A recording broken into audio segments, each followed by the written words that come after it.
Today we're paying the power bill. All right, we got to make this happen. Come on.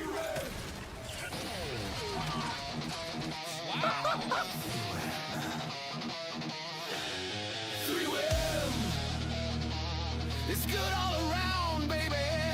Full throttle and bound. Throttle and bound. Throttle and bound. Fat shark, Oh my!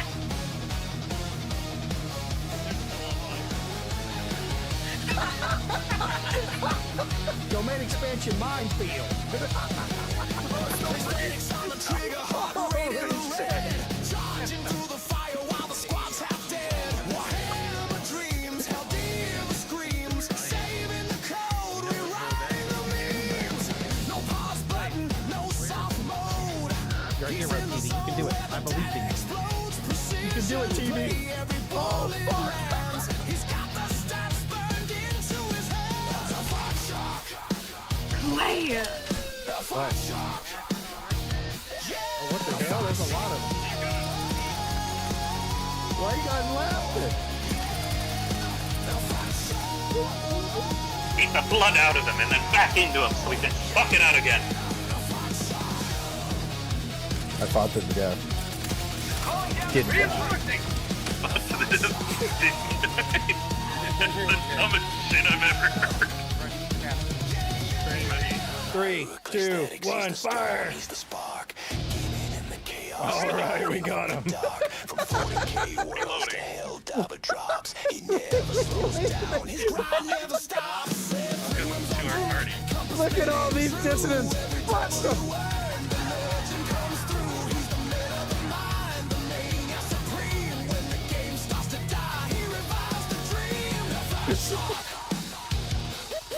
They're like clouding.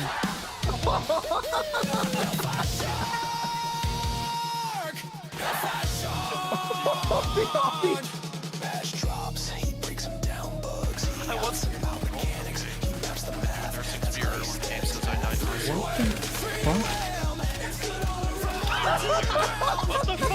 You're getting him. You're getting him. You're getting him. You're getting him. You're getting him. Stop with the pizza on the barbecue. But the top's not good. So I'm like, damn, I'll just flip this shit. Sir! Stop resisting! Oh my god, he's got a gun! Hey, come here and drop your AM on this body. Drop your thing.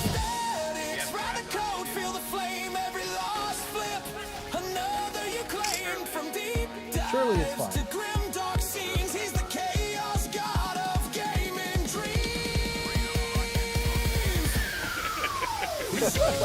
I survived.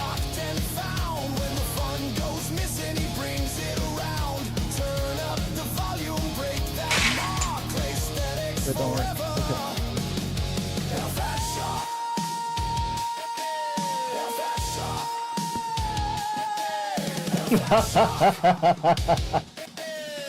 Was that good or was that fucking good? Pretty good. Yeah. Oh, I don't want to pick this shit up, man. Ring the box cover. Ring the box cover. That would feel pretty good.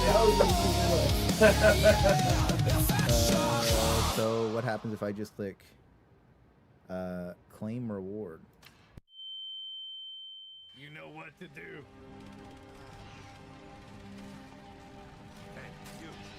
Finally awake. Got redacted. Tylenol, Timmy cleared it. Too much glaze, I don't sip that. Copium loud where the meds at. Tylenol ready, I've been there. Say it's perfect, I don't live there. Too much glaze, I don't sip that. Soft PR takes, I don't echo. 3UM moving on the chair. Mars hyping that glaze form. I go loud. Chat already arguing, patch notes drop. Mood start bargaining, best it's ever been, that was yesterday. Same dudes mad by the end of the day. I like the game, that's why I speak. If I didn't care, I just retweet. Day one praise, only sponsor tone. Nah, I'm independent, microphone. Hair hurt bad, I don't fight it. Stream smell like coke, who light it? Too much glaze, I don't sip that. Copium loud where the meds at. Calling already, I've been there. Bad take talking, we clip that. don't sit there. It just makes sense, yeah, sometimes. Yeah. Chat, use it wrong every time. Armory, Discord, Hall of Fame glaze. Biggest shields in the digital maze. Every patch a masterpiece. Even when the servers deceased. Tylenol Timmy like, bro, just relax. I'ma relax. I just rate the facts. Friendly fire turn squad to dust. Oopsie poopsie poopsie. Very nasty. Play the situation traumatic. Spawn door open, instant meat load. Whole squad erased before the UI load. Objective gone, morale deleted. Working as intended, chat undefeated. Market in pitch, first the mission we loaded. Untested my ass, that was fully exploded. Yeah, too much glaze, I don't sip that. Copium loud with a meds at. Tylenol already, I've been there. Say it's perfect, I don't live that. Too much glaze, I don't sip that. Soft PR takes, I don't echo. 3 we a molding on the chat. Mods hyping that glaze, yeah, phone. Shames on the feed like, trust me, bro. Roadmap shining in result. Ghost, scams your money, yeah, chat know why. Premium pitch, bargain being tried. Trailer look clean, live build curse. Wallet lighter, gameplay worse. Nah, hate, just math, I'm keeping it funny. Name shames, but it scams your money. No glaze, no leash, no script. No free praise, I don't slip. Tylenol stock, don't trip. If it don't make sense, we clip. No glaze, no leash, no script. 3 when moving on the chat. Chat stays loud, still disappear. Our Spear brothers to get here. It just makes sense. Allegedly. At Claysthetics. Use code Claygod for energy. Redacted for democracy. At the end of the day, it's the end of the day. Do your one thing. You have failed. Tell my wife I was a failure.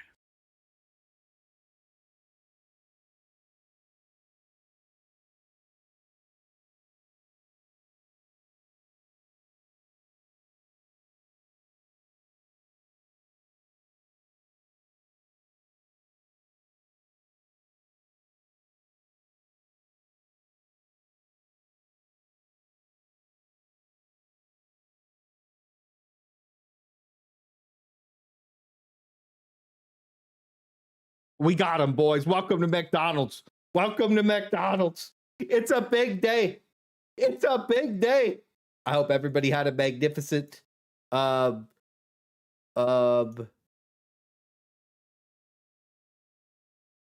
Tuesday.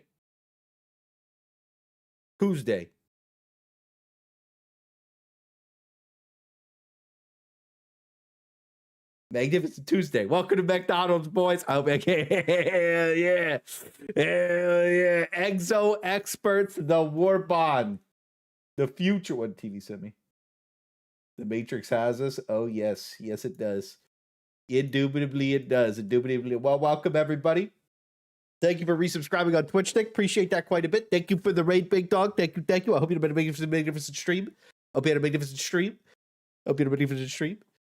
Nobody ticks this Clay Hab. I don't know what you're talking about. I don't have any. Anyways, we went ahead and got the copium mask.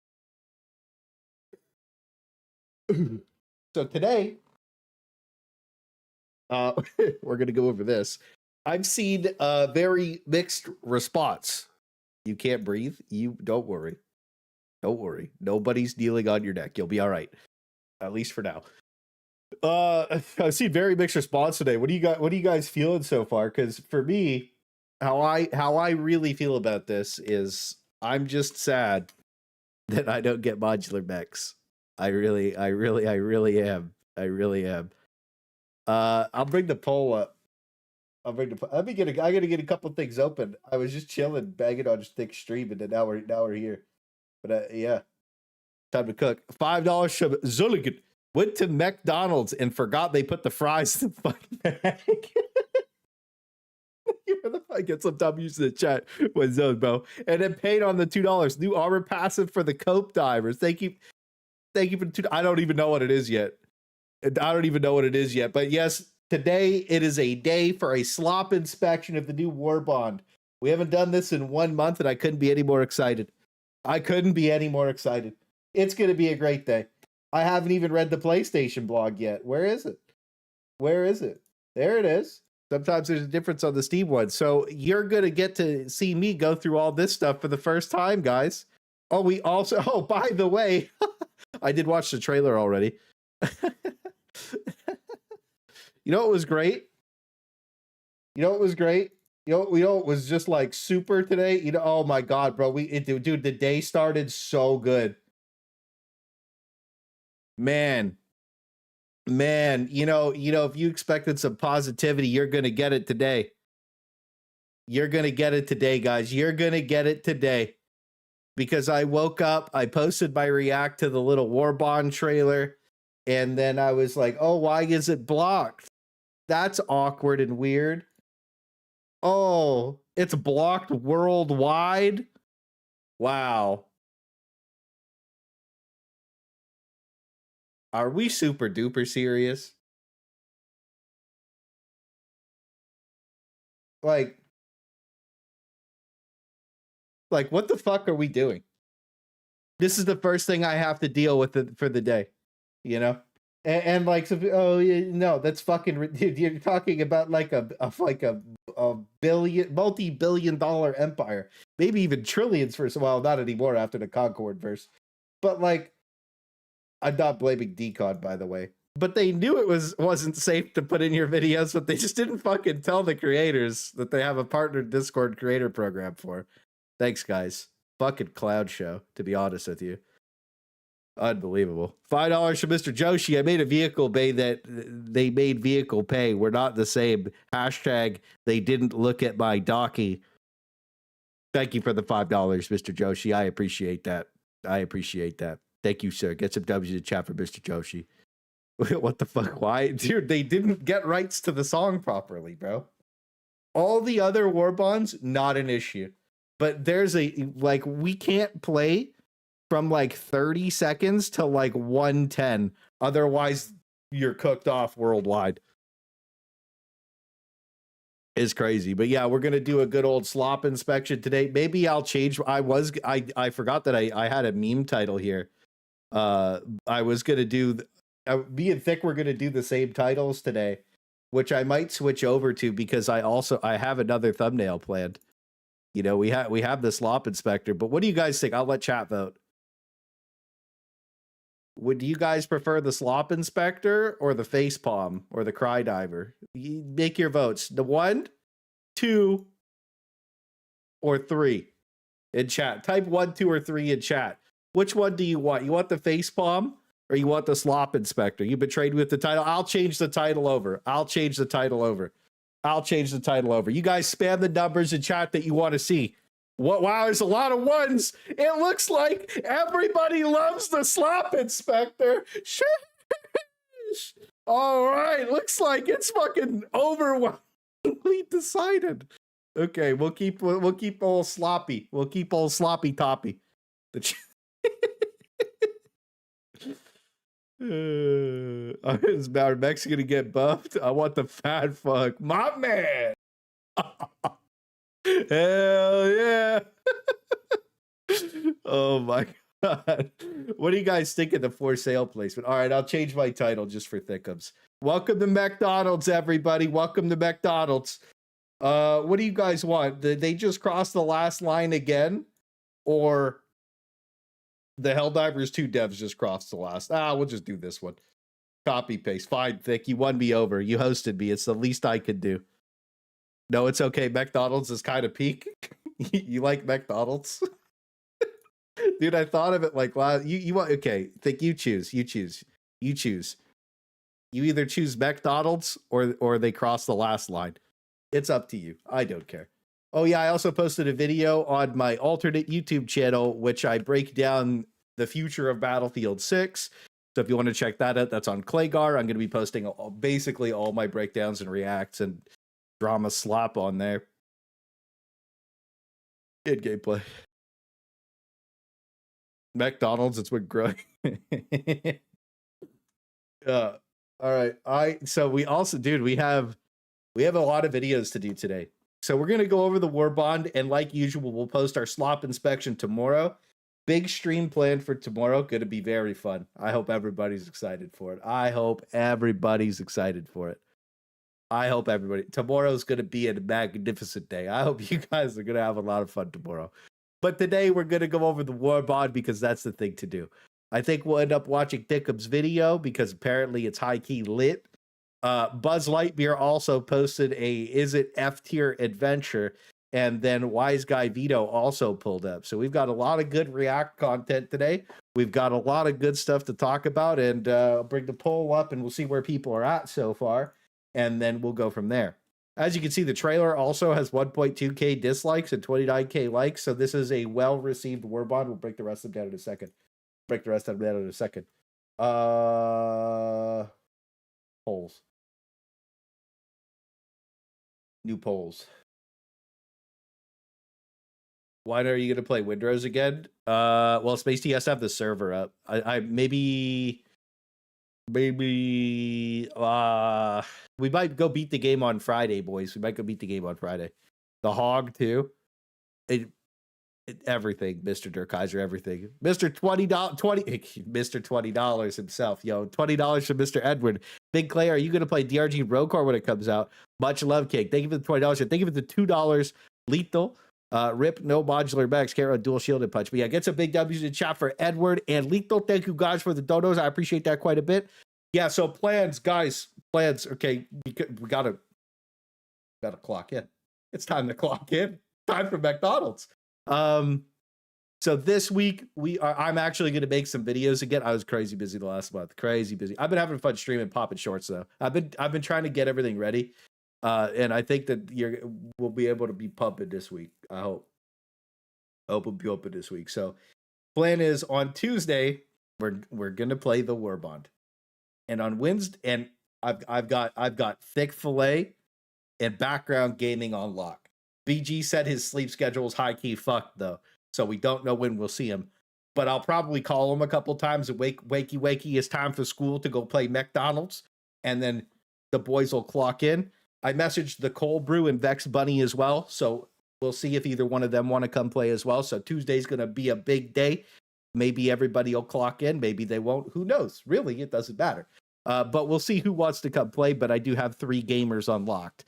So we're going to play the Warbond. We're going to have some fun. We're going to post some gameplay videos. We're going to post an ultimate slop inspection after it comes out, of course. And then we're going to, the second day, play a little bit of Helldivers. Maybe they do an event. Maybe they don't. And then after that, we're playing Far Far West. Far Far West comes out on the 28th. Far Far West is definitively the best horde shooter I have ever played in my entire life. I'm not even joking. The amount of, like, I logged back in. Anyways, I logged back in the other day. The amount of love, care, and just like you could tell they loved making this game. Like they loved it. Like the spell, everything, they loved it. And honestly, if you loved Deep Rock Galactic when it came out, you will love Far Far West. No doubt in my mind whatsoever. This game is, the best way to say it is it's basically like what you've been wanting out of a horde shooter, and you really do feel like the devs care about their game. And I think it's something special when you log in and you go see like the starting area with all the mini games and all the hidden secrets and all the inside jokes and all the fun stuff. This game is like it is really special. Genuinely, it is so much fun to just log in and go play. And I've been waiting for it for a long time. So we're going to be playing a lot of Far Far West next week, and then in May we will be playing Deep Rock Rogue Core. We will be playing Deep Rock Rogue Core in May. So absolutely. And it's going to be $20 when it comes out, and like I'll probably just honestly, what the plan is, probably just be playing Helldivers and that side by side. I'll probably be playing both of them, but I'm going to be playing like it depends what we get with the next week, because like you'll probably just see me pumping Helldivers videos out while I'm just playing Far Far West, and I'll pump Far Far West videos out unless Helldivers does an event, right? Because like Warbond content's like 5 or 6 videos, and then you're gone. Titanfall pistol isn't affected by siege ready. It's a Giga crash out. Yeah, the Titanfall pistol looks cool. You decide not to bother with Warframe. Time wise, we'll probably play Warframe in like 2 weeks, 3 weeks, 3 weeks, because there'll be like a downtime on games in about 3 weeks. But I ended up playing off stream, a little off stream grinding. Got Varuna Prime. Got to go get Sorrowfang next. So we're here to talk about the new Exo Experts Warbond. It is coming out next week. What are your predictions? We got 700 votes so far. 700 votes so far. S tier, the best thing ever. A tier, good. B/T tier, mid. And D/F tier, terrible. D/F tier, terrible. What do you guys think it's going to be? Type your letter in chat as to what you think the new Mech Warbond's going to be. What are your predictions, guys? What are your predictions for what the new Mech Warbond's going to be? What are your predictions? That's what we need to see. The people. Let me speak to the people, Piccolo. Let me speak to the people. S tier, S for Slop. B tier, blown up on spawn. Do you know how many times on Cyber Stanley we'd call a mech in? Old Pelican 1's fucking... You know, Pelican 1 come flying in like... You pull the glaze cards out, you're like... And then the fucking bots are like... Your fucking mech's just gone! That's where the glaze is going to be on Tuesday. Anyways, is the rework mech armor or is it just new mech variants? They really didn't say anything.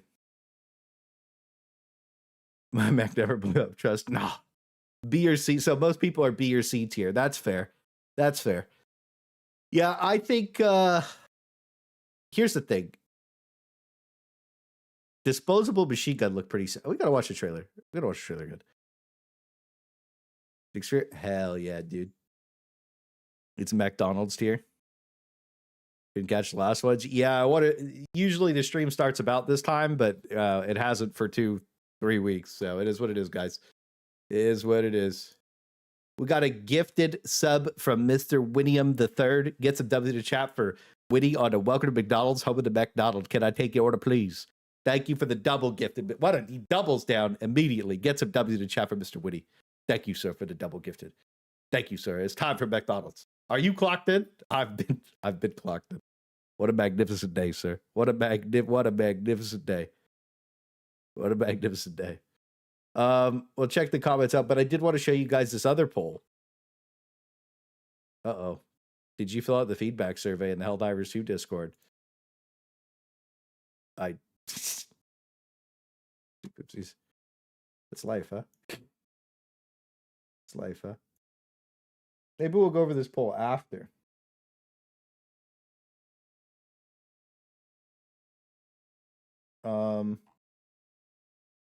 Yeah, there we go. 2 spicy mech chickens, please. Honestly, I don't see any reason to use this DisOG. Why would I? Stalwart MG. Disposal gun looks so ass. All right, let's watch the trailer together. Let's watch the trailer together. I gotta watch it muted because why would you get rights for your creators that you're partnered with for the songs that anyways? Gotta watch.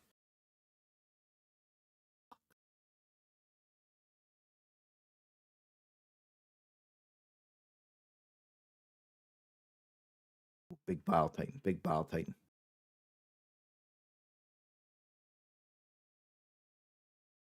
Shh, this is a library. We're not allowed to speak it. We're also not allowed to listen to the music because the video will get blocked in the entire world. Great song choice. Not gonna lie, it kind of slaps hard, but we're not allowed to talk.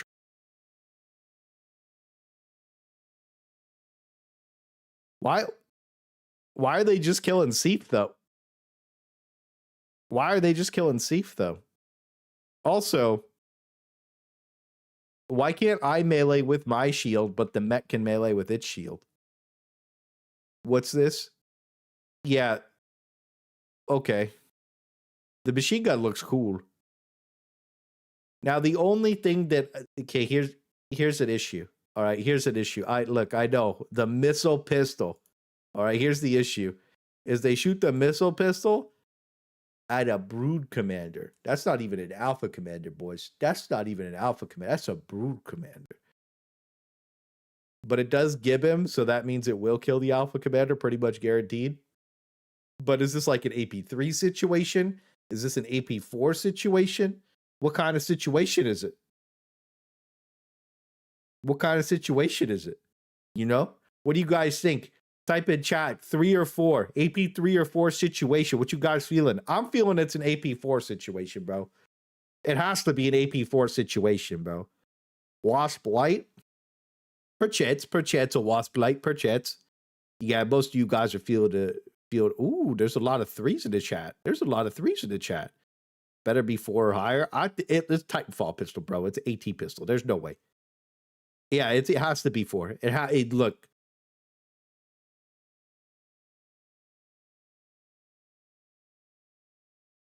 It has to be 4, bro.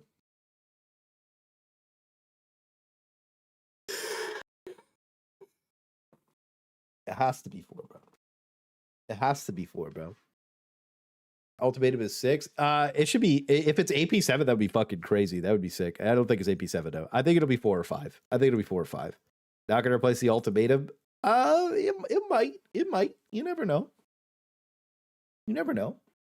I think it's if it's AP5, it'll replace the knight. If you can one-shot a Bile Titan with it, or the knight, the ultimatum. If you can one-shot a Bile Titan with it, it'll replace it. It'll replace it. Oh, we close that too. Actually, just using it crashes the game. Oh, magnificent! I cannot wait. What a sweet delight. All right, so we've got the gallant. So that is actually just the knight, huh?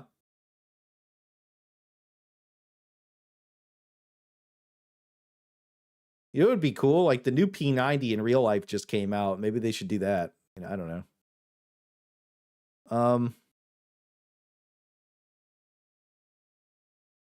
I mean, it is going to be a Terminate update. We know that from the roadmap. The roadmap is what we'll call it. Medium pen. Is it a medium pen machine gun? Medium pen knight. Wow, that might actually be pretty good. I'm really happy we're power creeping into medium pen on everything. That's great. That's super needed. Super needed. Hopefully it has 23 bullets. So we've got a flamethrower. I just want to see, like, how far does the flamethrower shoot? It looks about as far as the normal flamethrower. Here's my question. So we're at Mechdonalds, right? We're at Mechdonalds. For some reason, we have an exposed shell here. That's great. Why don't we have a heavy flamethrower on the arm? Wouldn't that have been just really cool? Like we have a heavy flamethrower in the game. Wouldn't it have been cool to have a double flamethrower on the arm?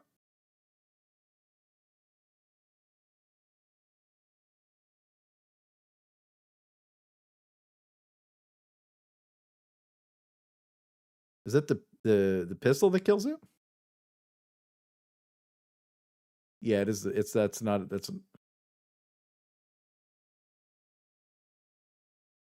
I didn't really see enough out of anything in here for me to really care about. Like, you know, when you watch a trailer and you're like, the flamethrower trailer we could be really mad about because the flamethrower looked terrible. It couldn't even kill a berserker. And for this, I can't even really make an opinion out of the mechs at all. Like, you know, the issue is there was no bots in the trailer, but in the picture we have it kind of doesn't look like it's bouncing off, a laser hitting it. So I'm just not sure really what to think right now. about the mechs, because right now the mechs in the game are terrible. Like you go cave diving with the mechs. Like that's the shit. Like that's what you do with the mechs. You go cave diving. You don't really do anything else. You know, you don't really use them on squids because the pieces get ripped. You literally can get smoked by an overseer. I think the rifle, like the like plasma cannon. I went through grenade rifle, AT. I don't know why. Anyways, the plasma cannon overseer can basically cook your mech off instantly because he has like crazy damage. So it's like not really fun to bring it unless you're on like mindless masses, and then you're kind of like, you know, I don't know. When we brought them on appropriators, me and BG were like, our mechs just kept popping. So it wasn't very enjoyable. So maybe on like mindless masses, but like when you're killing less than 1,000 zombies in a mission, like why do you really care about bringing anything? To be honest, it's really boring. The spawns are horrendous. So that sucks. I don't know what to think of this thing. I would have like when I watch a trailer for a Warbond, like I would love for them to like sell me the equipment. You know what I mean? Like like look. Well, we know what would be cool to see. You know, like I guess the AT pistol did kill a Bile Titan, but it looked like it was limping. So it's like I would like to see like, you know, like they can spawn these things where they don't even attack back. Like they could just set. I mean, they shows it in a trailer. Like, I would love to see, like, how many shots it takes from that big cannon on the mech for you to kill a Bile Titan in the head. Like, is it 1? Is it 4? You know, like, it'll probably be 2. Surely it's at least, surely it's not more than 2. But, you know, like, I just want to be sold this equipment a little bit more. Watch the video. I think it looks like the AT pistol, right? Hang on, we'll have to zoom and enhance. Hold 0.25 speed. Wait.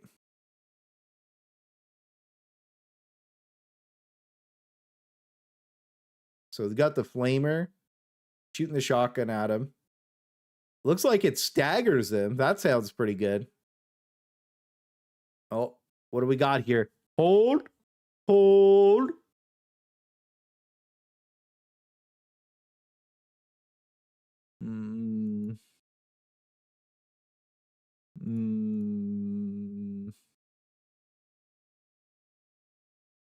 It looks like I don't know.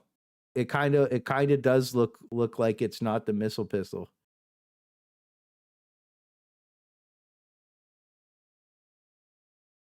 Click pause. Oh, it's dude, the click, dude. It's hard. This is hard. This is hard chat. This is a timing check. Fuck.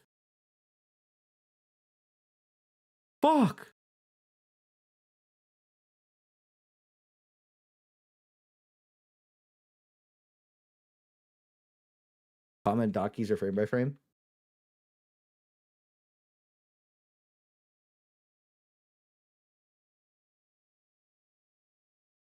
Is that a missile or is that like a boomba? I feel like that's a missile, boys. I feel like that's a missile. They better buff mechs.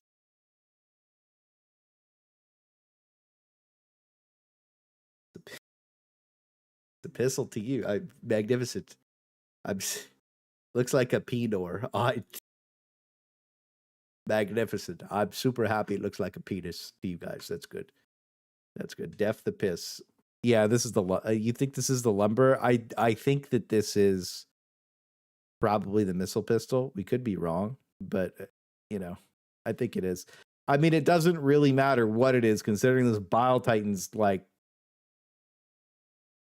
literally dead.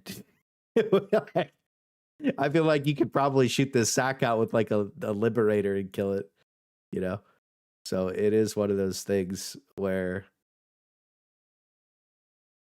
you don't like, you know, I just want to be sold the gear. Like, let's say a charger's like charging and they shot the missile pistol and it fucking boom and it kills a charger. You're like, oh, that's so sick, you know? And then like the shotgun, they're like blasting through a cave. Like that's where I'd want to use this thing, is like a cave dive. You know what I mean? Fucking drop the shotgun mech in a cave and go blasting. Like that's where I would be excited to use this. you know, and then like the AT flamethrower mech, I would have loved to have seen that maybe on the bots, right? And I would have loved to have seen it like eating damage from the bots, so that way we knew that the durability was getting buffed. But like if the durability is going to remain the same, then we're just going to be in the position where the mechs are terrible, you know? Like that's not ideal. Like we do really, really want, you know, I mean, we want our mechs to live for more than 2 seconds on the bots, really. Video outsourced to a different game. Oh shit. That is intended for mechs. It is what it is. The passive is interesting for the Warbond. It doesn't make a whole lot of sense. Yeah, the armor passive is apparently run, walk, and slide faster. But like, does that affect your mechs? Does it not affect your mechs? Like, you know, like what are we doing with that? You know what I mean? Shoot the Bile Titan in a nut sack. Yeah, missile looks like it travels because curved path of projectiles travel straight path. Fair. Slide. Well, there's actually, so like, if you're sweating, you can slide around and enemies have a really hard time shooting at you. But like, there's no reason to ever do that. Let's just be honest. Let's just be honest. There is no reason to ever do that. Your mech die. Like when you're, I did it on Cyberstan a couple of times because I thought that it was like needed whenever there would be like too many enemies on the screen. But for the most part, there's no reason for you to ever really engage with like a slide. You know what I mean? It just doesn't make sense. Armor passive is going to make you eat it up with a jump pack again. Oh yeah, if you wear that armor passive with the jump pack, it'll cook you up. All right. So that's the trailer that we're not allowed to listen to with music on. So let's go ahead and read the PlayStation blog. The Exo Expert Warbond drops April 28th. I actually have a question for you guys. Do any of you guys work in game dev or really know a lot of game devs? Why is it that all these studios drop their game titles on the same date? I know that they communicate with each other, but it does seem a little like counterintuitive for like Embark to be like, we're doing our update on the 28th for Arc Raiders, and then Helldivers like, we're doing our update on the 28th, and like 4 or 5 games are coming out on the 28th, like Far Far West as well, and then you have just like a whole bunch of updates on the 28th for games, like just a lot of updates all on the same days. You know what I mean?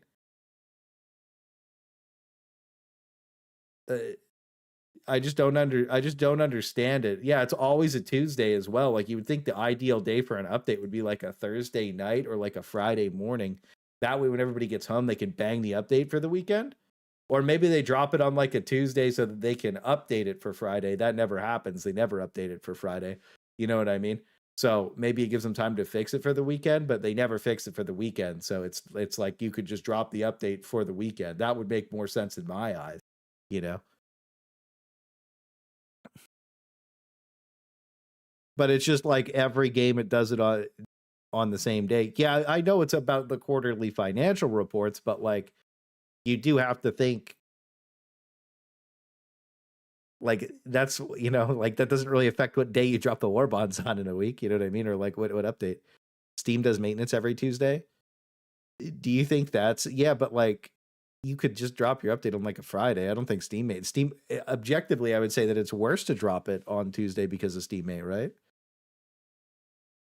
Thank you, Warframe. Yeah, that's what I mean. Like, it seems like a lot of companies do this.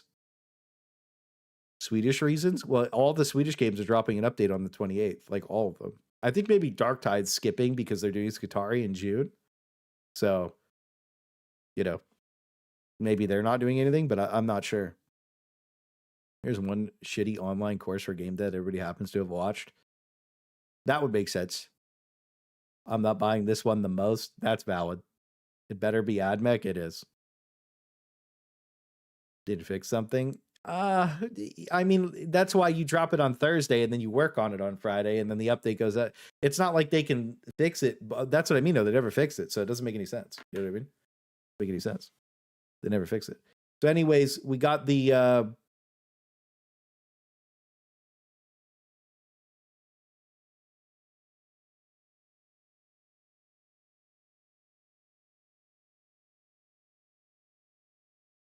the back shot picture.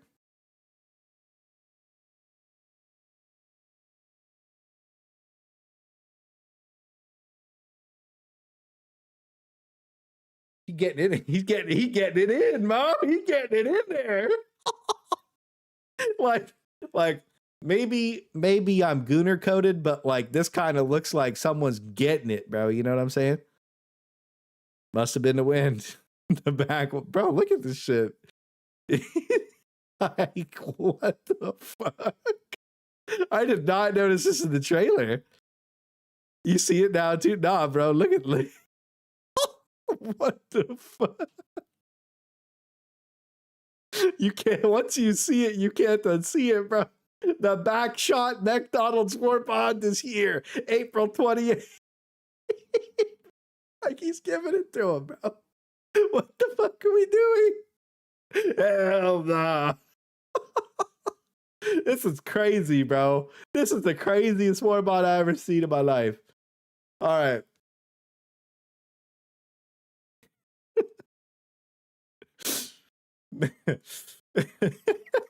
Machines are our enemies, but they can also be forces for good. Tools at our disposal, and when you need to fight fire, with fire, it's important to be an exo expert.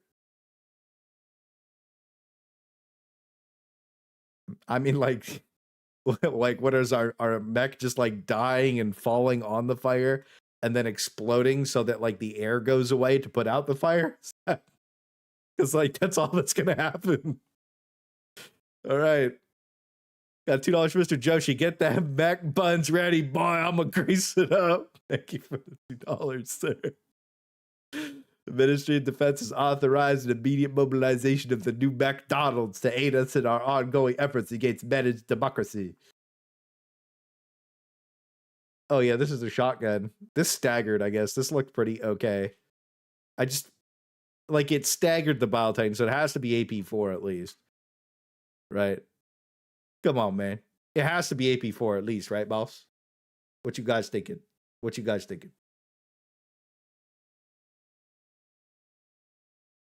What are you guys thinking? Patch 1. Fire can burn out mechs.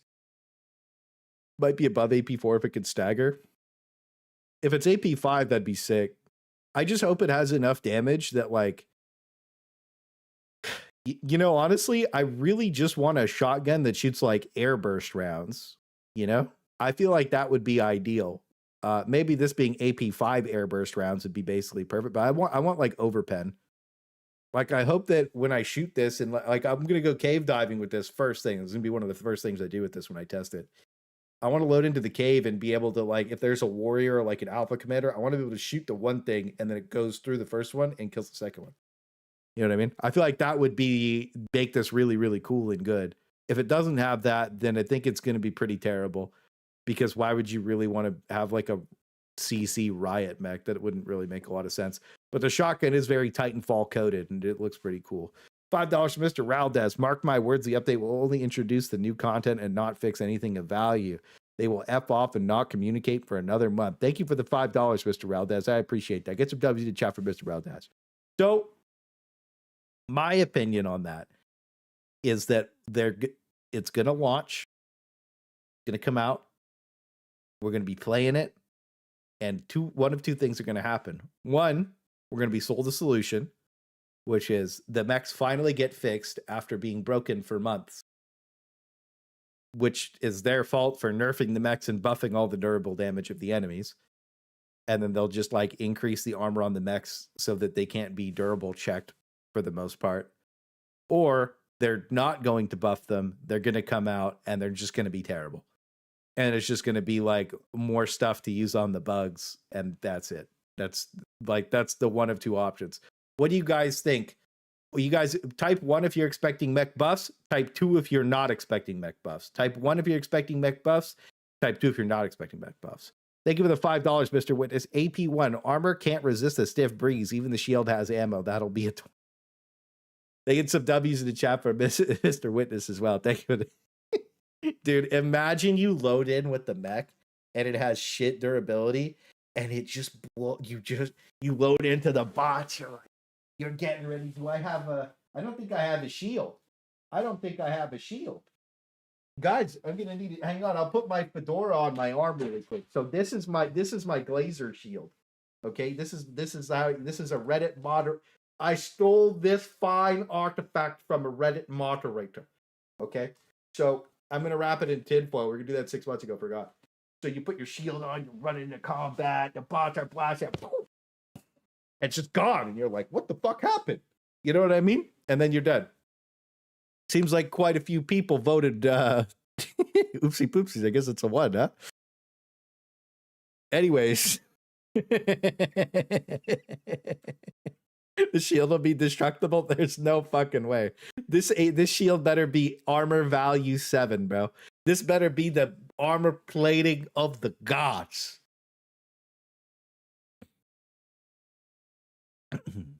Should be the shield. Yeah, look, all the buffs for the mech are in that shield. You know what I do find interesting though? One thing I am really happy about.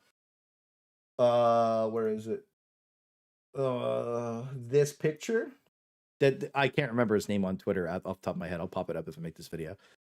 Dude, it's very clear that this mech picture inspired a shield on a mech. There is no way that it didn't. This is one of the coolest arts that I've ever seen for Helldivers. There is no way that this shield did not inspire some kind of mech shield. You know what I mean? There is no way. Like one ram. Yeah, one ram. Yeah, there you go. That's his name. Thank you for that, Saru. This definitely inspired something. But like when I talk about Helldivers right now, just in general, maybe we'll talk about it. Anyways, I'll bring it up really quick. Most people, like, look, I can tell you how Tuesday is going to go. Okay, 7% of people are going to they don't care, and 13% wanted more variants. So this patch is for 20% of gamers. Okay, for 80% of people, they're going to be pissed off. This is a 15,000 vote poll when the game is peaking 100,000 players a day. This isn't like some random rage bait thread either. This is just what do you think they should do with mechs? Right? And this 80% of people want them to be fully modular or modular with more base variants. But Pilestead said that they can't make modular mechs because they've already put a second one in the game for free. The reality is they could have done a they could add more variants, like base variants. It doesn't matter. They could be better at different things. Like you could have a light mech that's faster, a medium mech that's a little slower, and then a heavy mech that's just giga armored. And you can pick whatever your play style is. You know what I mean? And then you could modulate the arms. Really, people just want to modulate the arms. And also, I'll read those in a second. Just as a heads up, like we can't be sitting here in the fantasy world anymore either, because there's a lot of glazers that sit there and they're like, yeah, but like, dude, it would break the game if they did that. It would be Jover, brother. You have people strapping Leviathan lasers onto War Striders, brother. Like you have monstrosities being made in the warp. Like you have things people are making that are cheating. That like what the fuck? Like we have a factory Strider with 3 Leviathan lasers, 2 War Striders strapped to it, 2 more lasers and a War Strider, and they're playing the game just fine. Okay. So when we're talking, and they can modulate the arms on the mechs with any weapons in the game that they want, and they can literally strap Leviathan lasers to the arms on the mech right now, and it doesn't crash the game. And these people are just cheating their dicks off, living their best life. So like when I'm told we can't get modular mechs, and then we're just getting more base variants, I'm just calling cap. Like I'm just calling cap. There, like with something needs to be done about that. Either you need to ban all the cheaters so I don't know that the grass is greener, or like we need to have some variants. You know what I'm saying? That's it. And Crimson Thomas on the $2. The shield will share the mech's health pool. Dude, if the shield shares the mech's health pool, there's no way. There's no way. That would be fucking crazy. $5 from Star Waffle. Why would we get a health and armor buff if they are giving us a shield? You just have a shield. Why are you getting us the... Thank you for the $5. Why would we get a health and armor buff if we're getting a shield, bro? True. True. True. It's a virgin ass excuse to hurry up and get another vacation. Shit. $5 for Reldas. Even the main subreddit is getting wise to the nonsense, at least with the mech situation. I know it's cancer, but take a look. Okay, I'll take a look at the Reddit after we read through this post. Thank you for the $5. I get some W's in the chat for Mr. Reldas. I'll do that before we watch videos and go over my poll. Thank you for the $5, King. I appreciate that quite a bit. Make sure you guys show some love to Mr. Reldas. You guys are going ham on the dodos today. Thank you. I really do appreciate it. How the being one shot? Yeah. Like the thing about the mech and the Bile Titan is like, if he breathes on your mech, it's gone. Even if it barely touches you. Discord is crashing out hard. Look, man, if only they had a creator program that they could have asked people, hey guys, what do you think about this? Everybody would have been like, wow. Maybe just go on the fucking YouTube. Dude, this poll is this is a massive poll, bro. You could have avoided this easily. People are just gonna be mad because it's stupid. $50 from Witness. I put my money where my mouth is. I'm dead ass for real, for real. I helped sell copies for this game because of the mech, and I haven't touched this game since the Halo Warbond, and I feel like I'm not missing anything. Only reason I know is because I watch you. Thank you for the $50, Witness. Holy fucking shit.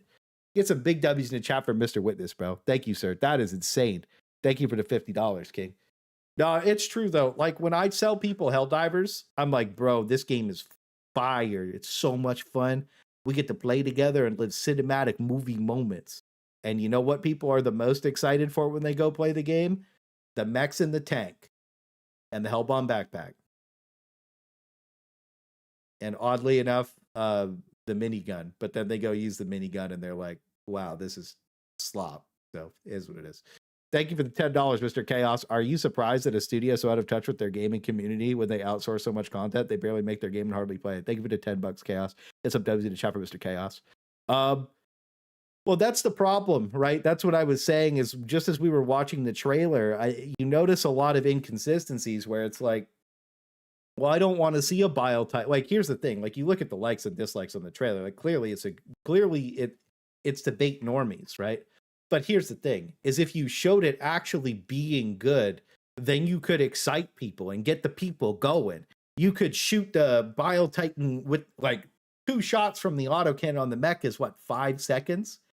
Please God, don't make it more than that, you know? And then you could have, and then it could cut to the other mech blasting a charger or something, you know what I mean? Like, you know, you could have all these interesting, intuitive things in the trailer that make you go, okay, this looks sick. And like, look, it's just the same thing as what happened with the unflinching passive, you know, where it's just like, oh, we gave you what we want, but you didn't, you know what I mean? Anyways, they are very out of touch with what I think the long-term player base wants to see. And I think that the revolving door of new players is actually running out. Like now it's like most people have Helldivers at this point. Now it's just returning in old players, and the revolving door is going to stop working very quickly come around summertime. And we've been calling this out for over a year. And like, dude, people like, look, if you're sitting there glazing the game, you have to understand one thing. You're telling the devs that you're okay with them putting in minimal effort. And then you look at the cry divers and we're sitting here like, yo, we know you can do better. We know that the true potential of this game is is unlimited. And you're like it's minimal effort to get there. And like, literally the glazers are Destiny 2ing Helldivers. Same pattern, same path, same everything. If you have any kind of pattern recognition, you see the same steps being taken that are completely frying the goodwill of the game. People, like, there's a reason people get so mad when everything comes out, and there's so much silence, and there's so much downtime. Because all this would take to fix is like any kind of connection to the game of even playing it. Fuck, we watched that Twitter interview where like 5 or 6 of the devs were like, orbital laser is my favorite stratagem in the game. And we're sitting here like, okay, well, orbital laser is fucking terrible. And having a 3-use limit makes it terrible. It's good at clearing bot bases and it's bad at everything else. Maybe on an illuminate drop, but why? Like, it flies away with the ship half the time. So you're sitting there and you're like, okay, so orbital laser is not very good. You guys could just buff it. But when you perspectively use the orbital laser on difficulty 5, it looks overpowered because you're killing 6 soldier bots with it. So you sit there and you're like, okay, like if this is all of your favorite stratagem, like why is the use limit still there? We saw how much more fun it was to use on Christmas 2024 because that's when they released it. and we got to use it without a use limit. And you know what happens? You use it more. You use it on engagements and fights. You want to use it because you don't feel like you got to use one at the start, one in the middle, one at the end. You feel like you can actually just use your orbital laser and have fun with it. It doesn't make any sense. You know what I mean? So this Warbond is very disconnected for me, at least. Thank you for the $5, Mr. Joshi. A working creator program. Best we could do is global copyright claim. Imagine you put a music thing in your trailer and you have a bunch of partnered creators that you're willing to just not tell about this. And then like, it was only like me that I post to react to it, right? Like, you know what I mean? But it's just like, you can't even watch the fucking trailer with sound on stream. Are we serious?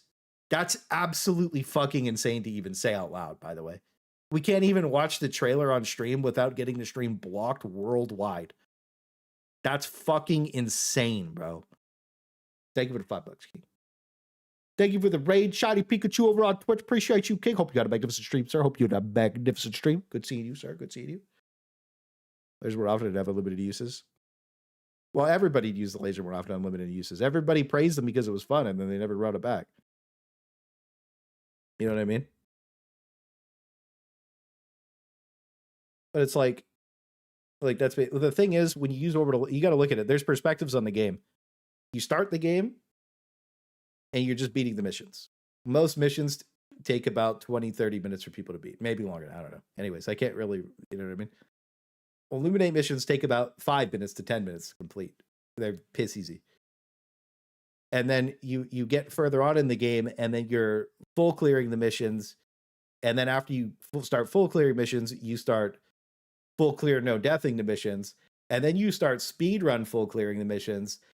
And then like you're like solo no death full clearing, and then you're bored and you have nothing to do. And I was there the first week of the game. So then it turns into, how many enemies can I kill? Right? And then this game is not built to support how many enemies you can kill. And every time they accidentally are like, oh shit, we just spawned the most enemies, the most positive feedback hits the game. Like Bile Titan Surge in 2024. Everybody remembers that played the game. It was hype as fuck. Cyberstan had crazy spawns, and everybody loved Hulk Surge. Everybody loved Rapid Acquisition. But every time the spawns push the threshold, they nerf them. And the reason is, everybody crashes out about the guns being terrible because you can only pick a handful of things. And that's the reality, is everybody that knows is like, yeah, a lot of these guns are bad. And then you see people saying, oh, these guns are fine or good. And you're like, but they're not if you actually push kills. And then people are like, oh, well, I never push kills. It's like, that's the end of the game, though. So you're talking to people who aren't at the end of the game, and you're like, you'll get here eventually, and then you're just going to quit the game because it's boring as fuck. The game's a walking simulator. We went and played Predator Strain the other night. Dude, we're walking around for 5 minutes. There's nothing fighting us. It's ridiculous, to be honest with you. That should never happen on the hardest difficulty. But they keep nerfing. They say they want the game to be hard, and then they nerf the spawns. It's ridiculous. Thank you for the $5, Mr. Witness. Bro, imagine losing the mech shield because a Hulk and Charger hits it. That would be crazy work if it gets charged and it breaks. I have a feeling the shield is probably going to be pretty durable, but I could also be pretty wrong about that. It's a big shield. There's no way that it's not a big shield, right? Surely. Chaos on $10 more. Exactly. The devs think their weapons and strategies are strong, but they don't play higher difficulties. It's blatant because they don't, because of the nerfs that hit some of the weapons, only match for low diffs. They give it to $10, King. It's some W's up for Chaos. I think that some of them play the hardest difficulty, but again, it's a perspective of understanding of like how you play the game on the hardest difficulty. Are you just clearing the mission? Or are you going to sit there like me, BG, and Thick and go for 4,000 kills on like mindless masses by completely breaking the game, right? Like completely breaking the game. Or like 2,000 kills on appropriators and push your gear to its absolute limits. Most people are never going to do that because they'll just fucking lose. We saw that on Hulk Surge. We saw that on Cyberstan. These people cannot play, like you. They cannot play the game. They just get kicked out of Div 10. They get ego checked, and then they're playing Div 7, crying about it the entire time because they refuse to like change their loadout. And it's like the simple fact is, if you're sitting there and you're getting loadout checked because your favorite gear sucks, maybe your gear actually just sucks and needs to get buffed. And a lot of this stuff doesn't need to be damage crept upwards. The majority of weapons in the game that are bad are actually just fluidity bad. You know, like when you go look at pick rates, like people aren't using some of this shit because like, I mean, okay, most of this stuff is pretty bad, to be honest with you. But like a lot of this stuff is a lot more popular when it just needs like small buffs. Like honestly, reload speed's the biggest problem with most of these weapons. So you have to wear siege ready, but nobody really wants to wear siege ready the entire time. You know what I mean? Nobody wants to be forced and pigeonholed into that. And that's why the top 10 guns are always so prominent, is just like they don't require you to like build around. They don't require siege ready and a supply backpack for the most part. Do you have AP 2 or 3? I'm not sure yet. It takes that retake. Yeah, the shield is heavily armored, just like the Bastion. We'll see. We'll see. So weapons and stratagems. Let's start where all good Warbonds start, with the latest offensive items, including Exo experts, being the Exo 51 Lumberer, a modern reinvention of the Lumberer in the First Galactic War. This Exo is equipped with the anti-tank cannon of flamethrower, allowing you to unleash maximum devastation on your foes, and then purge smaller enemies in Liberty, in the flames of Liberty. I mean, this just looks like an AT emplacement cannon, right? So, you know, assume that's the damage on it. I am really disappointed this isn't a heavy flamethrower, because this is just an opportunity to just strap something amazing to a mech. And then if this is an upgrade from the First Galactic War, I'm wondering where the stratagem launcher is, because I feel like this is just a definitive downgrade from the First Galactic War. One of the coolest things in the first game was that, like, my build was literally, you would load into a mech and I would just be popping Eagle Strafes out, like just slamming Eagle Strafes on everything while I was sitting in my mech. And then I had all these utility options, and I never had to get out of my mech, and I could just play Mechdivers. I don't understand what the vision of Helldivers 2 is, where like it completely eclipsed the vision of the first game, where you could like build your character the way you wanted to, and your weapons and your items. But this game you can't. It just seems odd and weird. Pretty sure everything's a downgrade. Yeah, I'm pretty sure our tech is degraded over the course of the 100 years. But anyways, this will probably be okay on the bugs. You know what I mean? Like, it'll pretty much give you everything you want to use on the bugs. But again, if like the values aren't buffed on these mechs, they're just going to get insta-killed on the squids and the bots, man. And then next up, we have the Breakthrough. Brandishing a flat cannon, a ballistic shield allow you to face off super toughest foes while laying down heavy fire.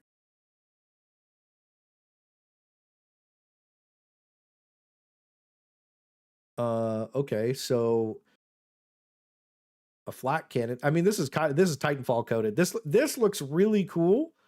So if this looks really cool and it's terrible, people are going to crash out. It looks like this has breakaway plates on it. So do you think that like once these plates are blown off, the shield dies quickly? I'm wondering how the shield actually works. Wondering how the shield actually works. How does it reload? That's a good question, boss. Thank you for the $10, Mr. Chaos. Swinging back to the topic at hand, mechs. The sad thing is that the Warbond is going to sell regardless, because people want more to do with mechs, and H is just going to say they were right. Thank you for the $10, Mr. Chaos. I think what's going to happen is they're going to look, guys, we listened to your feedback. We added more mechs to the game. Here's the mech Warbond, and then here's some mech buffs. You know, I think that's what's going to get some W's to chat for Mr. Chaos, but really they're going to be like, wow, we listened to your feedback. But they caused all the problems with the mechs in the first place. And then you got to think, we're complaining about Ragdoll. The game imploded with Into the Untested. They completely neutered that. Like, you know, people's computers were getting fucked up. Consoles were overheating. Into the Untested is quite literally the worst update I have ever seen a game have, ever. Never have I ever seen a game with a worst update. Nobody goes 500K players down to like 10,000 in 6 weeks. That's fucking insane. It was really bad. No matter whichever, you know, you want to, it is what it is. Stop crying about it. It was a shit update. Okay. They said they'd communicate more. They did until they didn't. You know, they break glass in case of emergency. Warbond comes out with ragdoll resistant armor, which they buffed the explosive force on all of the enemies to make you. They knew ragdoll was a problem.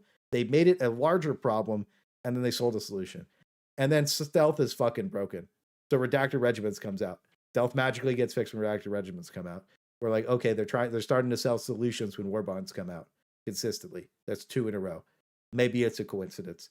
Third thing comes out. They homogenize melee weapon damage off of the armor into the weapons. And the new melee hammer comes out. So you have this new melee hammer. It's like, okay, and that's the selling point of the Warbond for most people. It's the hammer, right? So now you're in the position where you're like, okay, this is 3 in a row where we've had fixes that could have easily been done in the past, but are only prioritized when Warbonds come out. And then fire finally gets fixed. Status being broken since control group finally I think the status got fixed maybe a little before the fire warbond came out, but the fire warbond comes out with the heavy flamethrower, the stroker with the flamethrower, and then status effects are fixed, and fire gets massively buffed to like confuse enemies. And now mechs are coming out, and we're getting a mech warbond full of mechs, and the mechs are going to get buffed. And like at this point, it's just the story writes itself, man. You know, this really is one of those things where you have to come to the realization that the mechs, like, they could have been fixed a long time ago, right? They buffed all the enemies to do more durable damage, and that was to like probably deal with the Bastion tank, and it fucked the mechs up. So now we're at the position where like they're only fixing stuff as a priority when new warbonds are coming out, and we don't know if they're even going to fix the mechs when they come out. They could still just be terrible on the bots, right? You don't know until they come out, you know. And you sit there and you're like, it really starts grating on you, because it's just like, why not just do the thing that makes sense and fix the whole fucking game and then start releasing stuff? Because when Omens of Tyranny came out, they fixed the entire fucking game. They had tons of goodwill. Everybody was giga hyped, you know? They went 60-day into that, and it was hype as fuck. And the whole game was basically perfect on Omens of Tyranny. The level, there was like no bugs, and they reintroduced all these problems and all these issues, and then they keep creating problems.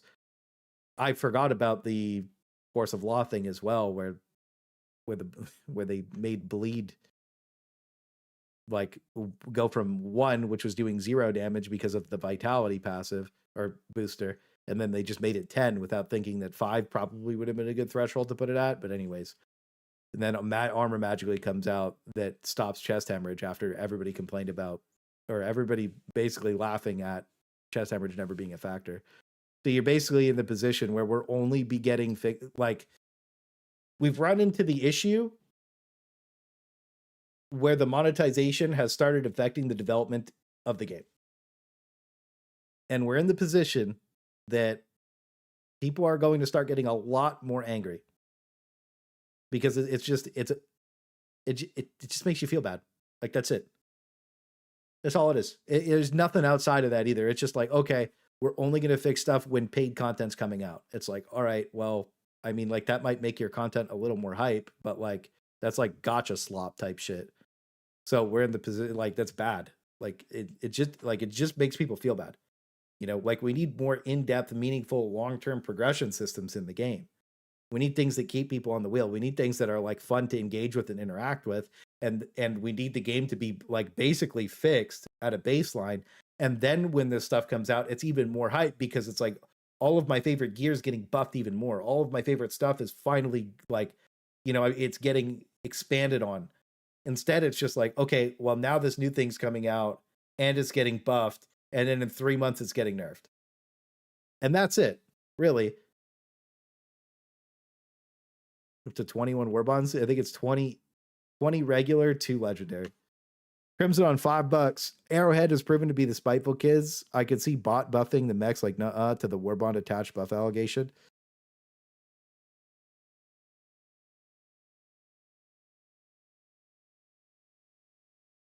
Maybe.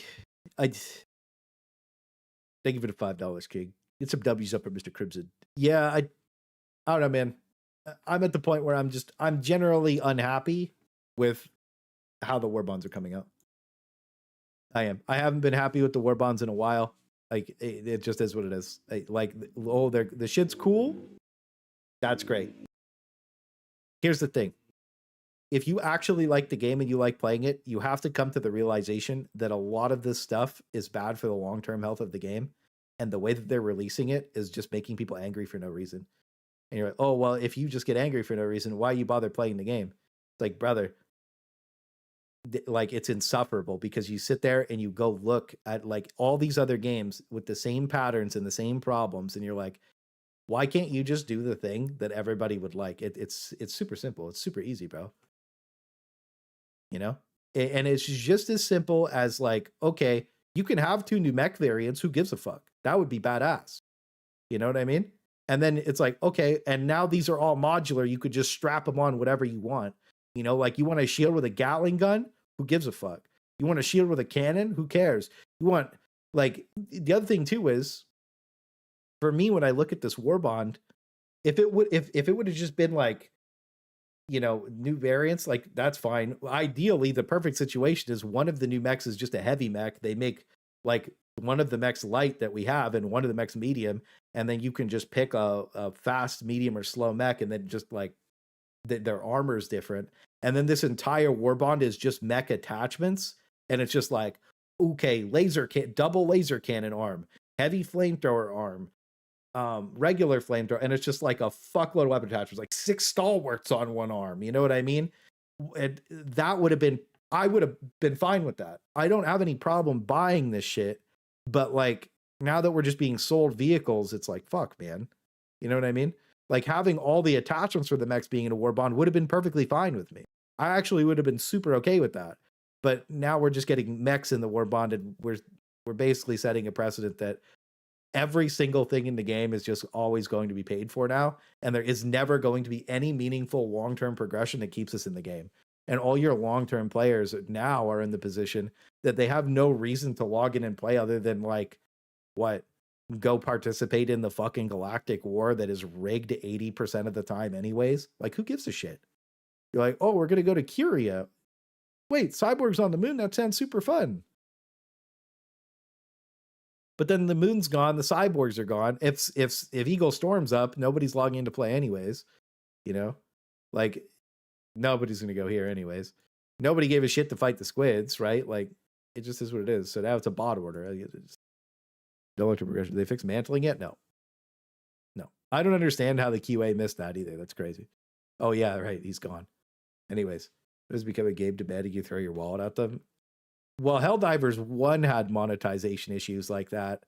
Helldivers 2's in the position where like people are more than happy to buy this shit, and it would be okay to buy all this stuff if there was meaningful long-term progression that kept that like meant something.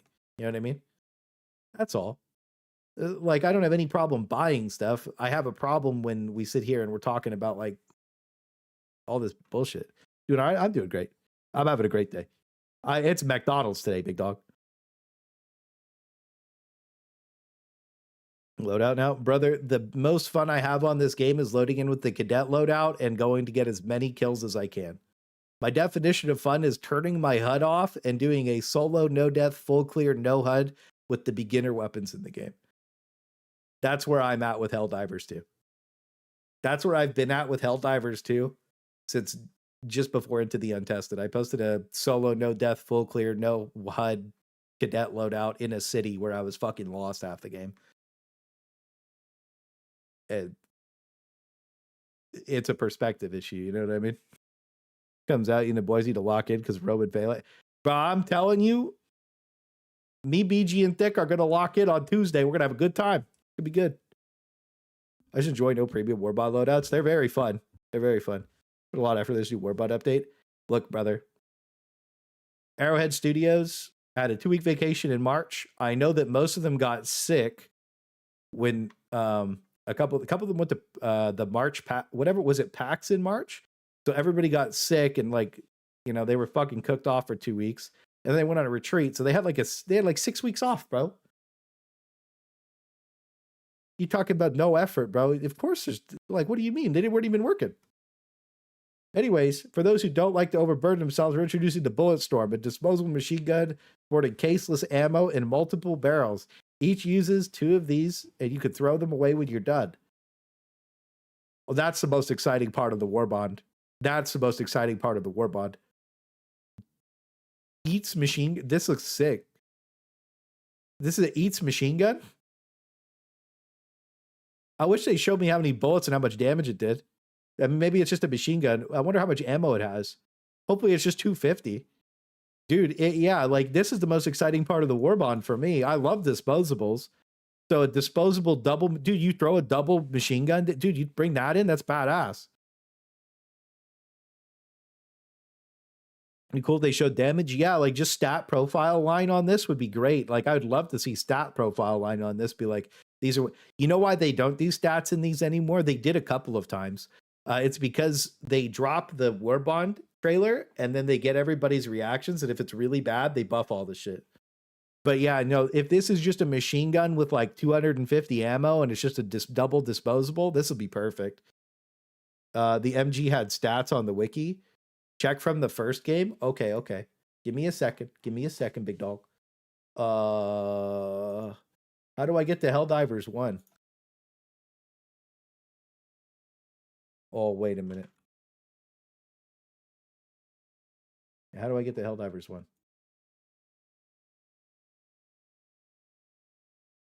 There we go.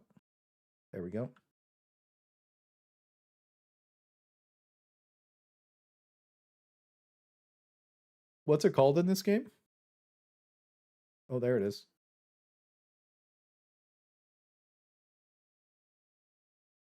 $300 rounds of caseless ammunition. Ooh. Oh, yeah, and then they had upgrades in the first game. Better fire rate, tighter packed, charges live from where. Yeah, 300 rounds of caseless ammo and the multiple barrels fired electronically to keep the weapon most void of mechanical parts and cheap to manufacture. Yeah, no, this is great. This is 120-second cooldown, so 2 minutes on 600 ammo of medium machine gun. Yeah, that's probably the best part of the Warbond. 400 rounds while upgraded. Ooh. Wait, that actually sounds so good. Where did I put that? Yeah. I bet ours be around 100. Everything from the first Galactic War to the second is a definitive downgrade. Dude, this would be nuts. Like no cap, this would be sick. 300 rounds on a medium, dude. Then you just get 2 of them, you go blasting. This would be sick, bro. This would actually be good. Yeah, no, this would be good. This Mechdonalds is one thing, right? But like this would actually be good. Expendables stay winning, dude. It's the disposables. Clock yourself in, boy. Beach 2, I really want to mag up the first one pretty quick. Well, I mean, you could do whatever you want with them. You could drop 2 and then both of your teammates grab one. You're on an objective, you drop it. Like disposables are very, very well rounded, man. Like you got to think, you drop the machine gun, you drop the leveler, you drop probably either Eats or the Commando, whatever you feel like, right? And then you just have your backpack of choice, maybe the Hell Bomb, and then you could just run around, go blasting the entire time. You always have exactly what you need on demand. This would be very good. This would be very, very good. Yeah, I mean, at least I hope it's good. I mean, if it has the same stat line as the first game, 300 rounds, and it's just machine gun stats, that'll be the best part of the Warbond. Perfect. Yeah, well, everybody loves Eats. Eats are super fun. Eats are like super fun. So this is just super fun. I always like more disposables in the game. So not forgetting our ground troops, we have the Gallant, a submachine with a high rate of fire, MP98 Knight's older brother, sacrificing clip size for increased penetration. Finally, to round it, somebody in my comments on one of my shorts said, that's not how you say penetration. And I'm like, I think I wrote peen in all caps with like 40 E's. Finally, to round out your kit, we need to do, okay, we got to talk about this first. So a knight's older brother sacrificing clip size for penetration. Nice image. Okay, good. All right. Why? Anyways, brother, dude, the knight shoots so fast that when you have to use the drum magazine now on the, or not the drum magazine. Is it the drum magazine? The big one? I mean, maybe it's called a drum, but yeah, anyways, it like, dude, if it is the base knight with less ammo in the clip, then we're in a position like that's not very, it's all, is it a magazine as well? 70 round, yeah, extended. Yeah, it's extended. It is extended, yeah. So the basic, dude, you run out of ammo pretty much instantly with the knight without that. So having less ammo, giga fire rate, and medium pen, like I don't see it, boys. I don't see the vision. I don't see the vision. Because even if you get it to the like extended mag with the base ammo of the knight, like I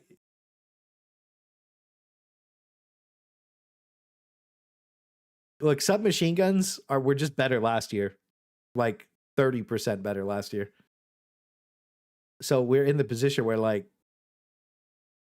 I just don't care. You know what I mean? Like submachine gun, like why the fuck would I use a submachine gun, bro? Like the stroker gets away with it because it has a crisper on it. Like why would I use an SMG, bro? Like what's the point? Like nobody uses this shit. It sucks. There's no point. Like nobody cares. They're not unique, special, or fun in any way. Like one-handed, I guess, right? But it's like the shields in the game are kind of ass. So it's like a medium pen knight. Like I'm gonna be honest with you, the whole reason I bring the knight is because it shoots a lot and it shoots fast, and AP2 isn't a negative for me. I don't really like light pen does need to be fixed, like in general, because too many enemies like armor match it so that it does 35% less damage. But like a medium pen SMG, like why would I? What's the point? What am I going to bring this for? At this, like we already have the reprimand. It's like, well, this will be one-handed. It'd be like,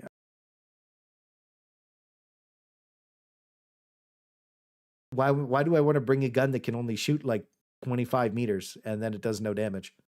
It just doesn't make any sense. Shield Destructor's an S tier build on Mindless Masses. I mean, there's not enough spawns on Mindless. Everything's S tier, bro. That's the problem. You know what I mean? I get what you're saying, but like I think in the caves, the caves with the shield and the stroker, that shit goes hard. It's very, very good, very, very fun. Very, very good, very fun. But like that's because its identity has a unique utility to it. And it's just like I don't see the vision. I don't see the vision with this. I don't see the vision with this at all, boys. I don't see the vision with this at all.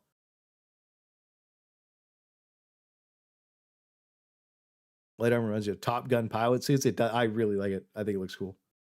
How long will it actually be one-handed for? It true. 24 barrels. It could be 240 bullets. Oh, that's a good point. This could be 240 bullets. Shit, it has 24. Somebody Twitch had a good comment. This is 24 barrels, so it could be 240 bullets. There's no way. There's no way. There's no way. There's no way. It has to have 300 bullets. Has to. Anyways, finally read out your kit to do P33.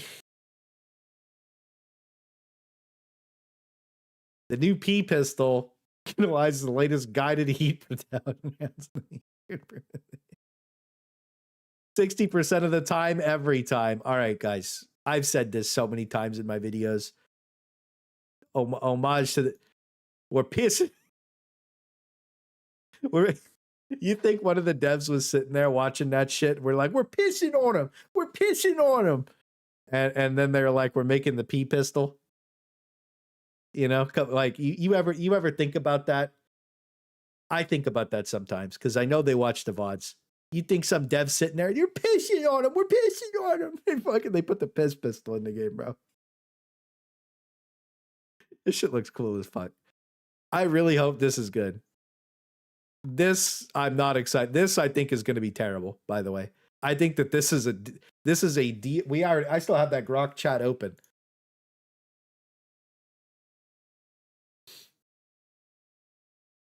This is dead on arrival content, is what it is. Another Slop SMG for the Slop works. Huge P pistol. Lib P. Jesus. The pistol. Is that what we're calling it?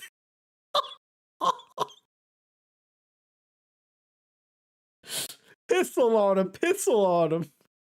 That's what we're going to call it. Okay. Type 1 in chat if you want us to call it the pistol. Type 2 in chat if you don't. Type 1 in chat if you want it to be the pistol. Type 2 if you don't. Because if we call it the pistol, the name's going to stick forever, boys. Bro spammed so many ones, like his whole heart and soul is in that, dude.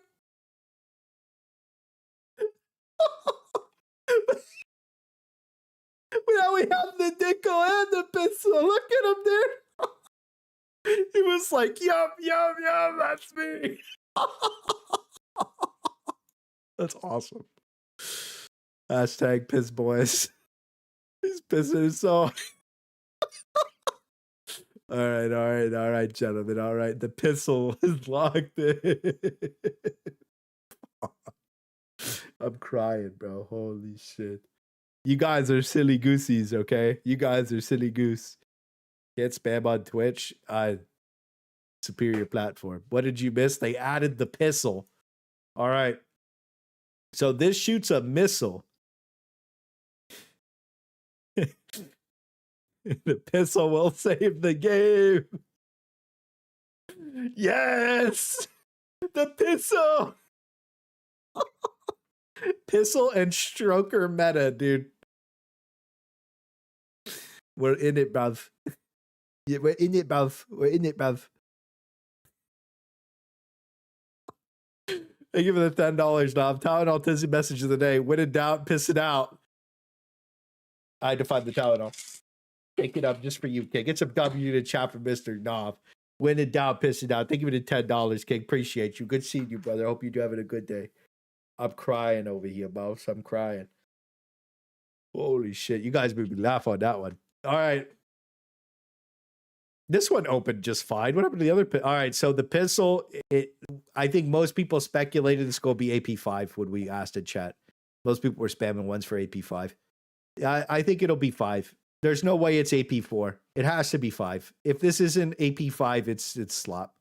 Let's just be honest. There's too many AP4 things in the game to reduce a pistol's damage, dude. We got to be pistoling on him if we're talking about it like that. If it's AP5 and it needs to one-shot chargers, boys.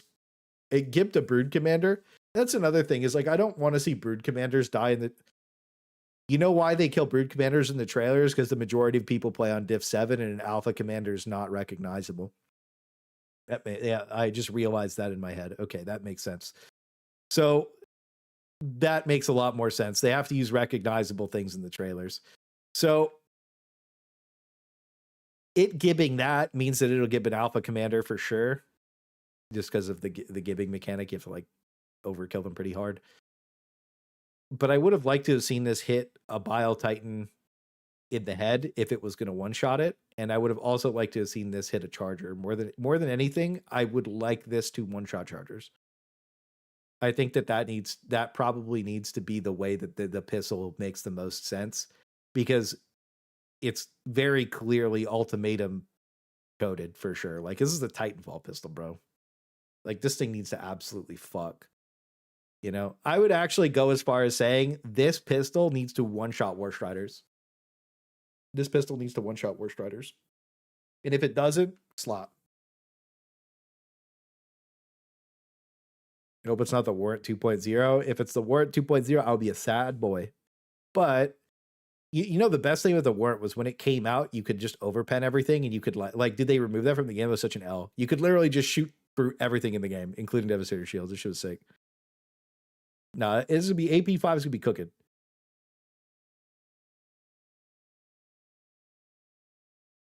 Spirit 2.0. I want to be remembered as a pistol spammer. You will. Yeah, so this AP5, I think it'll be good. I think one-shotting War Striders is where they should put it at.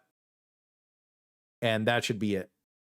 There shouldn't be really any discussion about it. I think that if it's anything less than that, it's just dead on arrival content. And that's it. You know? That's it. Until it's reloaded. That's what it is. Who's stroking their pistols? Moving on. Armors and capes. To ensure you remain compliant with safety regulations, we have 2 new armors. The Heavy Operator is the mandated super citizens who operate heavy machinery, is best paired with the Watchful Compatriot cape, which sports a retro print that was made popular with the GW1 serial merchandise. It helps citizens to remember that not all machines are twisted mechano-socialists. Some are piloted by true-hearted humans, and we can all rest easy in their gaze. This armor looks cool. And the Free Spirit comes with the armor that feeling a covered curved bump in their exosuit, drifting a single being. Something dark side. Trailblazers execute something dark side. I'm not reading all that.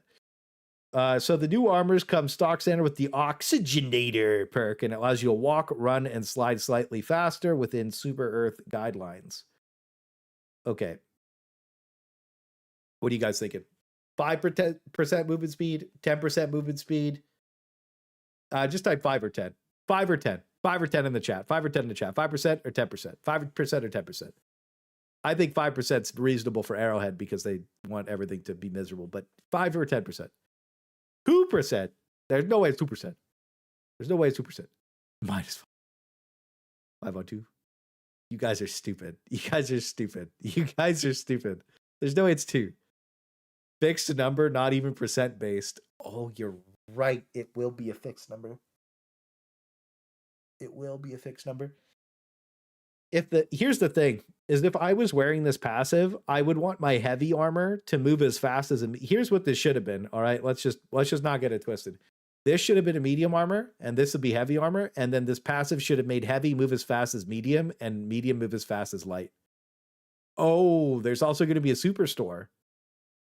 So the medium will be in the superstore with. There's no grenade in the Warbond. Are you guys thinking a new grenade? Probably a new grenade. Yeah, medium with grenade in the superstore, probably, yeah. Strat launcher. Oh my god. Stratagem launcher in the superstore would be diabolical, bro. Stratagem launcher in the superstore would be do you guys think the stratagem launcher is gonna be the superstore? There's no way the stratagem launcher there's no way they would put a stratagem launcher in the superstore. There's no way. It has to be, dude, they better be popping a galactic campaign very quickly to get a stratagem launcher. Pay up, piggy. What's in the superstar page right now? I don't think they have one, do they? Yeah, there's no superstore listed yet. They usually don't do the superstore until the day this stuff comes out. Read up as a ship module. We'll see. Third mech in the store. Both of the mechs are in the Warbond, to my understanding. The new you could get the Agos you certified to make sure to let them know the thumb of approval. The emote's good. I like the thumbs up. I wonder how Buzz Lightyear is going to do this to get the thumbs down in the thumbnail, because that'll be interesting. Anyways, Exo Experts. It looks like we have the armors, the oxygenator, the capes. I just don't fucking care about. Thumbs up. Exosuit certified. I think there'll be a couple mech divers that watch that. Watchful Compatriot. I mean, this is a cool one. The patterns, the white patterns are cool, I guess. We don't have white patterns yet on the mechs. I'm still probably going to use the Force of Law one because it's the best looking one in my opinion for mech skins. Primary, secondary, support weapon, 2 mechs. I remember when I said that I was unhappy with stratagems being in the Warbonds in 2024? And then people flamed me. They said it was just fine. And I was just crying about nothing. Now we're getting 2 mechs in a Warbond. How you feeling? How you feeling, big dog? Feeling good about that? This Warbond could have had, think about this. Instead of putting mechs in the Warbond, they could have reworked one of the mechs to be light, kept one of them as medium, and then made a heavy mech, okay? Given the heavy mech out for free, and there could have been like 20 like mods for mechs in this Warbond. This could have just been mods, and it could have just been 20 different mods for mech arms, bro. We could have had literal peak on the game, bro. It could have been the best case scenario, but now we're never going to get modularity because we're getting new mech variants because Pilestat is so disconnected from the game that in his, like that last interview that he did, he was sitting there and he was talking crazy. He was like, we could bring it up if you guys want. He's like, we can't sell a new mech, or sorry, we can't give modular mechs because we've already released the second mech in the game. Pull them up. Pulling piles up.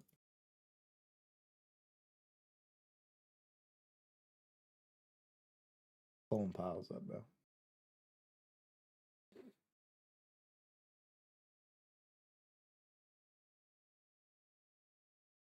The man, the myth, the legend. You need 0 introduction, but Zelda and I will do it anyway. Johan. World types, or even entirely new mechanics, swimming, base building. What's realistic right now versus what you'd like to explore in future content?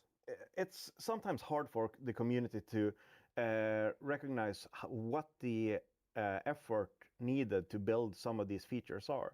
So some of these are like massive things that have large implications on the entire way that the game is played, which requires fundamental recalibrations of how the game is put together. And those might not be the obvious ones. Why can't I find it? You know, one thing like a flying vehicle for the Helldivers would be one of those things that would require a massive effort, not because of the flying itself, but because of the way that the worlds are structured and the way that we handle sort of how enemies move about the world. While as something like swimming, Why isn't it working? Rather trivial to improve or to allow for more flexibility from the player. But then the question is, what does that do to the core gameplay experience? It's not working. Like there's a lot of good ideas and what. Why isn't that working? That usually works really, really good. You need 0 introduction, but Zelda and I will do it anyway. Johan, CCO. We've got a bunch of questions for you today. We're going to dive right in. Yeah, let's do it. It's not working.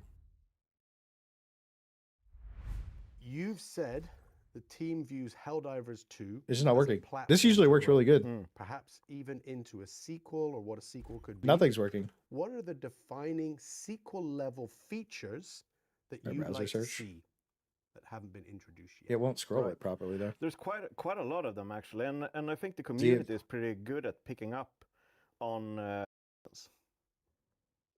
And decide which way am I gonna spend my resources, and some of these might or might not include will we see more ship modules upgrades?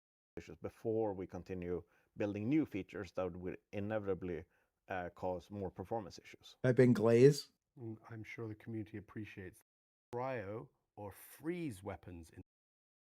Will we get a level cap in?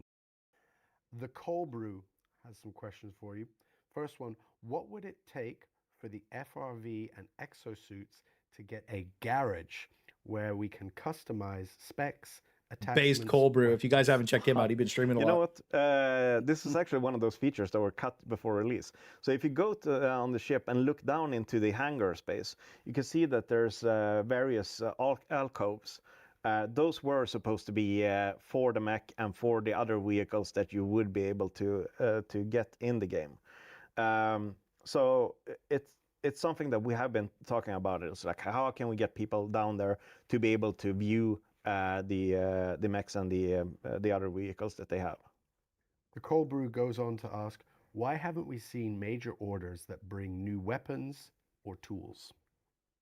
Right. So basically, there is a vehicle bay to customize our stuff, but it's not being implemented or utilized. That being cut content is very, very disappointing, considering that kind of content would have made this Warbond Omega Super S tier and everybody would have loved it. Major want to have more power, more flexibility. Tools. Right. Major order brings new weapons or tools. It's absolutely something that's been requested by the that. Very exciting. The Cold Brew asks, what are the thoughts on adding in-game compendium to build the community lore? Where's the mech This part? mission, we can't use stratagems for whatever reason. And we have some cool game modes upcoming that has some of it's cool stuff upcoming. Cool stuff upcoming, once again. First, Colonial Regiment asks, what are the exact hard factors of liberation? As we understand, Mech at 13 to the 40 minutes. difficulty is the single To be seen in game. Actually going to take some questions that were shines. The Gundam Boy asks, will we see more ship modules upgrades? We sort of pigeonhole ourselves in a way that visual system is one of those systems that at the end of development, we had to just scale down a little bit. Our ambition level for it was much larger. And now we sort of pigeonhole ourselves in a way that where we just add more ship modules. But what I would like to see is horizontal development of the ship modules, where you can go down the logistics path, but don't just upgrade it one step at a time, but instead make a decision in your progression tree and actually decide which way am I going to spend my resources. And some of these might or might not include, a forklift driver's license. Too much salty Another one licorice. from the Gundam Boy is, will we see possible upgrades for the mechs? Yeah. So one of the bigger conversations around vehicles, mechs, the FRV, and upcoming vehicles is what's our ability to customize these. Personally, I would love to be able to customize my mech, choose maybe to have dual Gatling guns or dual rocket launchers on my mech. Yep. Maybe even upgrade it to a point where I could get the stratagem launcher back on the mech. Maybe replace one of the arms with that, or some. I don't. I want it on top. Same with the FRV. Upgrade the heavy machine gun to one of the Gatling gun or a laser turret or something like that. And we have discussed this quite extensively internally. The problem is that we made a decision early on where we added multiple mechs as very different stratagems, and that design has sort of pigeonholed us a little bit in how would we handle that going back. Would we consider those like a variant of the core mech, or would we remove stratagems? And I don't think removing stratagems is the right way to go, because we've already made that commitment to. Here's the problem. Thinking that you cannot improve the game because you added we have cut content with vehicle bay already, knowing that would be the best case scenario for everybody, long-term horizontal progression for everybody. That's what everybody wants. That's what all the long-term players wants. Nobody wants a constant revolving door of new people. And yes, we do need new people. There is no doubt about that. But there isn't a lot of new people left for Helldivers at this point, guys. Right? Maybe there is, but like I would say most of the people that bought Helldivers are pretty much on it now. They already have it, and they need long-term progression. All the people who want to play the game, like, they don't really have a reason to log in outside of just doing the same missions over and over again that they've already done 1,000 times. Like, you got to think, I have like 3,000 hours in the game, and I have another like 4,000 or 5,000 hours just talking about the game, just diving into everything, all the stats and stuff, and parsing feedback mostly so that we could try and give them the answer that they needed, or the path that they needed, because they keep picking the worst possible option. And it's like, you could have very easily just light, medium, and heavy mechs. You make one of the mechs lighter, you make, like, let's say the autocannon mech medium, you add a third mech that's heavy. One, and it just depends on your playstyle. Now you have 3 mechs for playstyles. You don't put mechs in the Warbonds because this is the worst case scenario. And then you just work on the vehicle bay, and you add the vehicle bay with the mechs. And then boom, we have mech customization with that, and you sell all of the mods in the Warbond. And then the base mods would be missile launchers, machine guns, and autocannons. And that's just what you have at a baseline. And then this Warbond lets you expand it to a whole shit ton of them, like 20 different mods. You want 2 laser you want 2 laser cannons on each side of your mech, like 4 laser cannon shooting? Awesome. Who cares? It's your mech. You can build it your way. It's just how it is.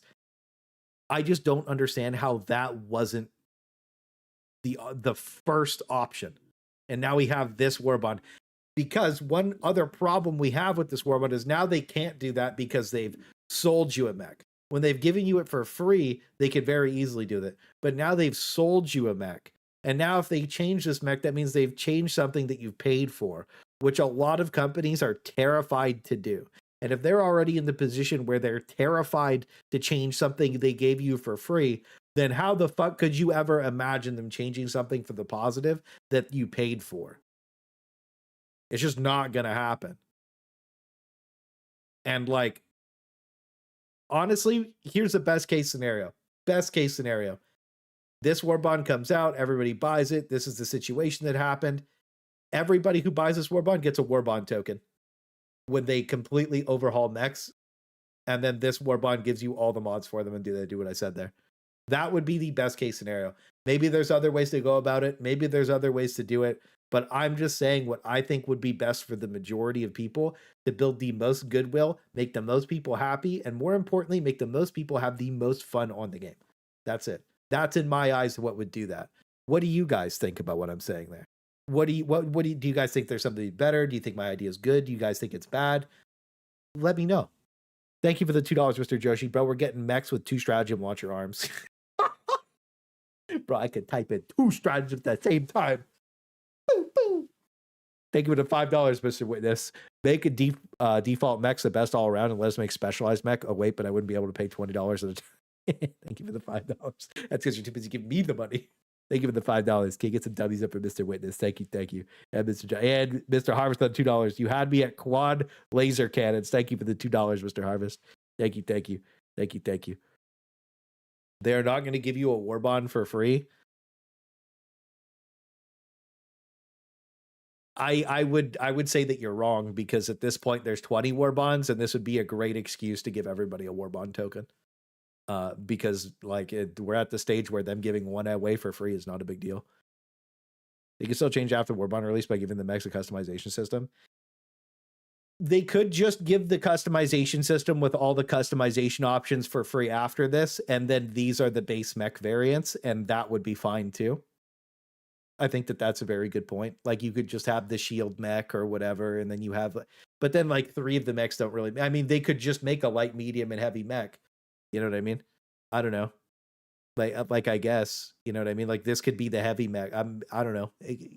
Maybe that would be better if all the mods were free in the game. You know what I mean? And then the mods weren't free, that weren't paid for. And then you just have 2 variants of the mech that are paid for, and then you have like the 2 base variants of the mech that you don't need to pay for. Maybe.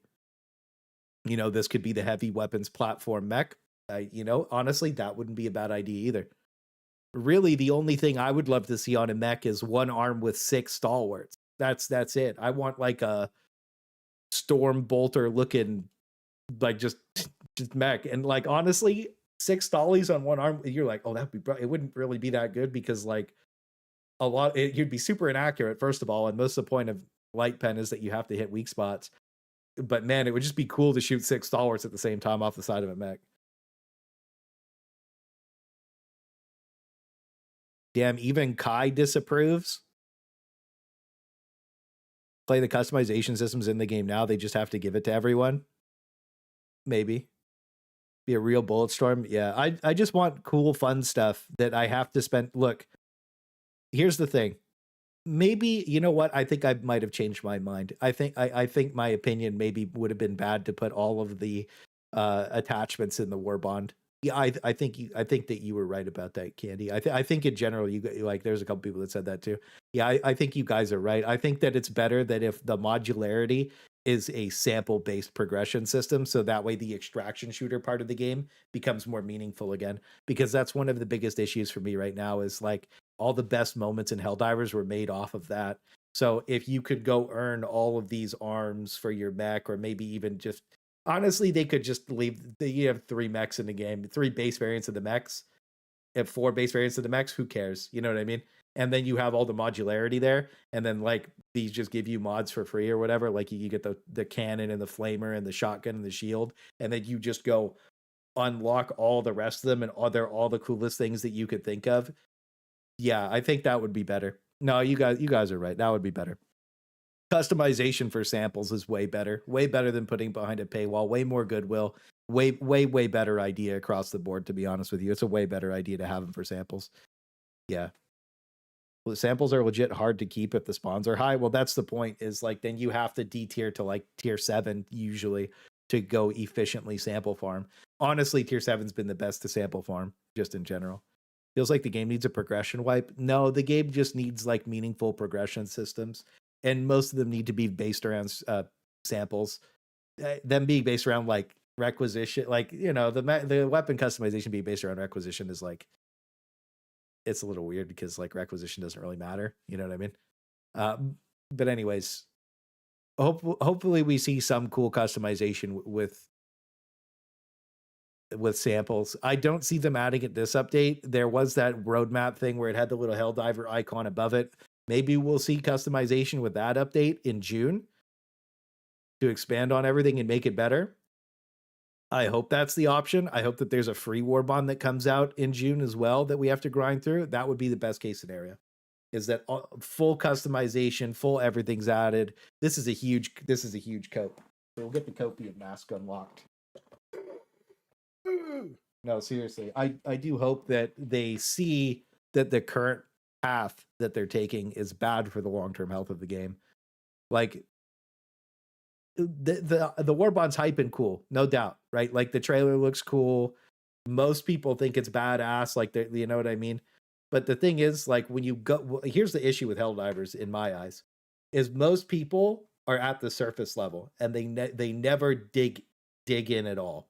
You start digging in, you notice immediately they're like, oh, there's a lot of there's an issue here, you know what I mean? And then you dig really deep and you get into everything and you're like, oh, there's a lot of problems. And then the problem is, to keep people on the wheel, you have to solve those underlying issues.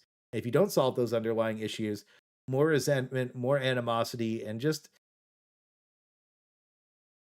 more dissatisfaction with the game builds up and up to the point where people just get tired of it, right? And you see this happen on other games over and over and over again. And one of the biggest reasons that we gave balance feedback originally for this game was so that we didn't see it happen again. And then we did see it happen again. And then they took the initiative to be like, okay, well, the game is fucked. 5,000 players. This game's going offline if we keep going the current way that we're going. They redo the game with the 60-day plan, quite literally word for word with the balance feedback document that we provided, right? Word for fucking word. We turbo saved the game as a community. No, like Odo, Thick Fillet, and I, right? All three of our communities, you guys should be very proud of yourselves because you genuinely saved this game at one point because of the discussions and positive conversations that we had about how to fix it, how to keep it in line, how to make sure everything grows in a positive direction. You also have to understand those original balance feedback forms. We wanted to two-shot impaler weak spots with recoilless rifle, but we also said that we want rockets to feel like rockets. So they made them feel like rockets, right? And then they stopped listening. And then they just ended up in the same spot. And they're very happy with the current player base. But the issue that a lot of the old heads have, and a lot of the people that have played any other game other than this one, is they see the true potential of this game and how fucking amazing it could be with so little effort. And we just want it to reach its true potential. We want these guys to build the dream game. And it's not even like we're talking about anything crazy here. We want them to build up player goodwill. We want them to have good updates. We want them to have these crazy high player counts. We want them to have the best possible version of the game. And that's why I don't understand when the charity thing happened. I mean, I do. Reddit's just a slop platform for like rejects, right? Like they finally get the devs to play the game. You finally have Shams talking about like how things aren't working correctly or there's problems. Like the spear fucking sucks. You know what I mean? And you finally have him talking about it.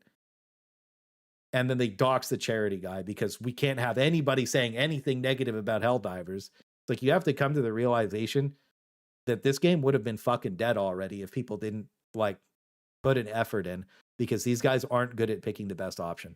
So I do hope that they do pick the best possible option. I think we will be doing something very special tomorrow instead of the crash out that I had planned. We are probably going to do something involving just a complete mech feedback. Complete overhaul of how the majority of systems work in the game, but we'll focus on mechs tomorrow because that's what the big talk is. So hang on. $5 from Harvest. A mech with a canister rifle, not a shotgun, a canister rifle. It could have different ammo types, grape shot or armor piercing, discarding, sabotage heat. That would be sick, bro. Thank you for the $5, Harvest. Good job on the W's. $5 from Witness. Brother, you are in the program they made to listen to the community, and now they ignore you guys. Why would they listen to us now? Thank you for the $5, Witness. Well, thank you for the $5. Get some days of Witness. I'll have a reason for you. This is going to come out. People are going to be pissed the fuck off. They probably run a bug event. Looks like it's going to be TCS 2.0. Everybody gets a little hyped up for it. You know, they have their player count again. They're happy. Far Far West is going to be out. I promise you. Hey, look. There was a bunch of people that made coordinated I'm quitting videos. There's 3 people who didn't. Odo, Thick Fillet, and Clay. Just saying, by the way, just saying. We did not do that. And all 3 of us are going to be playing Far Far West. You're going to see BG on Far Far West. All those other people are going to be playing Far Far West. Inevitably, what's going to happen is all of the people who play Helldivers are going to see the best horde shooter that's ever been made. And they're going to switch over. And then Helldivers is going to have to fix their game because they're going to lose all their players again. Maybe they won't. Maybe I'm wrong. But the reality is that game is built for you to enjoy, have fun, and build insane combos, have insane customization. And the reality is, like, I don't want to see Helldivers die. I want to see all these games competing and having great marketplace value. So they have to fight each other and improve and get better and just like keep improving on their systems to be better. That way we get the best possible product. We get the best possible games. And the reality is Far Far West is providing that. So we're going to be like all of the people who play this game as creators are going to play Far Far West. I promise you. They might not think they are now. They might not believe they are now. They might be like, oh yeah, I promise you, all of them are.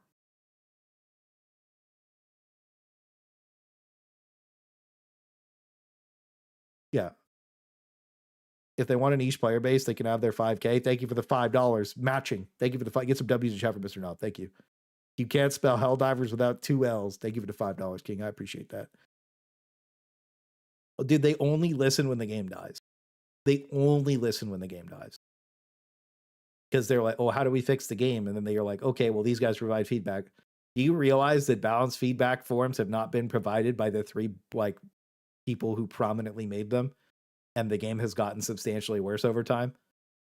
And the reasoning is they just aren't listening, so we just haven't made the forums.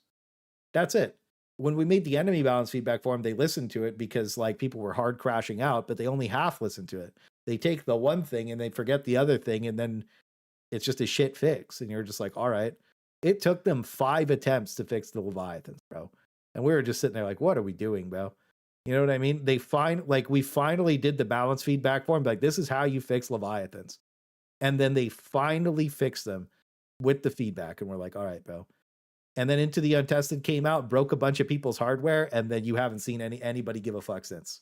That's as simple as it gets, right? Like, that was the update to make it or break it. And they broke like most people. Form some random Discord and gig invested content creators get ignored. Look, man. If you go look at like, was the Armory Chat's most recent balance feedback document, basically all the stuff they shit on us for, they put in their document because they're a bunch of disingenuous fucking rats. And then a bunch of stuff that they wrote in is from the wiki, which is outdated information that is completely incorrect. Some of that stuff isn't even fucking real. And we're just like, what the fuck? Anyways, time to talk about what people really want with the mechs, guys. This is what people really, really want with the mechs. Okay. There we go. Wrong thing. Are you going to permanently keep Far Far West in the game rotation if it goes downhill like HD2? It won't go downhill like HD2. We have infiltrated the Far Far West developer Discord. And we have been turbo shitting on the Glazers for 6 months. They wanted it to be a hardcore, strapped, like, weird fucking game. The devs fell for it a little bit, and then they got fucking fried for it. Far Far West is safe, boys. Far Far West is absolutely safe, bro. I promise you it's safe. They are building the game for it to be... They nerf some things that are, like, really egregious that just completely ruin the gameplay loop. But for the most part, they've buffed the majority of things to just be more fun. Nice factory, Strider. Hey, that's a crazy factory, Strider. I wonder who made that, Ilya. So this is what I asked people. What do you think about mechs and Helldivers 2? This was not a small poll. 15,000 people is about 15% of the player base, right? About 100,000 actives every day. You know what I mean? This is about 15% of the active player base. This is about who usually votes on my polls, right? So the factory shard needs more. Yeah. Well, I mean, like if a hacker can build this, who's protecting us from Game Guard? You know what I mean? So look, modular with more base variants. This is the best case scenario. This is the best case scenario, is modular with more base variants. I hope that's the direction that the Warbond is taking us. I hope that there's a surprise. There's fully mods to go over. There's a vehicle bay on Tuesday. That would be ideal. That's definitely not happening, but that would be ideal. 80% of people want the mechs to be meaningful. People want progression back in the game. And the best way to do that is to add sample grinds. And the perfect sample grind would be modular mechs. That's as simple as it is. Like, if I can change my arms for whatever cool thing I could think of, that would be perfect. Add more variants was 13%. You know what I mean? So if they're only adding more base variants or more variants to mechs, then they're catering to 13% of the player base. Okay, this isn't a small poll. If this poll had like 1,000 votes, you could say, yeah, whatever. This poll is fucking massive. Okay. So 7% of people don't care. So either way, these guys are just not going to give a fuck. So about 20% of the people you can expect to be very happy with next week. That's fine. About 20% of people accepting everything is the baseline. Usually there's stuff that I just don't really care about either. So I end up in this position as well. And that's fine. I think a lot of people are don't care about the majority of stuff, right? Like I don't really care about the SMG. That's not a make it or break it for me. I just think it doesn't make sense. I think it's a stupid item, right? Thank you for the $2 super. What we want is mechs with. Yeah, is that's what we. Thank you for the $2. Appreciate that. Thank you. But it's like, if 80% of the people want fully modular and modular with more base variants, then it's like, dude, you can literally, dude, if Arrowhead, the reason I do these polls is because I wish Arrowhead Studios would just go click on my channel and click posts, because like you can quite literally go see, like, dude, most people are in think this is going to be A tier. Most people think it's going to be A tier. So this is the prediction, is most people think it's going to be A tier. So I think that the feedback that they're getting is they don't care, and they're probably just going to leave it as it is. But if all the creators are crashing out about it, then they'll be cooked. Consider you can make any given variant with modularity. They do click on your profile post. They do not care, though. That's probably true. You know what I mean? Like, it's not like I have small polls. Like, I'm polling about 15 to 20% of the active player base. You know what I mean? Like, this isn't like, people don't want to interact with this shit if they're not playing the game. They don't care. You know what I mean? These isn't small shit. So it's just like, dude, these posts get more views than my gameplay videos, or more votes than my gameplay videos. That's fucking insane to even say out loud. So it's like,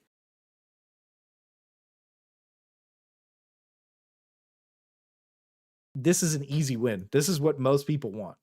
I think that if this is what we're getting, that would be a great Tuesday. Maybe the modularity is like a hidden update. Maybe. That's a huge cope. I don't think it is.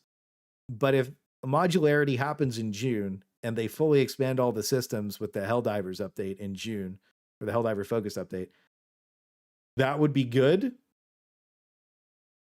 But they have to talk about it and communicate that, because I think on Tuesday, there's going to be a lot of bad will built up on Tuesday selling the mechs like this. I do. I think most people are excited. You know what I mean? Like I'm more excited for the disposable machine gun and the pistol than anything, right? I think that's going to be badass. That's what I'm excited for. I'm wondering what the superstore is. And like, I'm pretty excited to use the lumber, and I want to see what this is all about. But I really want like modularity. Like, if I could just modulate the mechs right now to anything that I want, like they added that, and just with the stuff that we currently have, that would be basically perfect as like a rushed update. I think that would basically make me like, all right. And then they're like, oh yeah, we're going to expand on it in the future, and it's going to cost samples. That would be perfect. That would be the perfect way to go. Stratagem launcher is the best we could hope for. If they do a galactic war campaign, okay, for us to get a stratagem launcher on Tuesday, and like that's part of like a free update, that would be fucking amazing. I would be very happy with that. I would be throwing W's out the wazoo. Buzz has a similar one with 34k votes. Let me go take a look-see pooksy. Lieutenant Buzz Lightbeer.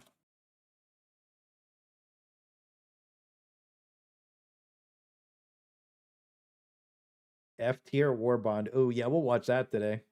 Oh yeah, he got 34k votes. Would you be okay if Arrowhead removed one of our current mechs so they can enable mech customization, including swapping arms, various combos, and more? 85. That lines up. 80%. You know what I mean? Like mine was 80% for my poll, which was a little more in depth on this, and his is this. Yeah, he has twice as many votes. So the data is consistent. About 80% of people want this, and they're making the game for 15% or 13% of people. Right? That doesn't make any. Even saying that out loud doesn't make any sense, bro. There's no way that you ignore this sentiment from the community. I do think it is a little bit weird that they keep like pushing a certain vision and direction of the game when it's like, here's a free W handoff that'll just make everybody so insanely happy. The people who love your game, love your company, want to support you. Why not support them back with just the simple stuff that they like, bro? Doesn't make any sense. So we'll see what happens on Tuesday. New Mech Warbond. Let me know what you guys are thinking about it. I think that the Slop inspection confirms that this one is going to be a slopper. All right, boys. I think it's what it's going to be. I think that this mech's going to die instantly. I think that the fire mech is probably going to be pretty good on the bug. There's going to be bug gear, bro. This is bug gear. You bring this to the bots, your mech going to die instantly. Maybe they buff it. Maybe they sell you the solution. Maybe they don't. This thing's going to be fucking badass no matter which way you swing it. This is going to be a dick sucker. This is going to be a dick sucker. This thing's going to be ass no matter which way you swing it. Fast shooting knight with low magazine size, clip size, ass. The pistol, W. Armor, if it makes your mech move faster, that'll be great. If not, it looks cool, but ain't nobody gonna use it. End of the line. Stratagem launcher, but I lose an arm. If they do stratagem launchers on the mech and you lose, and it's for an arm, they have a modeled place for the stratagem launcher already. Just put it there. All right. So we have, what do you guys want to watch first? Do you guys want to watch Buzz's video or Thick's video first?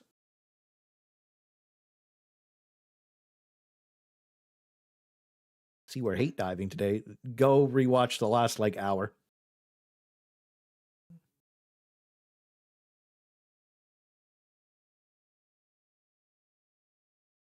Buzz, Thick. Okay, we'll do Thick's video first, and then we'll go Buzz's video. Okay, boys. We'll do Thick's video. We'll do Thick's video, and then we'll do Buzz's video.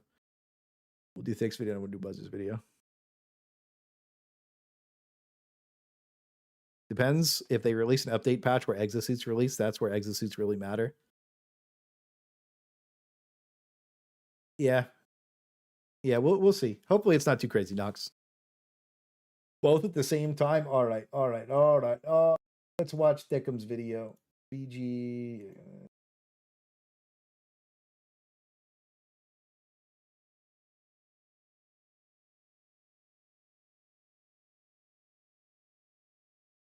What was this? So you guys just said Commissar Kai was mad too?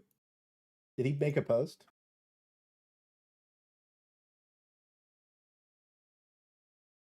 Let's see. Oh shit.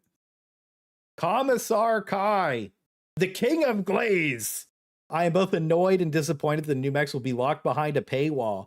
This feels like a step backwards for Warbond design and corrosion of the Helldivers 2 microtransaction model. It would have been way better if the Warbond had gear based around supporting your mechs and letting 2 new mechs be free content that can unlock the Galactic War. There's no changes to our existing mechs and they still end up being made out of paper. I'm afraid that this next patch war and Warbond is going to be a complete dud. I'd encourage y'all to exercise your democratic rights and vote with your wallet on this one. Shit! He just told the Glazers to shut the fuck up and not buy the Warbond. Look, man, if Commissar Kai is telling you that you fucked up after he just glazed SMGs, you really fucked up. Honestly, I don't have any problems with Commissar Kai. I know he probably has a problem that I talk crazy all the time. I don't ever talk crazy about other people, though. Real shit. I just call him Communist Kai because you guys are fucking assholes. But thank you for the $2. Sloppy slopper. I don't have any problems with Commissar Kai. I think we're cool and shit. I talk to him sometimes, but I don't talk to him a lot. It's just, the thing is, I hope he understands when you make a post like SMGs are finally worth taking. Dude, SMGs were fucking worth taking last year, and they were amazing last year. They're 30% worse this year. So when you make a post like that, you do have to understand that you are feeding into the loop that it's okay for them to keep making bad decisions, right? I do hope that is a general sentiment. Now, I do think that people are sleeping on some SMGs. There's no doubt about that. And that was a good video to talk about that with. However, I do think that there is a lot of problems with the way that they've redone SMGs, especially when they did the sway changes. That was basically it. You know what I mean? You got to understand that when you feed into the loop, this is what you get, right? And this is the kind of thing that I've been fighting against fucking since the first balance feedback document. Right. And, you know, I get called toxic. I get called hate diving, cry diving, whatever. The reality is, if they keep going down this current path for war bonds, you are going to see the game's player base fucking collapse. And people are building a lot of animosity towards the game.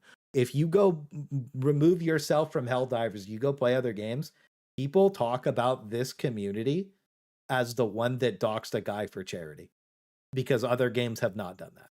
That's what Helldivers is. A bunch of mentally ill freaks. That's us. That's how people view us as a community, by the way, because of Reddit. Just so you're aware how much you don't hate Reddit enough, the midwits actually killed our community. I'm not joking, by the way. That is how you go bring Helldivers up. That's immediately what people say. Immediate. Go play Arma. Go play any other game. Bring Helldivers up. People are gonna talk shit about it instantaneously. That's what Helldivers is known for now. Right now, I'm not saying the cops are kind of to do that. I want to clarify because I do have him on screen, and I know some people like to really intentionally misunderstand things because they're mentally ill Reddited retards. But we do have to come to the understanding that this is bad for the game. Terrible for the long-term health of the game. Like, actually miserable. The way they've communicated with the, look, I'm going to be honest with you. Zero communication on their end. To the point that I quite literally, okay, you want to talk about the level of communication we've had about, what's coming to the game? This is the level of communication that Arrowhead has given us for coming to the game. I can't even fucking react to the Warbond trailer with sound on without getting my video blocked worldwide. Okay? This is the level of communication and respect this company has for its creators and its player base. It's non-existent. All right? Keep that in mind. Thank you for the $5, Dies Instantly. You know what would be nice if instead of constantly adding new Warbonds, they kept adding onto the older ones. Thank you for the $5, sir. Get some W's in the chat for Mr. Dies. This is the best name on YouTube. Get some W's in the chat for Dies Instantly. I do think that we have to come to the understanding that, they're only in it for money now. They don't fucking care. And if they did, they would communicate with the player base more. And here's the thing. One thing, they have those survey forms in their Discord. Those don't even fill up anymore. They get removed when the next one gets posted because nobody fucking cares because all the feedback went through the paper shredder too many times. That's it. Anything else about the items and what? Nothing. Nothing. But guess what? Anybody who's glazing this fucking Warbond, they're fried, bro. They want the game to die. They don't see the long-term repercussions and effects of what's happening. And that's fine. If you want to have, dude, I had a lot of people, every time I talk, people are like, bro, but I have fun with my friends. This game saved my life, whatever. That's nice, bro. You wouldn't like this game if it wasn't for me. Cry about it. Cry about it. You would not even be playing this game if it wasn't for me. The game would have been offline. Cry about it. That's it. And it pisses people off when I do that shit because I'm I'm talking crazy, but it's brother, we want the game to thrive long term. That's the whole point. Why do you think the cry diving does so well? We want the game to thrive long term, dude. If you can't see that, you're fucking stupid. I can't wait for the 20th. I promise you, I'm going to play Helldivers on Tuesday. I'm going to clock in with the boys. We're going to make some videos. We're going to have some crash outs. We're going to have some good times. We're going to have a lot of bad times. And then we're going to go play Far Far West on Wednesday, maybe Thursday. But I already have Far Far West videos slotted. And I'm going to be dropping a Far Far West video on Tuesday because I don't want to read the patch notes on Tuesday. I don't give a fuck. Disley cheater here. Ilya, yeah. Can't wait to see the super credit power creep in the equipment store with this one. I wonder what the super store is going to be. I really do. All right, so let's go watch Thick Fillet's video. I'm very, very happy Commissar Kai's finally calling out some of this bullshit. I really am. I really am happy he's calling out some of this bullshit. So Helldivers, but I think it's overdue.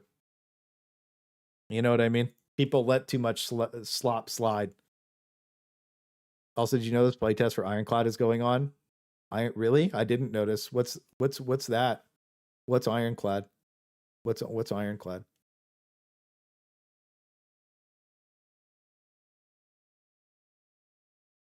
Oh, yeah, I signed up, didn't get it. I signed up, didn't get it. Convince me to buy the game with your vids. Save us. You'll play instantly, bro. Don't even worry about it. The Thick Fillet has a video called Helldivers is now selling vehicles. It has 32,000 views, 10 in 10 hours. Let's see what the like to dislike is so far. Okay. So overwhelmingly, if you think he's wrong, you're a fucking retard. So we'll go into the video with the assumption that if you disagreed with the takes in this video, you probably really enjoy Reddit. All right. That's pretty much where we'll be at with the video from start to finish. So, opinion already pre-made on the video, pre-watched, all right? Pre-watched. Welcome to fucking Mechdonalds, bro. Excuse me. Welcome to Mechdonalds. Welcome to Mechdonalds. Helldivers is now selling vehicles. Well, go down here. Yo, Clay, have you ever played the original DRG? If so, what are your thoughts? I think of it at $5. Edward, I appreciate it quite a bit. I did play the original DRG, and I do think it's a pretty fun game. So I'm going to be playing Rogue Core, and I think that if you genuinely do enjoy Deep Rock Galactic, you're going to genuinely enjoy Far Far West. Same vibe, same feeling, except one thing that's crazy is the Far Far West devs put more love, you can feel it when you play the game, more love into that game than DRG put into their game. And DRG put a lot of love into their game. You can feel even more of it in Far Far West. I'm not joking. You can feel it, and you'll know exactly what I mean when I'll show you guys on Tuesday. I have an entire review ready. I'll post it for you. Even though the new Warbond comes out on Tuesday, I'm posting a Far Far West review before you buy a video for Far Far West. You'll see on Tuesday. I'm going to go over everything. High claims. I promise you. I wish I could show you right now, but there's an NDA. I wish I could show you right now. But I promise you that if you watch the old playtest or the old playtest that we played and some of the stuff, just the hub alone, just the hub. Amazing. Also, one thing to say is they implemented a shooting range because we asked. One of the very first things that happened on this game, just to keep you in mind what the Far Far West devs are doing and their mindset, they had one of their devs and a community manager come play with me on the first stream. They had 10 people playing their playtest. Me and Thick went and played it, and then there was 300 people playing their playtest the next day. Right? You guys really pulled up. They were insanely happy about it, but they had one of their devs, the lead dev of the game, and a community manager come play. Okay. The issue is it took 20 minutes to invite them, Steam friend code, whatever. It was it's so annoying, right? It's just like Helldivers, same bullshit. Gotta invite people. It's so annoying to invite people, right?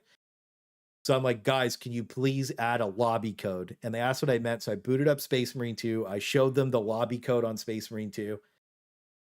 Their playtest goes down for a week or whatever because it's only a 3-day thing. The next playtest, they have lobby code invites in the game. So when we talk about the Far Far West devs and what they're doing, they care about you playing and having fun with as many people as possible. They implement feedback that's meaningful and game-changing almost immediately if it's for a net positive for the game. These guys are on top of their shit. The hub is fire. The hub in Far Far West is definitively the best player hub I've ever played in a game. And there's trains. WDevs. I'm just watching a dude talk about how gay the game feels right now. Valid. Anyways, time for Mechdonalds, boys. Time for Mechdonalds. Time to clock in. Thick Fillet says Helldivers is now selling vehicles. Videos popping off, is going absolutely insane. And we're going to check out what it's all about.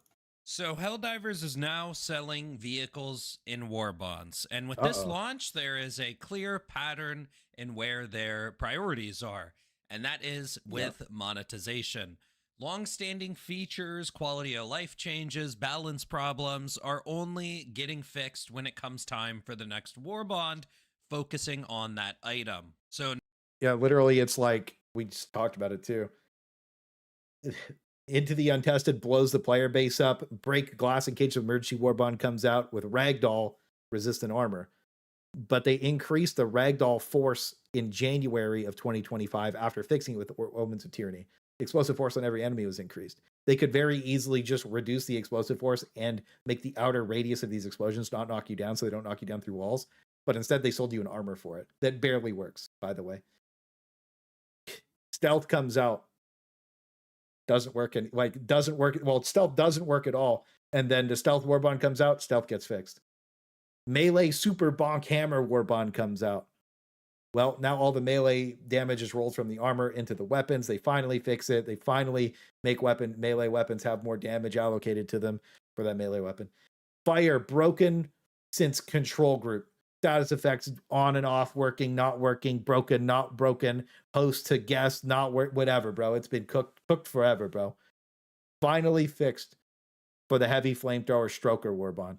And on top of that, it gets giga buffed for fire. And now we're getting a Mech Warbond, which they nerfed the shit out of mechs like across the board, just basically making them paper forever ago. And then they buffed all the durable damage of enemies during Cyberstand.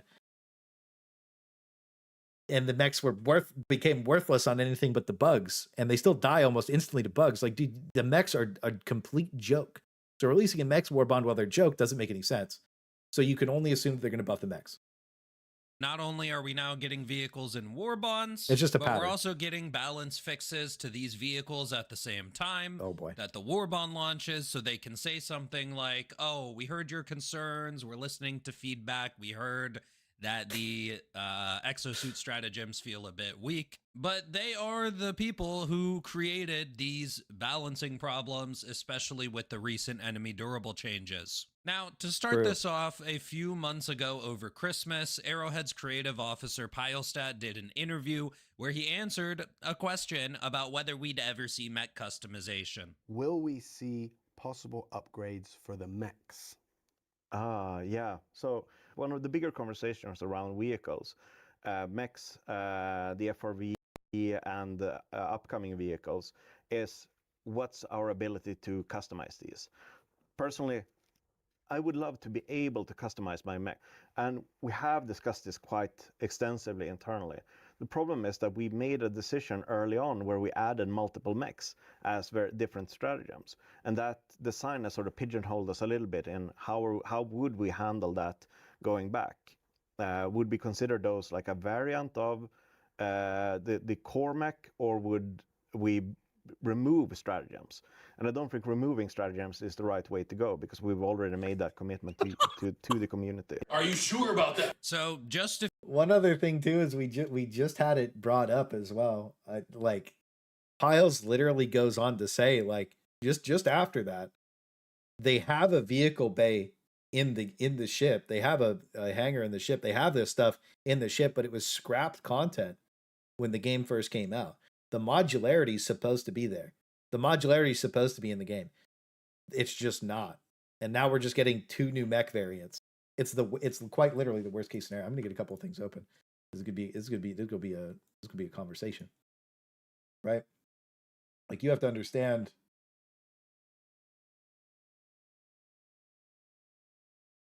When you're really talking about it, 80% of the people want this. When we brought Buzz's poll up, the numbers are, he has even more people. 85, no, you know what I mean? And on mine's a little more in depth, just towards the mechs. This is like, I'm polling 15% of the player base, active player base. He's polling 30%, right? And you're sitting here and you're like, so 80% of the people in these polls want fully modular base variant mechs. That should be the update. Adding more base variances for 10% of the player base. Maybe that's their target audience.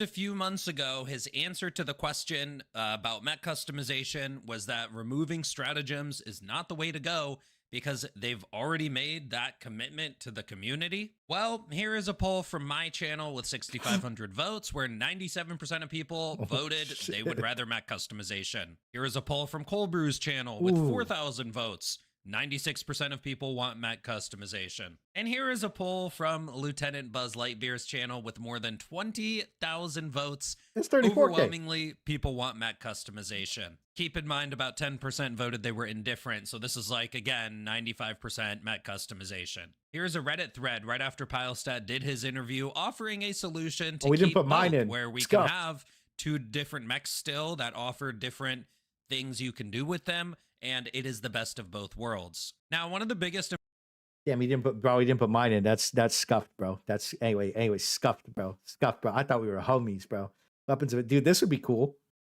There has to be lasers and machine guns. So we just need 6. We need 2 heavy laser cannons each side, 2 laser cannons on each side, one each on each arm, or 6 stalwarts for an arm. That'd be peak. Things you can do with them, and it is the best of both worlds. Did Now, make it one of the wash, biggest true. important things here is Oh, that we made it. We made it. Hey, boss. We made it, boss. Just we were talking. Hey, take back everything bad I ever said about you, Dickums. Love you, King. Good man. W mans. More interesting options. See, we're just better. That's life.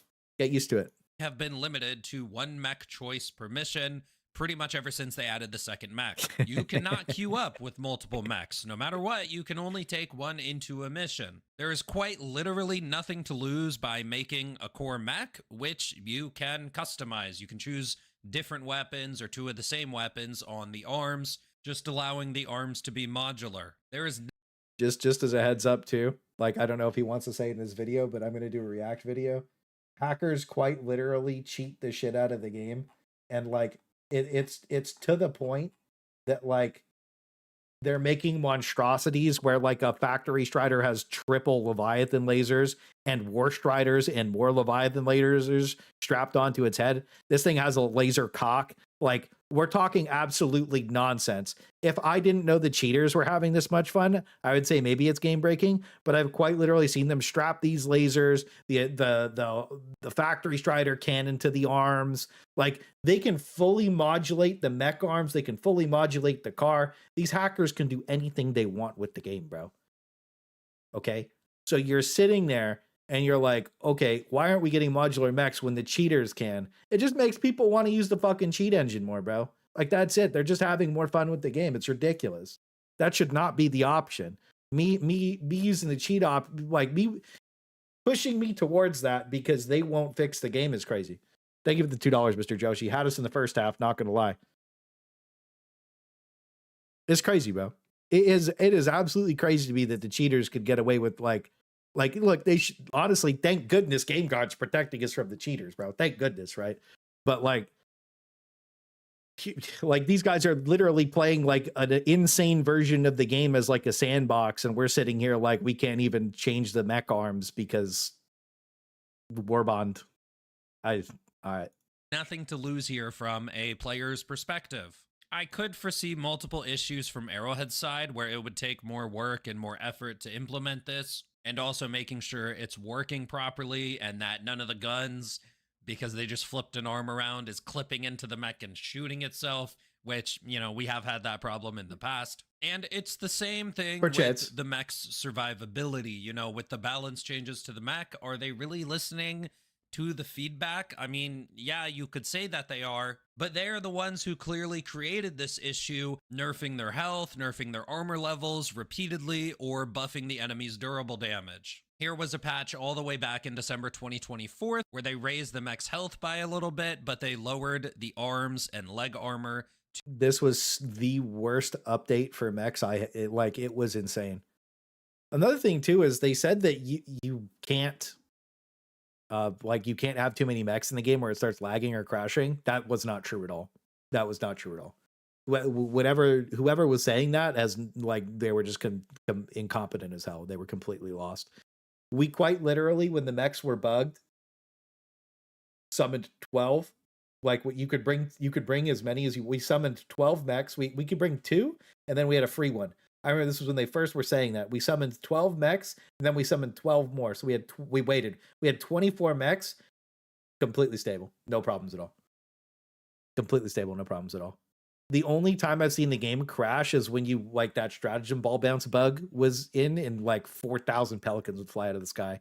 When Super Earth came out, you guys remember that? Like, just before Super Earth came out, it was like that whole Super Earth update. You would bounce a stratagem off of like a pipe, and then like 40,000 pelicans would come in and crash the game. That's the only time I saw a problem. And that was egregious, bro. To now being made of just light armor. They said they did this to preserve a sense of vulnerability. Yes, I'm in a that's mech. right. I don't want to be vulnerability, because I'm calling down a giant mech suit in the game where I fight off hordes of bugs, or I'm facing massive amounts of gunfire from the bots. I'm calling down this giant metal armor suit to feel vulnerable. And for what it's worth, I am mostly fine with like glass cannon approach to gameplay where I am dangerous to my enemies, but my enemies are also dangerous to me. However, I do also feel like in these games, there should be a way to sort of build where you don't necessarily have to be a glass cannon all the time. And I do feel that this does not fit the fantasy of being in a giant robot the size of a Hulk, but with the stats much closer to a Devastator.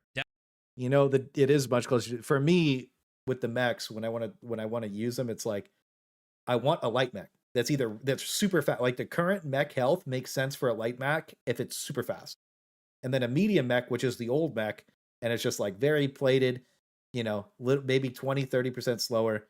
That's fine, and it's just like it's barely durable. You know, you're not going to get killed by too much outside of like a big cannon blasting you.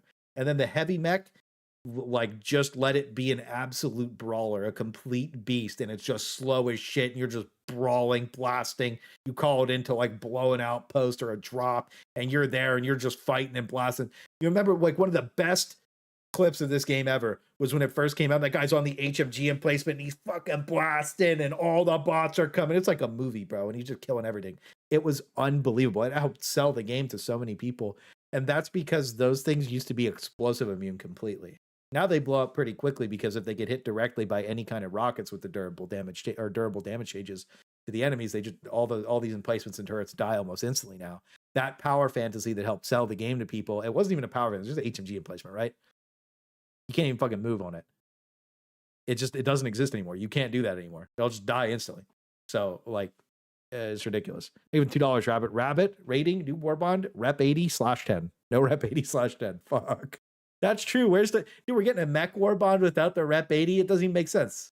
It doesn't. Rep 80, by the way, is like it's like a drone it's like a guard dog that heals your mechs and stuff. Remember we had to kill 30,000 Hive Lords. They gave infinite mechs for one night and they changed it in the morning. Sick. I suggest having multiple mech variants. For example, there'd be 3 or more stats, include like speed, ammo count, armor. That would have max one stat, but the other stats would be lower. Yeah, maybe sliding your stats would be interesting. I just think you should be able to, like, there should be something that you could pick. You know what I mean? It should I think it's easiest for them to just do light, medium, and heavy mechs because like adding sliders is probably just too hard.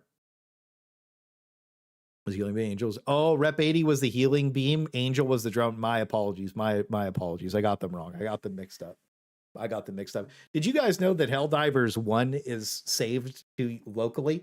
So if you switch computers, you lose all of your save data and have to start from the very beginning. Isn't that great? Anyways, honestly, I'm going back to vanilla game because they had customization board kits for my own enemies.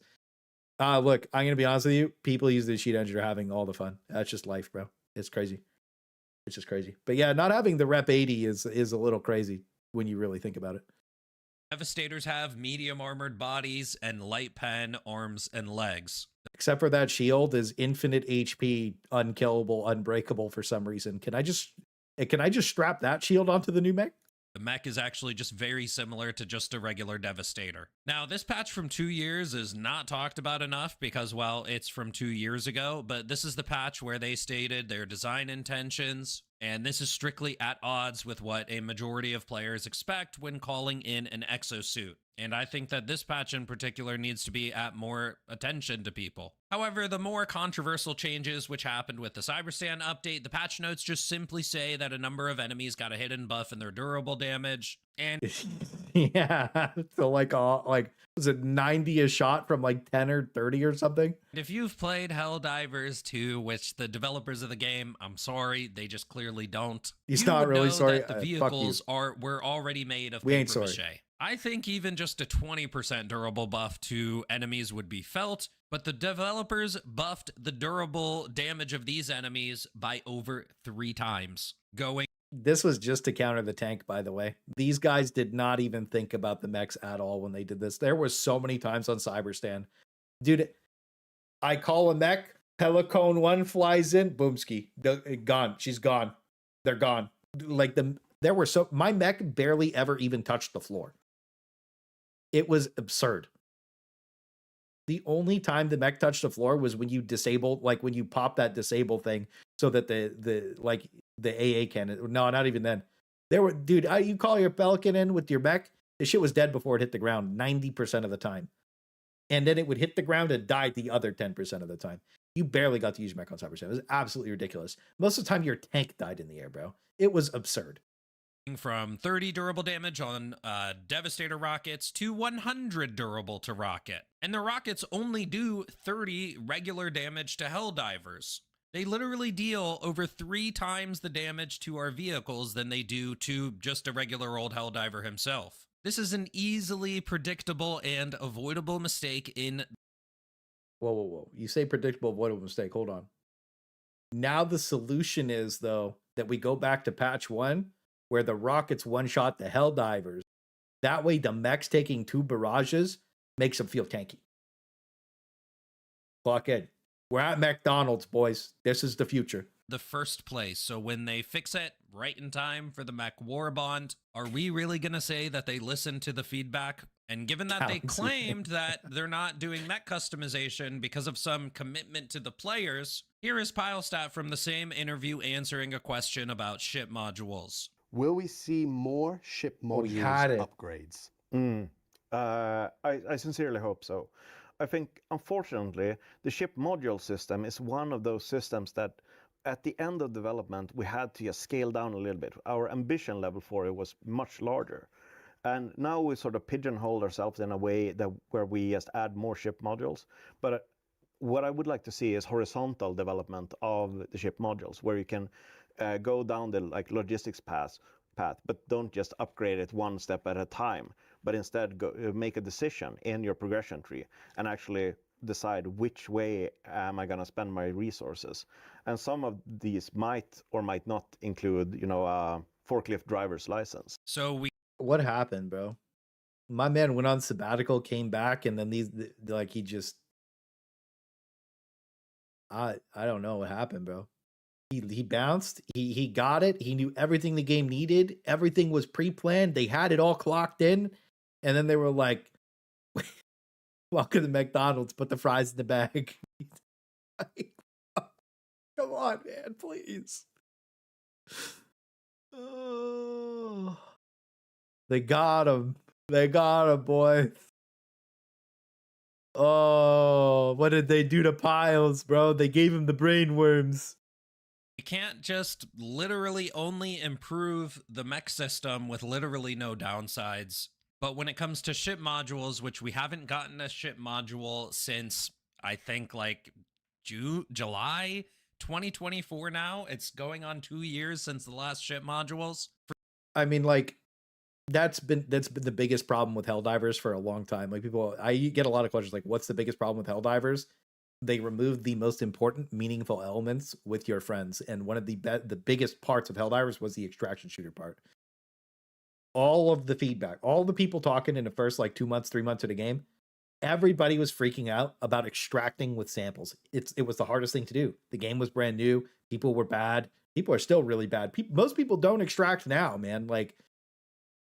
The issue is that's one of the most important part of the games is extracting with the samples. This being an extraction shooter is what helped make it so popular in the first place. So without that, there's no loop. There's nothing keeping you on the wheel, right? So all your long-term players, there's nothing to do. So modular mechs being behind samples would have made so much sense. It would have been literally perfect. I don't know, and even Piles is dude, yeah, we had this, but then we threw it out. And it's it's been 2 years, brother. Just bring it back.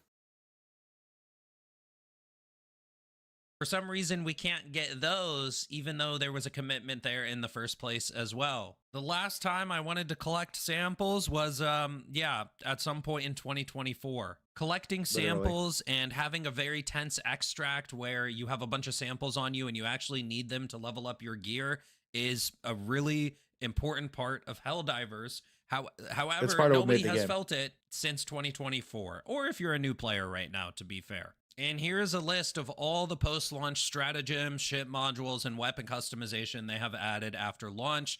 Basically, the only forms of progression we've gotten for free. Almost all of it was added in 2024 with the majority of this list happening in the first year of the game. And weapon customization was one of the biggest blunders because it didn't require any samples, even though if you've played the game like me, then you remember back in the day what it was like to collect samples at Extract, and there is just nothing to spend samples on. Now, the gun swaying around is just like probably the most irritating thing ever. But anyways, Helldivers really needs more ways for you to just engage with the homies and like bring people together. That the whole point of this game was bring people together for a common goal. Now there's no goal. Everybody just logs in. It's like pay for the new Slop, pay for the Mechdonalds, nothing beside it. And I think it's really starting to. People are finally starting to clue into like how this is the same problem that all these other games have had in the past. You're seeing the same pattern recognition from all these other games that just completely cook their player base off and kill all their player goodwill. It's so easy to just keep that goodwill high. It's so easy to just make people happy. It's so easy to make meaningful, important progression decisions with your player base, which isn't just like making the game better. You have to progress with the player base. Most game devs are just like disconnected from their players because they're not part of the player base, whether you like that or not. Most game developers are just jobbers, bro. They log it, they go to work, they go home. They don't care about the game. And I think that now that we're seeing basically just paid progression all the way in Helldivers and nothing in between, and like the things that make the game special are kind of just getting eroded more and more. Metal Storm hype in general chat. Thank you for $2, Mr. Bad Rabbit. I appreciate that. Who? I can't watch those on stream or my stream will get cooked off. Issue with Helldivers' current monetization is not the fact that it's monetized. I mean, you know, Helldivers is a live service game. They provide multiple content updates per year. Obviously, they have to monetize the game to justify, you know, paying their employees to keep working on the same game. And the fact that you can farm super credits in game is really the only reason that the game isn't pay to win. It's pay to skip the grind. And I do think that the fact that they allow you to farm super credits in game is really the one like goodwill, good grace that they have with the community. Lost Ark made my YouTube channel. Okay. Lost Ark made me as a creator. Nobody's going to doubt that. Okay. Pay to progress is pay to win. There are ways to farm gold in Lost Ark so that you can bypass the grind with the enhancement, because you enhance with like mainly gold and like enhancement materials. You buy enhancement materials, but you can also swipe your credit card to skip that grind. Okay. Now, Helldivers gets away with it because it's not mandatory to have these items to go progress the new content, right? In Lost Ark, you have to tier up your armor. You have to tier up. You have to get your item level up to go play the new stuff. Otherwise, you just can't play it. If you get item level checked by the boss, you can't even queue. You can't even go into the raid. Okay? I mean, you can get carried, but like you can't participate in any meaningful capacity. Now, in Helldivers, that's not the case. However, it just feels like fucking dog shit. That's it. And I see the exact same patterns that Lost Ark nuked its player base with happening in Helldivers. They're not dealing with cheaters. They're not dealing with hackers appropriately. And one of the main things is like they're not doing monetization correctly. They're not giving you meaningful progression outside of monetizing. And that's actually a huge problem that people really don't want to talk about. But like, brother, I'm a Korean Slop MMO enjoyer, bro. Like, I don't give a fuck. I love it. I feast on it. But I like to grind all day. I'll put in 1,000 hours to just get the next thing instead of swiping. I don't care because it's fun, but it's like, when you remove the other forms of progression from the game, it wears away at people very, very, very quickly. And I have seen this more times than you can count. So keep that in mind. So no, my problem is not that the game is monetized. It's just that how it seems that the monetization is affecting the development and their priorities. Because that's the issue. It 100%. Because when you really think about, like, again, like the Korean MMOs and stuff, directly the game's like complete progression systems are based around the monetization, and like that's the problem with those games. Having monetization isn't the issue, right?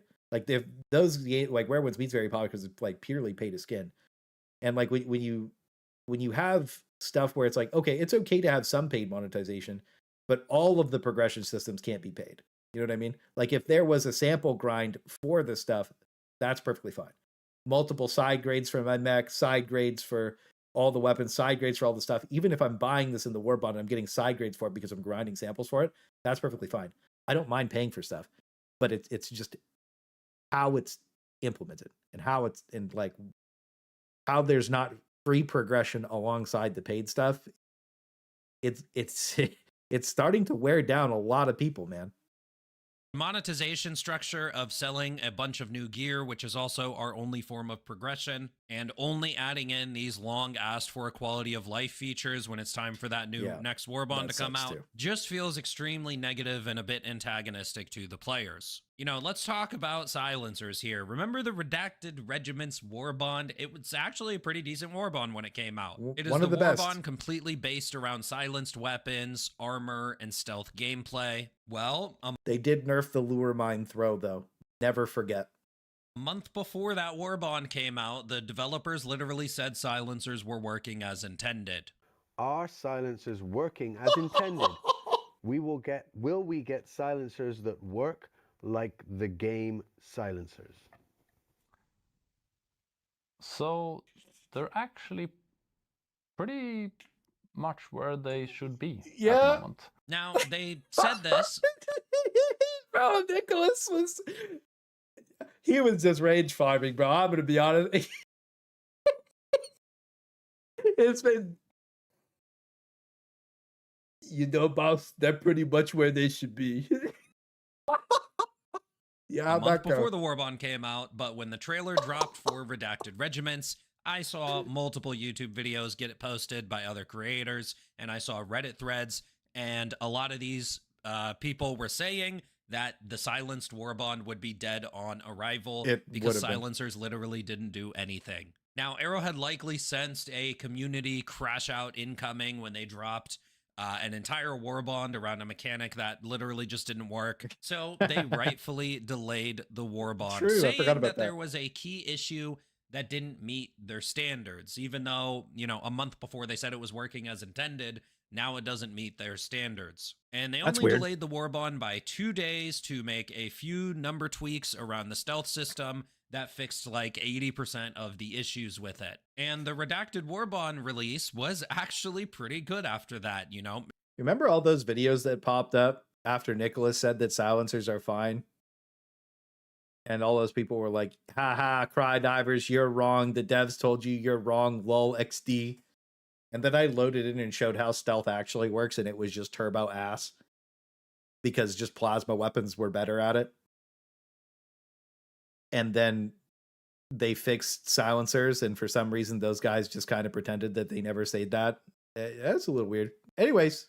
It actually worked. Well, embarrassing. And it was actually fun to play because it was finally doing something in the game. So what's the problem with the story? Why is there anything wrong with that? Didn't they listen to feedback around silencers? Yeah, they did, but only when they were convinced it would affect their bottom line on Warbond sales. Sure, you can farm super credits in-game, but if you didn't know, Helldivers cracks the top 5 almost of the Steam top sellers almost every time a new Warbond comes out. We had to wait until there was a monetization reason to fix a problem with the game. You know, this that keeps happening over and over again too.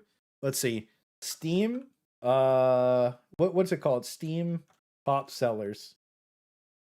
Let's go see what they're at, but a week before the Warbond comes out. Are they even on the list? Oh shit.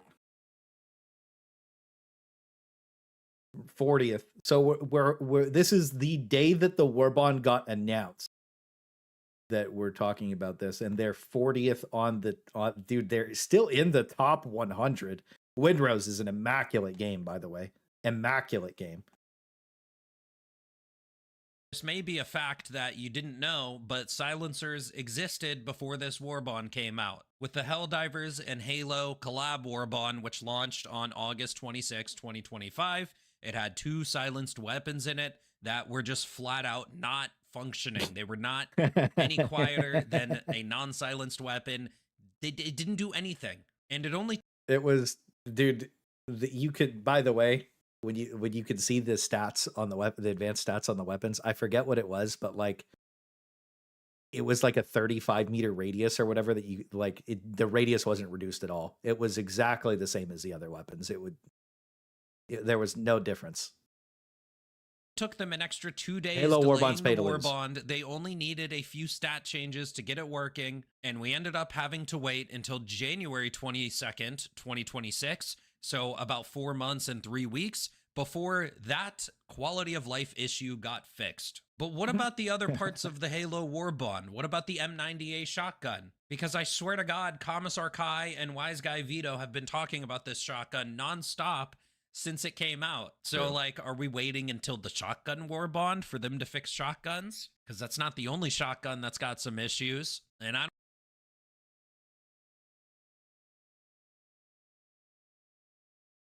We're on bugs and trench division update. The Halt's terrible. Hey, the Pummeler's terrible. That's crazy. M90A is terrible. Slugger's terrible. MA5C is fucking terrible. And if you think the MA5C is good, you're...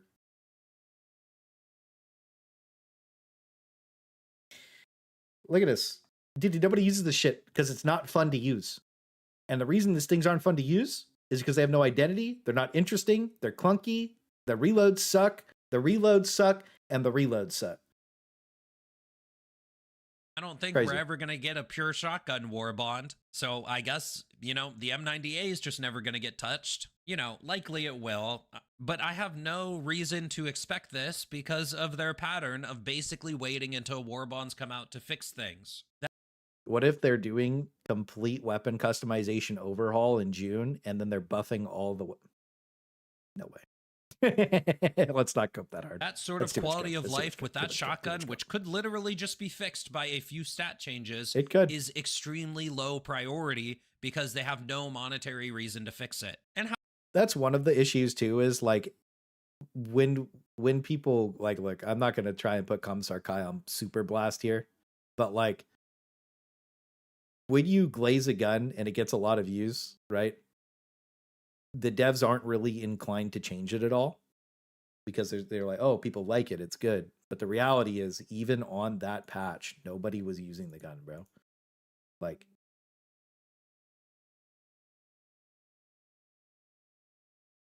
.9, this is on into the unjust 0.9% because people loaded in with the M90A and got absolutely fried with it in the caves, bro. This is on bugs, bro. People got fried with this thing in the caves. That's as simple as it gets. But when people are like, oh, the gun's fine, I actually regret my I don't regret at all my minigun video because I was like, I mean, I did actually, no, I said that it needed buffed, to be honest with you. I just showed people how to make it work in its current state. And he did that with the M90A, which is good. But the sentiment around the gun was that it was perfectly fine and it didn't need to be buffed. But the reality behind the M90A is it's just not fun to use. The reload sucks. Shooting it sucks. It looks cool and it sounds cool. But like, that's as far as it goes. You know what I mean? So when you really think about like when we're talking about these guns, we have to be kind of careful because if the sentiment is that like, oh, this is like, it's fun when it first came out, but then they just never buff it because that sentiment was that the new toy was fun, then you end up in the position where you just gaslit the devs into just making the gun suck dick forever. And that feels really bad, to be honest with you, because that's how I felt about quite a few guns, actually. Quite a few guns. I did that with the Purifier. The Purifier took a long time to get fixed because I did that with the Purifier. And then like that just felt really bad, to be honest with you. So that's life. I posted a video of the Purifier and how it was turbo broken with turret builds, and it ended up taking like 6 extra months to get fixed. So it is what it is. 5C is a fun view model. Sucks for ammo though. MA5C is an extreme example of a lot of people thought that it was extremely cool when it came out. Right? In the pay to lose Halo Warbond. And it's one of the worst guns in the game. The reload is like 3.5 seconds. You don't have enough ammo to do anything. If you don't wear siege ready armor, you can't reload the gun. The MA5C is very, very, the experience of actually loading into the game and shooting with it is terrible. It is terrible. Killing the TTK on enemies is way too long for the ammo count that you get. Right? The 32 box mag is fine because the 61 is prone to jamming or whatever lawfully, but let's just be completely honest. It's a bad gun. You load in, you on the bots, you need to be accurate. It takes way too many shots. Like the average time to kill when you're being accurate is very fast. The average time to kill when you're being inaccurate is terrible, right? So it feels bad to use. You load in the game and it feels bad to use. Simple as it gets.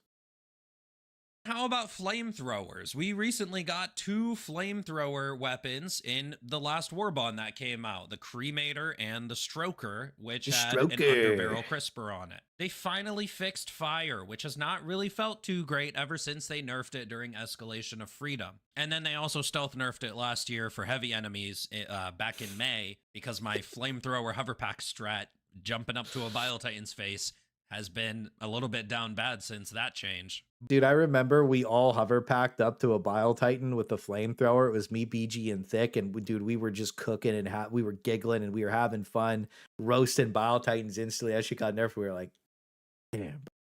But right when it's time to launch another flamethrower Warbond, we finally got a long asked for quality of life change that enemies, they don't really react to the fire. They have like 0 self-preservation skills when it comes to burning alive. Basically, the game is not reacting or responding to my feedback when I am using a flamethrower. And like, what's a little bit mind-boggling to me is this is from the same company who also made Helldivers 1, where in Helldivers 1, the top-down version of Helldivers, if you dropped a napalm in that game, the enemies would not walk through it. They had some self-preservation. They would literally walk around it, or they would wait for the fire to burn out until they started rushing you down again. It was an insane. I'm going to be honest with you. If they change any of the AI stuff in this game, I saw what happens in March 2020. Don't do that. Just look, it's fine. Look, I get it. But like they cannot do that. We cannot have that happen again.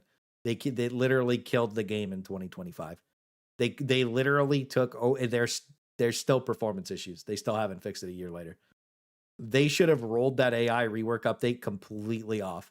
Like that shouldn't have even been a question. That update came into the game and completely fried Helldivers.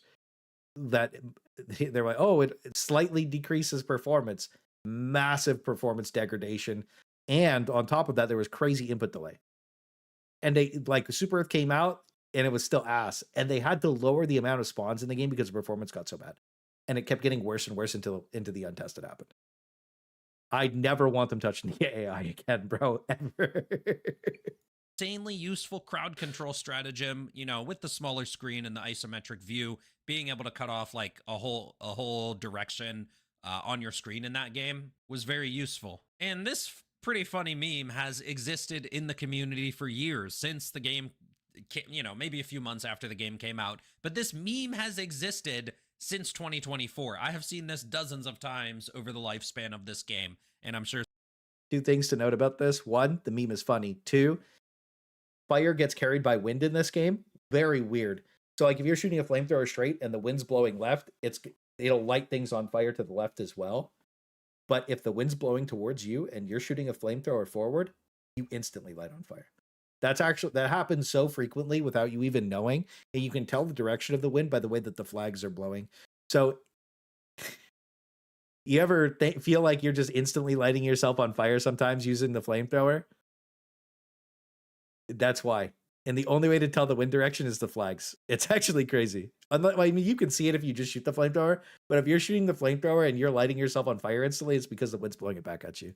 Some of you have as well. Now, obviously, like I said, we have been asking for changes to fire basically since the game existed, but there have also been tons and tons of arguments in the community of people defending. Oh, you're right. You can kind of tell with the cape a little bit, but sometimes the cape just bugs out too. But yeah, the flags are the only consistent way. I'll say it like that. If you go to Wild3's channel, he has a video posted about he was the first one to post about it, I think, with the fire being controlled by wind. The flamethrower, oh, it's fine. You aren't using it right. It's a skill issue. But now that they changed flamethrowers, who's upset? Like, seriously, have you seen someone complaining that, oh, the flamethrower changes are too strong? It's too good now. They need to revert it. Who is saying that? I haven't seen it. I'm sure. I did see a bunch of, you remember that one guy, he was slam posting about how good the flamethrower was and how we're all using it wrong and how we're all retarded and shit. It's like, bro, none of the changes that people suggest are one shot of Bile Titan with the Liberator.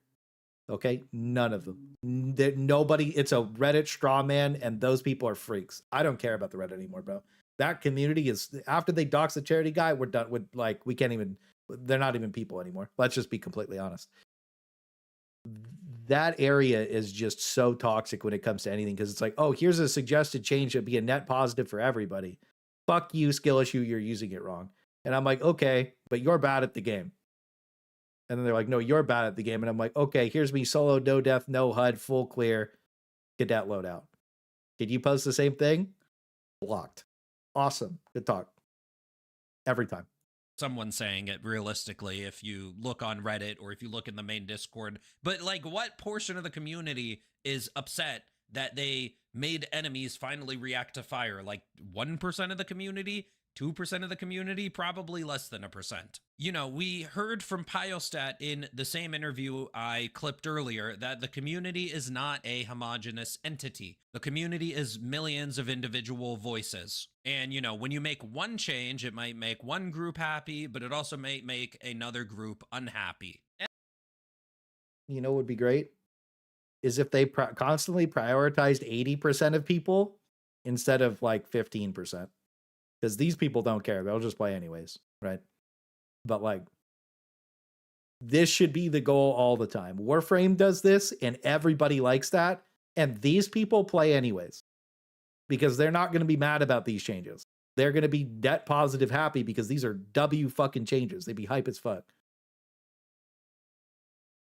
It's not like the game gets worse with these changes or the game becomes this unbroken mess.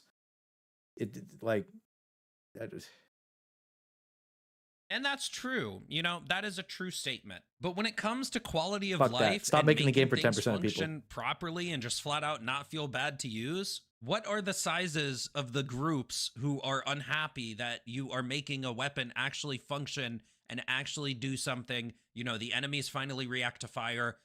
Who is the group that is upset with that change? The vast majority of players are often in favor of these changes. And there are often more voices arguing and defending bad game design. But then once the thing actually finally gets changed, there are way less of those voices complaining now that it got changed. And Arrowhead didn't seem to want to change it either, right? They haven't changed it for the last 2 years.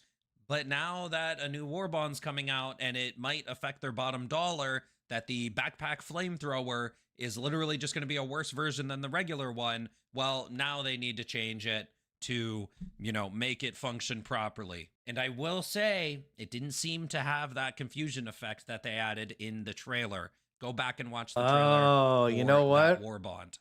It is a little weird that this guy Mach 10... I will also say, I'll throw out here So real quick, stupid. I will complain about the flamethrower changes because it does a decent amount of damage and it has crowd control. But all of my favorite stun weapons, you know, the pummeler, this had its stun gutted back in June 2024. And I promise you, by the way, they gutted the pummeler because we liked it. We were the only 2 people that glazed this gun. Dead ass. Dead ass. The only 2 people who glazed this gun were me and Thick. I was streaming using it was the best stealth weapon in the game. It made 0 noise at its location and it exploded at the location that you shot. I was pulling, Lab was there. He can vouch for me. I'm pulling enemies around corners. I moved the tank to flank it by shooting in front of it. The gun was immaculate. It was one of the best weapons in the game, and they absolutely fucking gutted it. It was unbelievable, bro.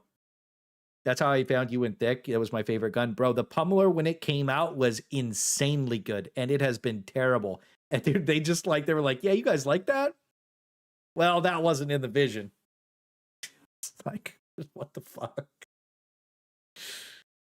The patch note back then was also obscure, and it was hidden way down in the enemy changes, saying that only medium and heavy enemies will get stunned less. But guess what? This change also affected its stun on small enemies as well. And, you know, also the fact that status buildup was flat out stealth nerfed across the board to only have a chance to apply to enemies now. And they made this change without putting it in the patch notes, just completely randomly last year.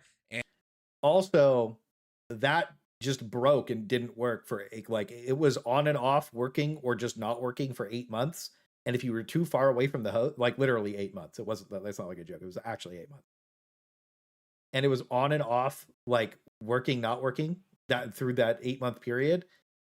And then if you were too far away from the host, you just could not apply status to things. I have a video of me literally walking up, throwing a gas grenade at the ground in a group of zombies. And they decided that they were just going to be Spetsnaz and just ignore the gas. It was fucking insane.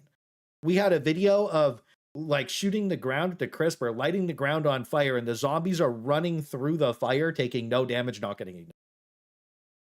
It was absurd. Like, I don't understand why they'd make those terrible changes that genuinely ruin the game, add more calculations to the game, by the way, because now there's build-up things instead of just on-off, which status should still be on-off because performance is not perfect, right? It's better, but like it could be even better because now we're having so many numbers rolling in the background. So many more things happen in the background.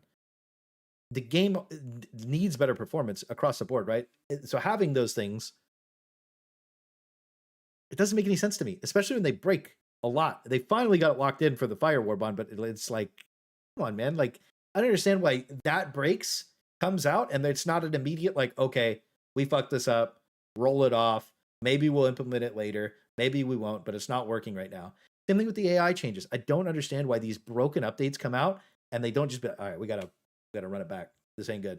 Because like it was the same thing. Into the Untested came out, hard blocking people's PCs, overheating consoles, breaking shit, right? And they're in their Discord. They're like, there's no problems, bro. You got JoJo in the Discord, like, man, I'm not seeing that on my end. Thanks, dumbass. Of course you're not seeing it on your end. Of course you're not seeing reports about it. It's a hard lock. It can't generate a crash report. That was the worst timeline, by the way.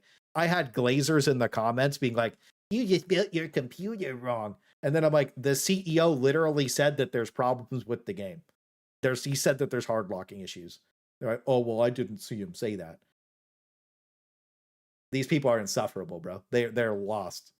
Thank you for the $5 autocoder. Glazers don't yell about flamers because they never play up close. Using a cremator to drop a harvester or titan takes talent. Thank you for the $5 autocoder. Yeah, most of the glazers play run divers and they never kill farm. As a matter of fact, they say that Helldivers is not a horde shooter. Get some W's to chat for autocoder. Thank you for the $5. I appreciate it. Thank you. No, they do. They play run divers. They don't push the guns to their limit. And if you push a gun to its limit, you'll see its issues instantly, all the time. That's why when I go kill farming with all the guns, and I'm like, yeah, these are the problems with the guns, people are like, oh, that's not an issue. And I'm like, perspectively, like, not an issue for you. When I use the weapon, it's terrible. You know what I mean? And it's not because I'm bad with the gun. I just went and killed 3,000 enemies in one game with this gun, and I saw all of its flaws pretty much immediately. And I talk about those flaws. And if you go load into the game, you'll experience the exact same thing that I'm talking about because I'm going to play the game with it. That's as simple as it gets. And if you don't play the game, you don't have the same experience. That's life. It's not a horse shooter in 4-player. It is not. It is not. It is not. This game thrives when it's a horde shooter, but they actively nerf all the horde elements. I cannot believe that they nerfed the amount of surge spawns, by the way. People are finally like, oh my god, the game's fun, challenging, engaging, and interesting with Hulk Surge. And then Cyberstan. I mean, the 15 Warstrider shit was slop, right? Let's not get it twisted. But the final battle for Cyberstan on Transcendence for 2 hours, I have a gameplay video posted to Transcendence. Immaculate. Best spawns I've ever seen in the game. Hulk Surge on Cyberstand, god tier. Hardest that the game's ever been was Hulk Surge. On Cyberstand, spawns were fucking crazy. Absolutely insane. That was the best the game ever was. And then they're like, too many spawns. Reddit cried about it. We'll nerf it. They're making the game for 10% of the player base. And the devs were like, bro, people are solo no deathing the game when it first came. Dude, they thought they had this like special milsim, like crazy shit when it came out. And we're like, hell nah. Like, come on, man. And I do not see enough people talking about this. Such easy A lot wins. of people blame the Coyote stealth nerf for some of the shotguns not lighting enemies on fire, but I actually think it was this chance to apply to enemies that is what's actually doing that. But hey, you know, it's fine. You know, the flame weapons, they do good damage and they have good crowd control. You know, much better than the stun weapons that do negative damage. You know, the pacifier is the least damaging primary in the game, and these weapons also can't even stun things consistently.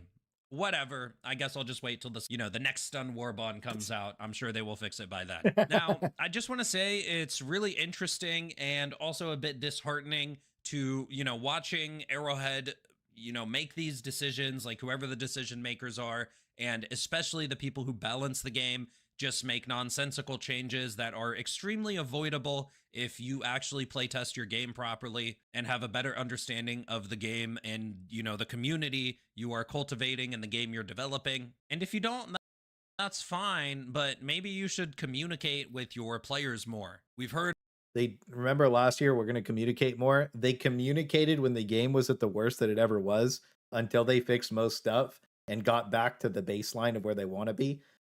And then they stopped communicating again. It was nice to actually have dev interviews and talks. It was nice to actually see their opinions. But then they realized that with those dev interviews and streams, how disconnected they were from the player base and how mad it made people to see like no space magic and shit like that.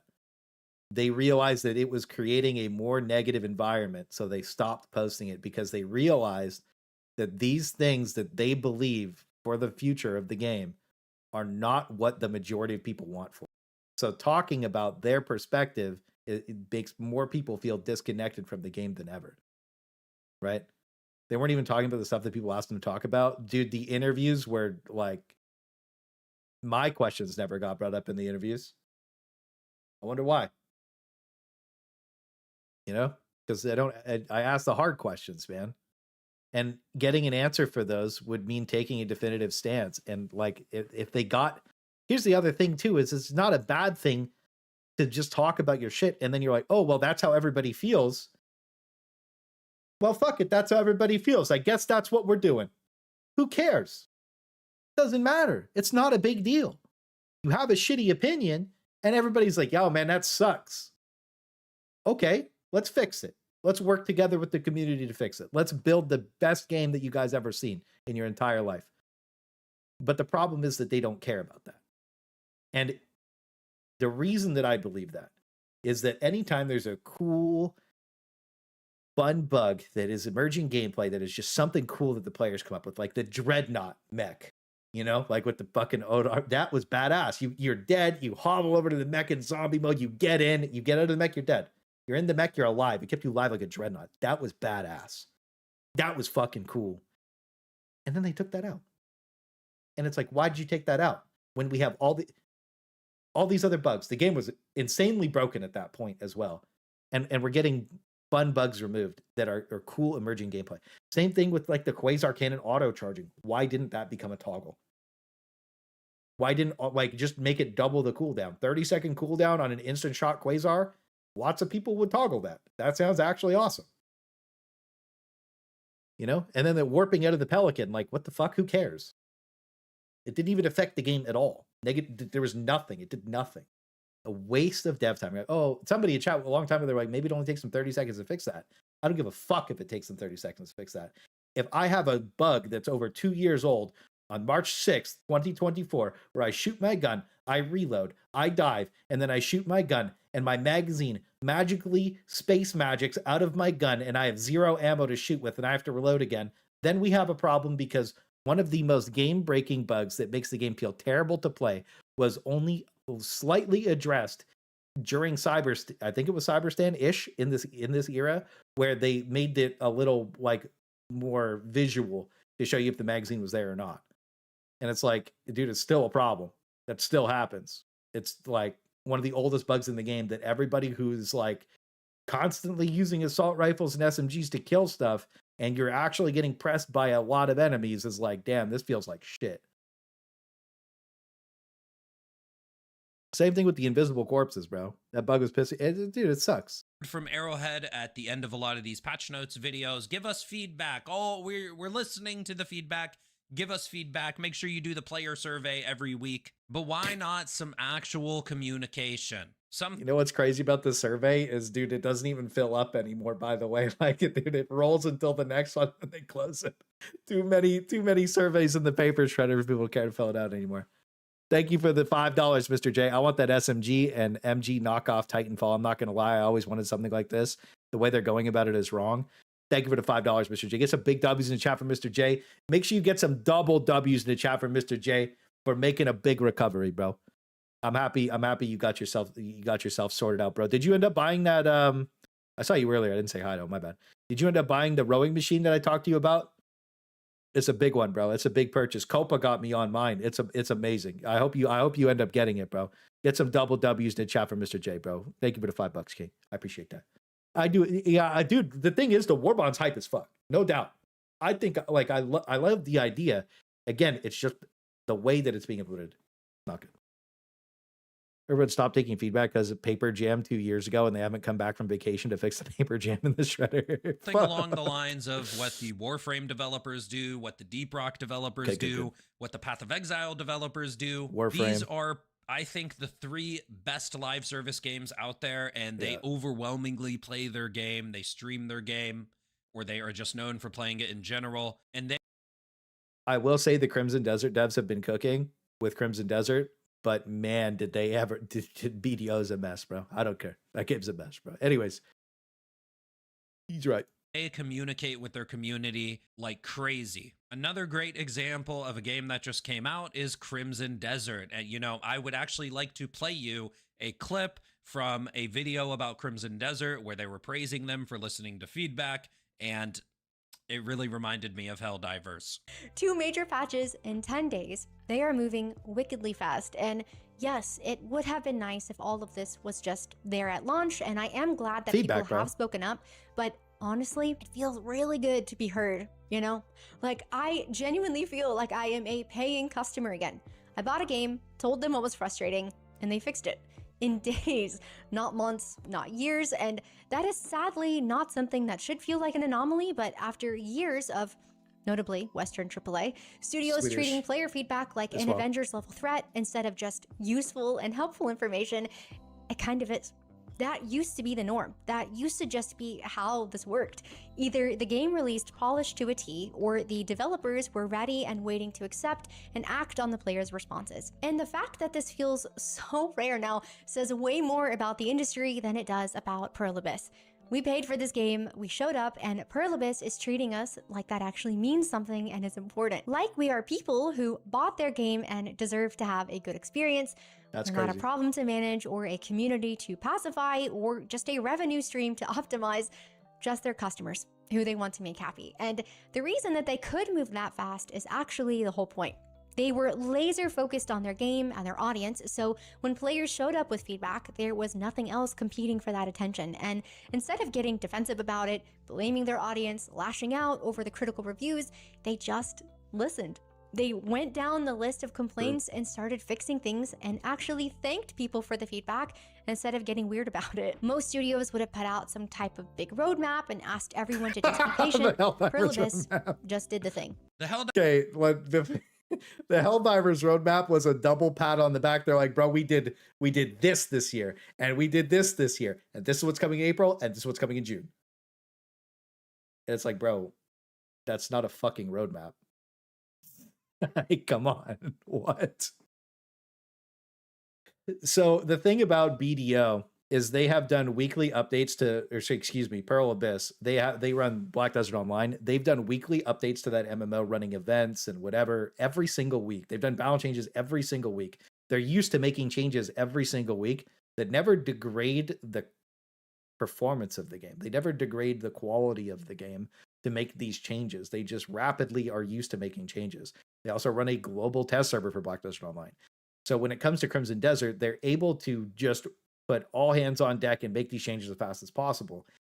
And when you really think about it, they're just making the game as fun as possible. They see the feedback and they're like, okay, we're going to lock this in. But they have removed some of the emerging gameplay. Something like you jump up in the air with the triple fist palm, and then you're like flying through the air with the stab move.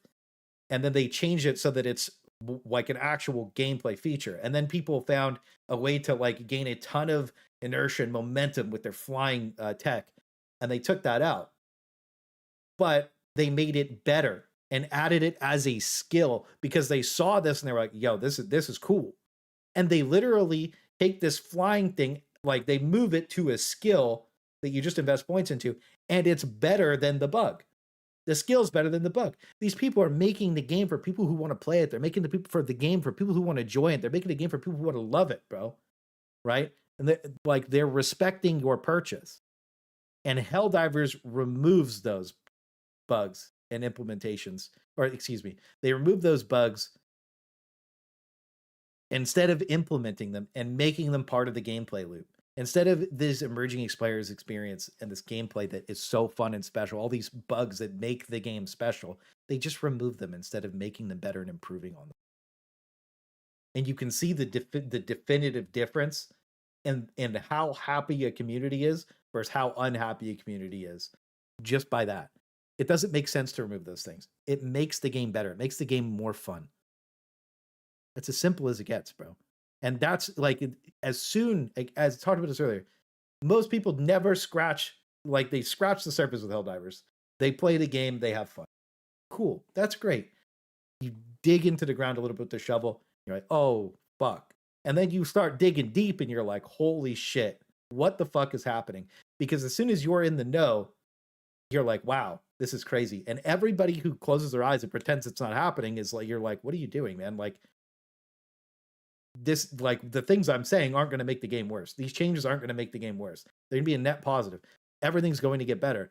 But like, the longer you glaze these bad decisions, these bad weapons, these bad things, these like slop, literally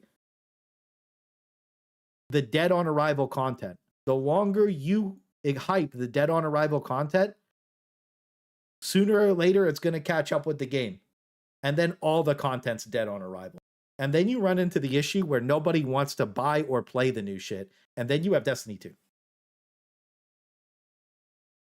Helldivers developers are clearly antagonistic dungeon masters, Absolutely. especially to a large part of their player base. Our feedback towards the product that they launched really feels like a lot of it is looked at with disdain. Absolutely. But now that it's time to sell war bonds, they are finally listening, at least to what's relevant to the war bond. And really the main thing here is that the launch of Helldivers was flat out not the vision of the game that they had in Not their even head. close. You know, they thought this game was way more milsim and way more hardcore than what it actually came out to be. And when we play the game for what it is, not for what the vision is in your head, and we leave feedback on it, and we ask for changes, the Helldivers devs don't like to hear this. It's just very clear. The CEO, Shams Georgiani, did an interview where he talked about the 60-day plan and basically how they had to do these patches without sacrificing their integrity. The summer when I was there, the captain of a ship, the ship was tied to the dock. All the crew was on shore leave, and Sony were knocking on our door asking, what the hell are you doing? That wasn't great. But I would say, like, the real challenges has been for us to maintain our integrity. The slogan for the studio is a game for everyone is a game for no one.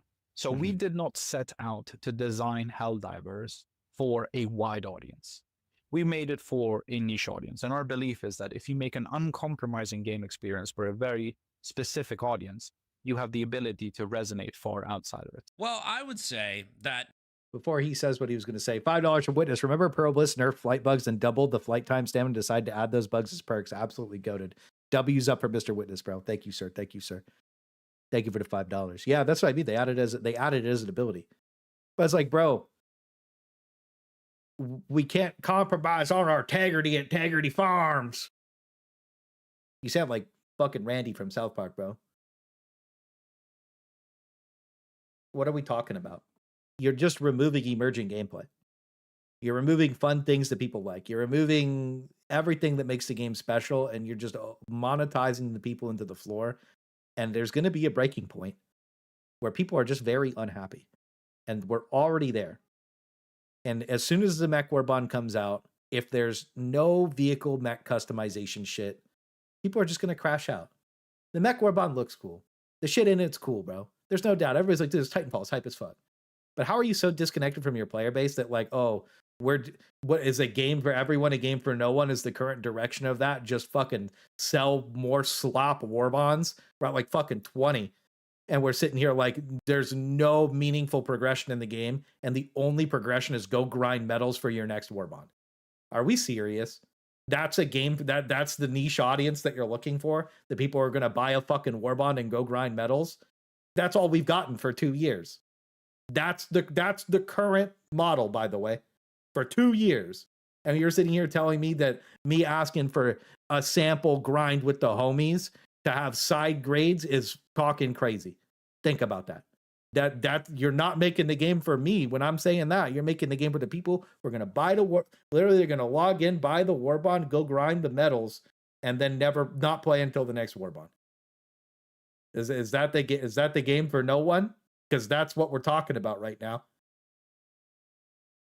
Making balance changes that don't fit your ideology, now you're making these balance changes for a Warbond that's coming out. I would say that's sacrificing your integrity. And they like to say a game for everyone is a game for no one. Now, a lot of people have mocked this phrase in the past, but it is true. A game for everyone is a game for no one. This is like just literally an old like business adage. Another similar phrase to this is don't cast your net too wide because the fish will fall through, but also don't cast too small of a net because then you just won't catch enough fish. And I would say that making new systems and new Warbonds nonstop, just adding more and more and more, and never going deep on these systems, like weapon customization or ship modules, is another example of sacrificing your integrity. You're going extremely wide. You're only focusing on the monetization, and we've barely seen any, post-launch content in 2025 at all. And I just want to say, we are Helldivers. Like, we are not 6 million Call of Duty players against the 1 million Arma players. This part of your community is not your enemy. This part of your community did not want to see you guys fail when you launched the game. The overwhelming majority of the community was on your side when Helldivers launched. We loved this game. This was a large turning point in gaming at the start of 2024. I think you should really remember who was with them during the whole PlayStation debacle, right? Like who was there? Like me and Thick streamed the whole thing. We were there the entire. Odo was there too, man. Like Buzz was there.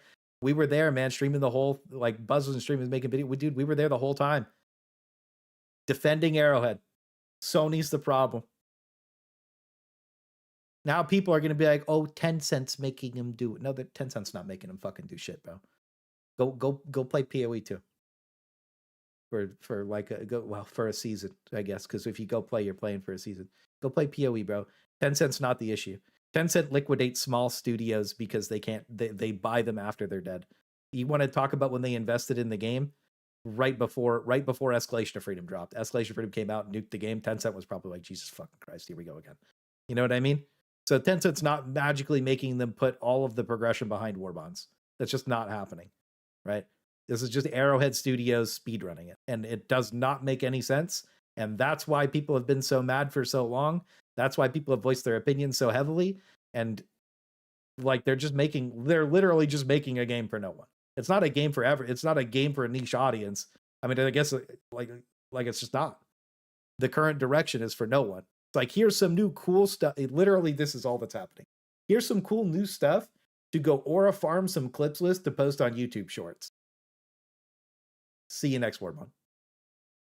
wanted you to succeed, and we wanted the other game devs to fail. When Helldivers That's true. We launched, did actually want all like, does AAA to anybody fail, remember yeah. this time period? This is when games like Suicide Squad Kill the Justice League came out. Concord came out shortly after Helldivers. Star Wars Outlaws, Dude, Concord was so Multiverses. You know, Skull and Bones came out nearly around the same time as Quadruple Helldivers, A! Ubisoft's first ever quadruple A game. And I do remember early 2024, a lot of people were feeling fatigue for PvP games around this time as well. And Yep. Helldivers came out, and it was a game about the community and working together, all for a common goal, no matter who you are. This was Well, here's the thing, bro.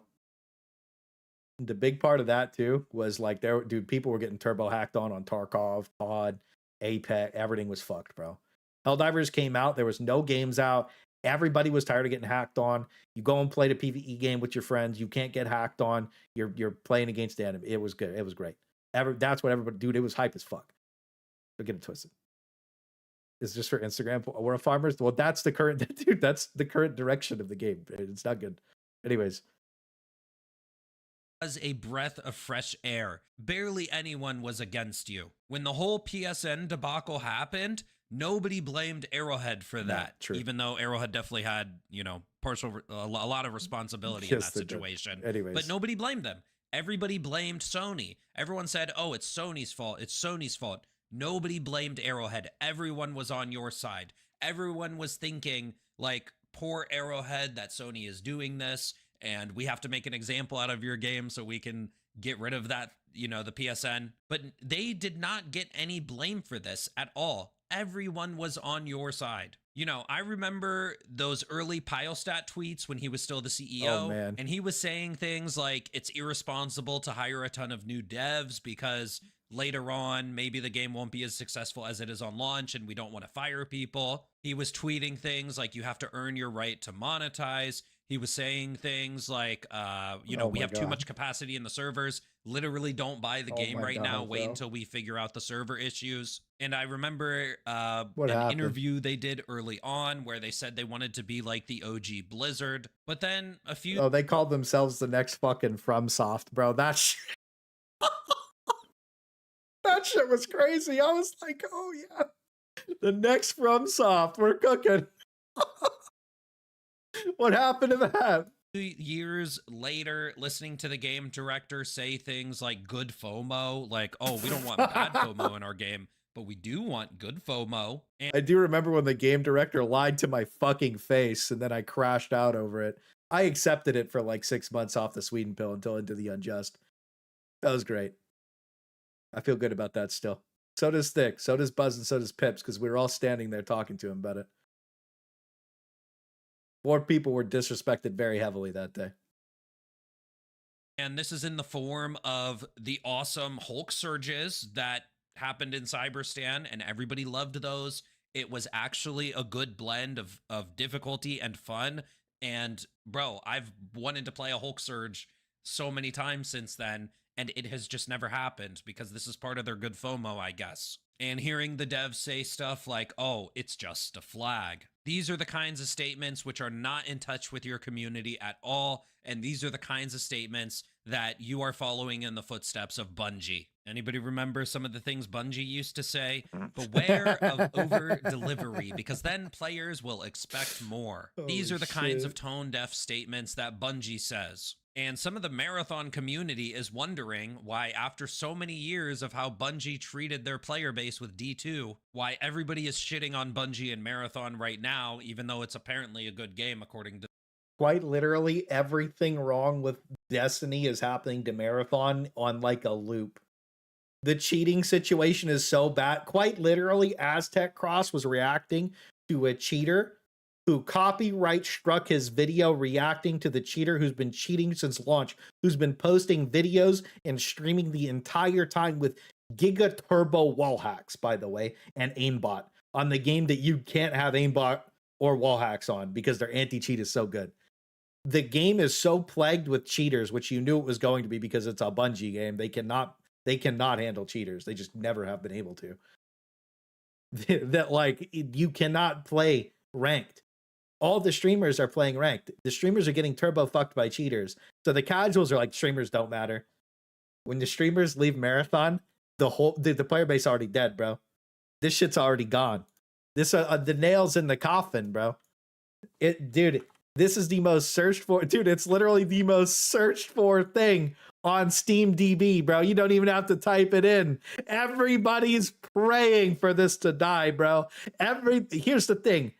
These guys evaporated their goodwill with the people who loved Destiny so much that every single person who's ever loved Destiny ever is praying for them to go under. By the way, this isn't a joke anymore. People used to suck Bungie off. They're the best company in the fucking world. I was one of them. Now I'm waiting for every day I go check this just like everybody else. The player count's going down and I'm fucking drooling. Okay? I can't wait because guess what? Destiny 2 got delayed for this slop and it was supposed to go wide and they just made a niche game that's a niche game for no one. It's dead. They needed hundreds of millions. They made dozens of people that love this game are good. I'm telling you, bro, this game is like, as soon as it dies, people are celebrating that it's getting low on players because they killed Destiny for it. If they didn't kill Destiny for it, nobody would have cared, by the way. Nobody would have cared. But Destiny getting its update delayed, like Destiny's fucking done, bro. It's done. It's fucking done. It's over. What are they going to do? Another paid DLC to revitalize the player base? It's done. They have to drop another paid DLC. Like a massive reset level expansion. And if they don't, it's cooked. And they delayed all that for Marathon, so it's absolutely fried. So, like, you see the patterns with other games, and then you're like, oh, that'll never happen in my game. Eventually, it all comes back around to where the majority of people are just going to be like, you fucked us so hard that we just hate you. And that is everything that we've been trying to avoid with Helldivers since the very beginning. To them. But no, gamers are ruthless. If you do the exact opposite of what we want, then we want no part of you. And I would just like to say that game devs really are not and have never been a part of the gaming community for the last like 10 years. Because time and time again, game devs value different things than the players. They appeal to investors and they appeal to their own self-interests, where game devs will literally ruin the game that they launched because of their vision and what they had in their head, and they don't like how their players are playing the game. They are in it for game awards shows, you know, that every single person who watches them says they're rigged, and these game award shows are just trying to emulate the Oscars and the Grammys. But it's just a giant circle jerk of people patting each other on the back. That's all it is. Thank you for $2 Harvest. I remember when Bungie was good, remembers 2010. It's like, oh shit, let me check my clock. Thank you for the $2, King. Appreciate it.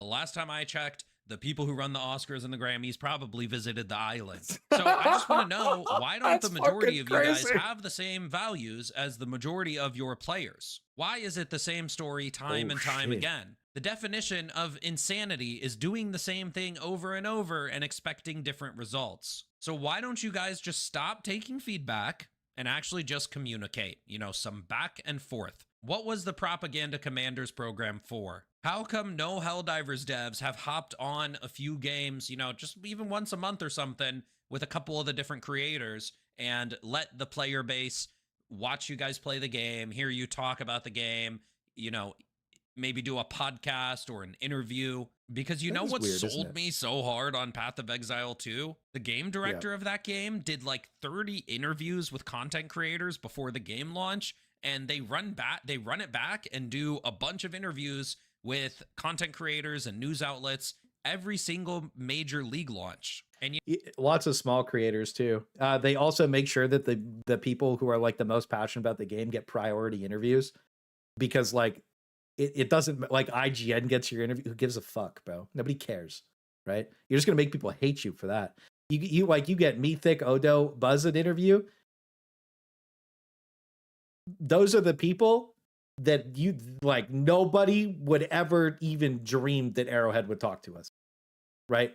You get that on deck, people would be like, holy fucking shit. You know what I mean? People would be losing their fucking mind because they'd be like, oh my God, they actually did like a real interview where they got grilled. You know what happened? One of their league launches, I think it was 0.2, Dawn of the Hunt, this update for them flopped. The players hated it. Yeah, it was and trash. You know what the game director did? He went on an interview with a content creator, Zizarin, who is a Path of Exile content creator. This shit was crazy, and by the way. Zizarin grilled him, okay? He like nailed him that this mechanic is all bad. Defend it with your life and your honor. And the game director did that. It was extremely heated. They were arguing about specific mechanics. It was so heated to the point that at the end of the interview, Jonathan, the game director, apologized for malding too hard. But it was amazing. All of the players who watched this heated exchange loved it. You know, watching the player of the game versus the game director and the vision in his head, watching this direct clash happen and hearing both people defend their points of views is why people love the Path of Exile developers. And guess what? A lot of points that got brought up in that interview made it into some patches soon after. Basically, every single thing that he thought was a good vision for the game that was bad got fixed. Because the reality is, Zizarin is like one of the turbo players, and he represents a lot of the player base, right? So it's like, your vision is just not what the people need most of the time. And that's as simple as it gets. You can have a good vision, but it's like, you can't just disrespect your customers, your paying customers like that. It's just bad business, bro. That's all it is. Like this, we could take it past community, everything. Bad business, bro. Why are you trying to antagonize the people that are giving you money? That's stupid. Doesn't even make sense. Here's the thing. Warframe comes out with something, everybody buys it. Nobody gives a fuck. That game makes an absurd amount of money. An absurd amount of money. The more goodwill you build up, the more money people are just going to throw at you because they like you. You know how many people used to say that, oh, I don't need super credits, but I just bought $10 worth when the new Warbond came out because, like, I just want to support the devs.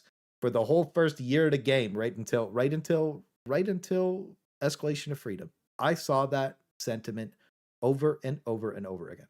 I saw so many people say that in the first year of the game. How many people do you think say that now?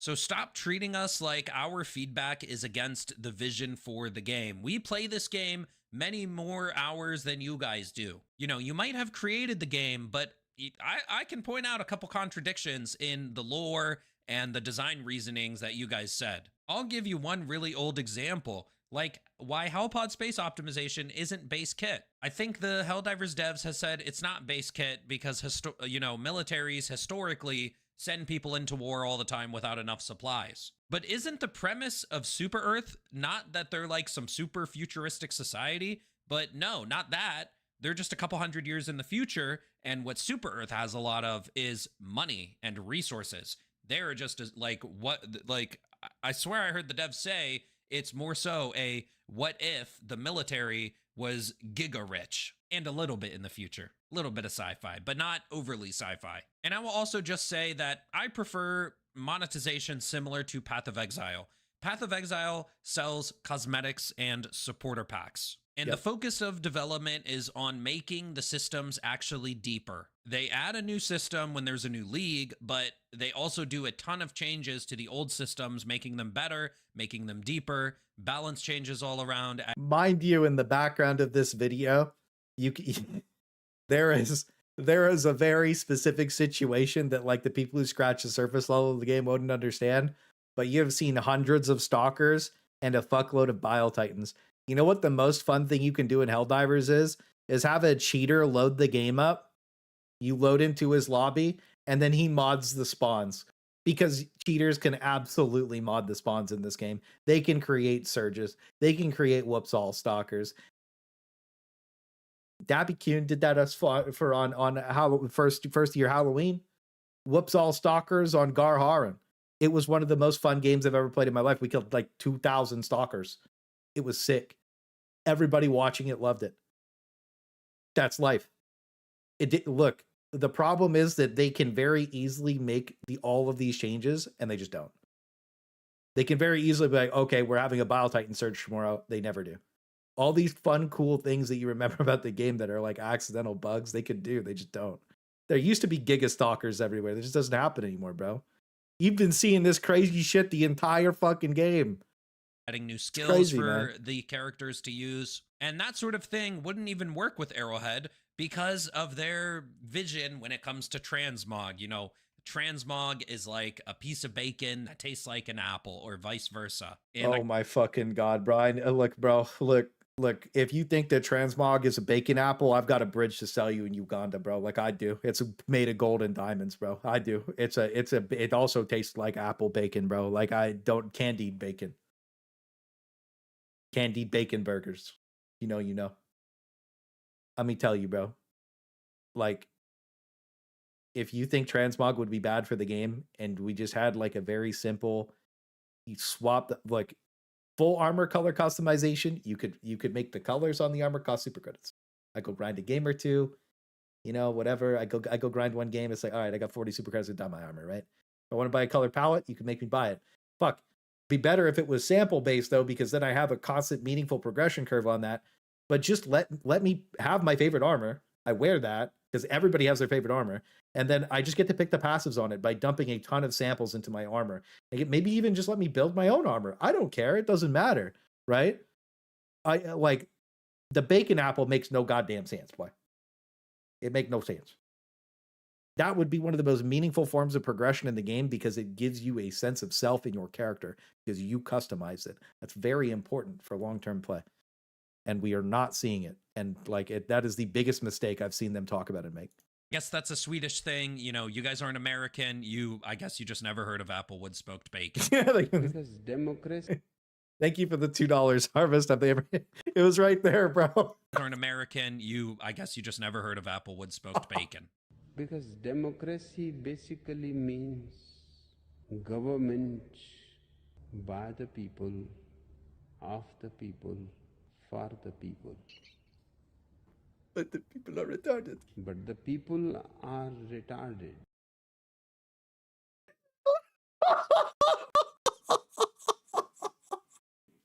That clip is so good. Holy shit. Oh, the OnlyFans empire is done. Oh no. Thank God.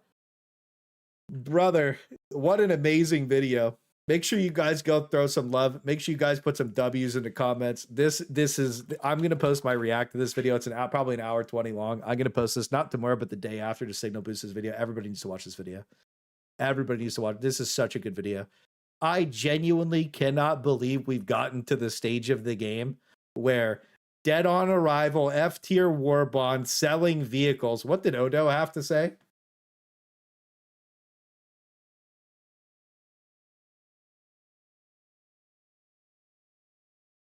Arrowhead is doing the unthinkable in Helldivers 2. All for sale.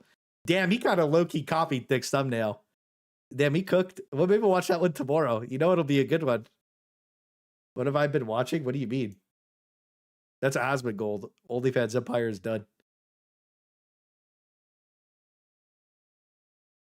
Oh, you mean this? The Fuamoko? You want to see the anime? Here, I'll tell you why.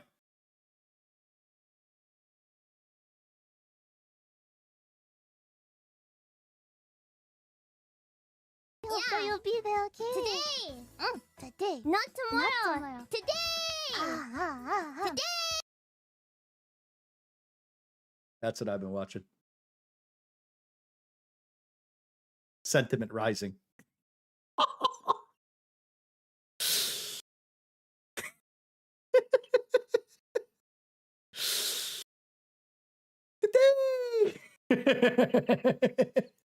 Blow my fucking in-game brains out.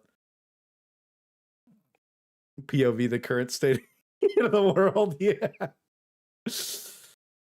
Me when Warbond.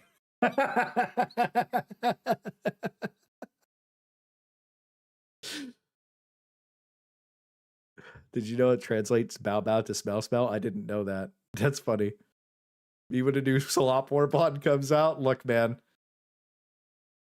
If modularity is in the game on Tuesday, W. Look, we're all dickheads. But the reality check is it's not. It's not. And anybody with a brain could have seen a massive community crash out of people who genuinely love and enjoy the game. The Glazers said, oh, I can't believe these guys are talking crazy about the game again. Oh my God, they're outraged for me. Oh my God. Guys, pattern recognition. If you don't have it, you're a fucking dog, bro. Even dogs have pattern recognition, bro. You're a fucking hamster, bro. Even a hamster could figure it out, bro. Come on, man. What the fuck are we even talking about at this point? It's very clear that, like, things aren't going good. Okay? They need to improve and get better. Otherwise, you're going to get a Destiny 2 divers, bro. Nobody wants that. I hope Arrowhead sees the sentiment and they start making the game for 80% of the people instead of 10%, bro. Like, we're talking crazy. Look, bro, I'm going to be honest with you. You had that poll, 80%. You had that poll, 80%. You even have Commissar Kai coming in, talking about how he's annoyed and disappointed with the new mechs. Nice card, bro. Locked behind a paywall. Feels like a step backwards. When every person on the game is sitting there saying this is wrong, you have to come to the understanding that it's bad for the game. That's as simple as it is. That's it. If you think it's good for the game, well, you're part of this 10%, or you're part of the percent that doesn't care. And guess what? They're making the game for you. So congratulations, you won.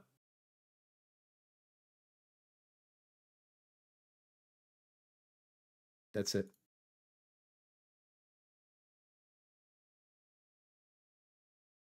These contrarian people, oh, well, they just want to stick it to the chuds, bro. Like, we're the chuds. They just want to disagree with whatever we're saying, right? Somebody wanted me to go to Reddit. We are going to watch the Helldivers. Dude, the Bufu. Dude, by the way, this shit is crazy, huh? Somebody wanted me to go look at Reddit. I don't care anymore. Oh, that was a good one. Let's see. Let's go to the, I want to go to the main Helldivers Reddit. Are the new mechs behind a paywall? What? Hey, man, looks like they are not over moderating the official Reddit anymore. Oh, shit. Dude, even the Reddit's mad. Uh-oh. Be careful. These are the dox divers. They'll get you cooked up.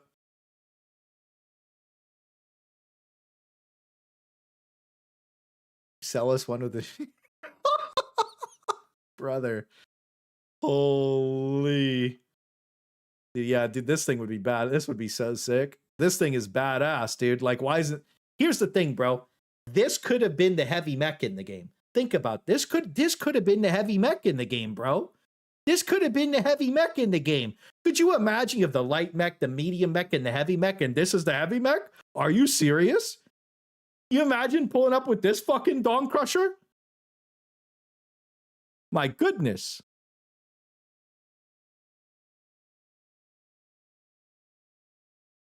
Why aren't you excited for the Exosuit Warbond?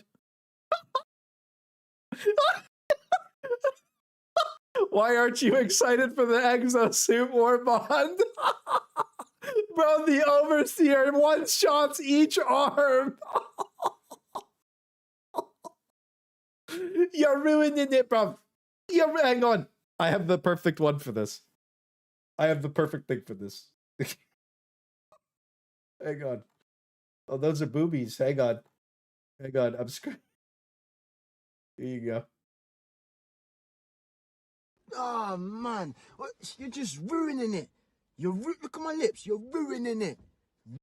Ruining it, bro. You're ruining it.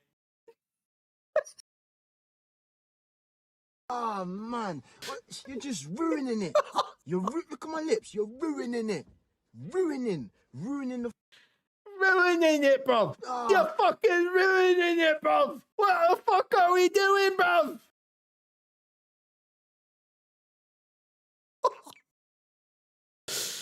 We're in the It's So Over stage again, damn. Brev. Brev. We're in the It's So Over stage again, and bro, dude, I'm gonna be honest with you. Effort, I'm gonna be just 100% with you. I'm gonna be 200% with you. we've been in the It's So Over stage when they turbo ass raped the final battle for Cyberstan. You just hadn't caught on yet. That's when it was It's So Over. When you want to talk about the real biggest problem with Helldivers, the It's So Over, We're So Back phases, when they turbo slopped the final battle for Cyberstan and made Eagle Storm pop 2 hours after the final battle started, which nobody wants to play because it's actual garbage. They literally have B Vitamin in their Discord saying, yeah, we know that everybody hated the DSS Orbital Barrage. Okay, but why did you re-add a DSS Orbital Barrage to the planet, the OG one, but additionally, now it also shoots directly at Helldivers? Sick. And then on top of that, they're like, here's another Hellbomb. So they're like, here, we'll let you speed run all your deaths off the final battle. Bye-bye. Oh, by the way, to stick it to the chuds, we're going to make sure... You know what? Maybe not the chuds. By the way, to make sure we stick it to the people who actually enjoy playing the game, we're also not going to give you any bonus lives because we got rage baited by some Redditors that the event was getting railroaded. So now the battle for Cyberstan gets to end early on a Thursday morning or Friday morning, whatever it was, just before the weekend. So you don't get to share any memories with your friends. You don't get to pass go. You don't get to do what makes Helldivers special in the first place. You guys can go fuck yourselves for the weekend. We're going to go ahead and chill out on a nice little vacay week, and you can just not enjoy the final battle for Cyberstan, which would have been one of the most epic, cool, engaging, fun, and interesting fights that the game has ever had. That's when it was so over. It's never recovered from that. And honestly, at this point, I don't think it's ever going to. Sorry, I kind of spurred out. That final battle for Cyberstan shit, actually, like every time I think about it, I just want to go punch a fucking hole in the wall. My bad. I kind of spurred out a little bit. The final battle for Cyberstan really, really, really, really, really, really made me mad. Like, and genuinely, I don't understand why they don't want to run the game, like make the game so fun and good. It just, I don't get it. And look, the other thing too is, by the way, for me, this Warbond, I think it looks hype as fuck. Let's not get it twisted. I think this looks fucking sick. I think this is going to be a dead DOA content. I think this looks fucking sick. Dude, I even think the mechs look sick. But now that I remembered this guy posting this, I'm like, damn, dude, we could have had everything we ever wanted, but instead we're just getting more pay to slop. It sucks. The pistol. We're getting a pistol. Like Cyberstan had a little tolerance for Ragdoll ages ago. Yeah. Cyberstan was a breaking point for me, a drop of heart. Like, that's my point. The majority of people who enjoy playing the game literally turbo quit the game off Cyberstan. It was the most demoralizing, soul-shattering thing that has ever happened to this game. I'm not joking. The majority of people who genuinely enjoy playing the game are just done with the game after Cyberstan. Like, that's as simple as it is. The next big event, like, people are going to expect them to fuck it up. That's how it is. It's so over since the final battle for Cyberstan. Wise and Arrow gives everything for free. I literally paid $40 every TV to free content, huh? What's the operating cost or maintenance for paying developers?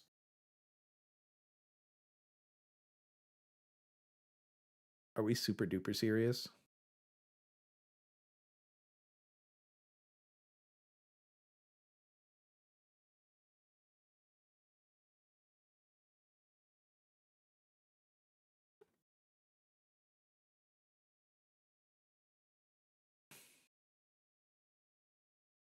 What the fuck?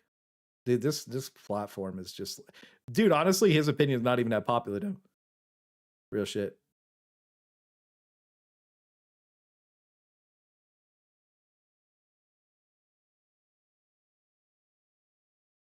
Agreed. Don't flame me. Yeah, I disagree. You're fucking retarded. There's my opinion. That's it. Because nobody's complaining about what's being sold. Everybody's complaining about how it's being sold, dumbass. Dude, the midwit situation on Reddit is just, it is min-maxed.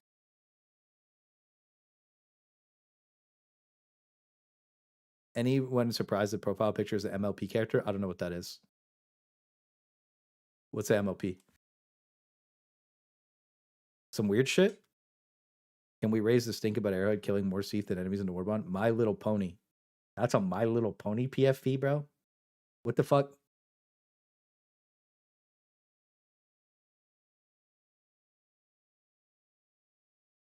Never mind. Your opinion's validated, big dog. Don't send a pipe bomb to my house. I don't fuck with the furries like that, bro. My bad. You're right. My bad. I don't fuck with the furries like that. That's my bad. I apologize. My bad. I'm sorry.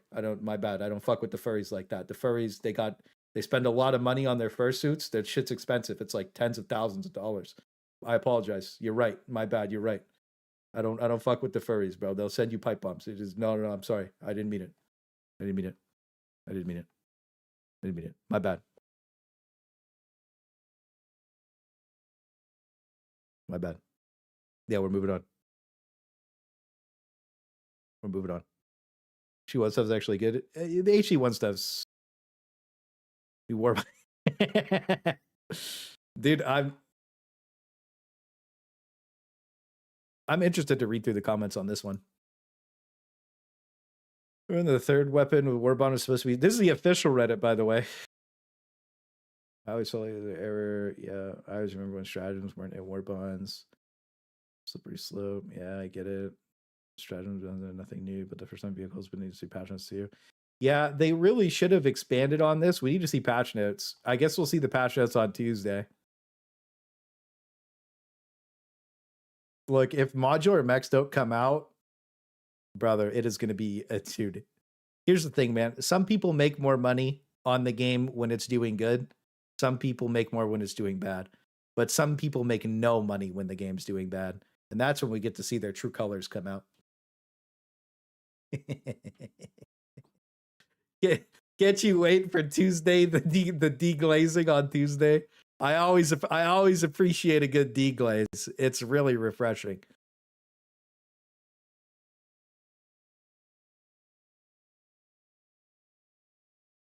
Some people make money either way. There's some people it doesn't matter. There's three people in particular I can think about that are 4 people that it doesn't matter for. You know?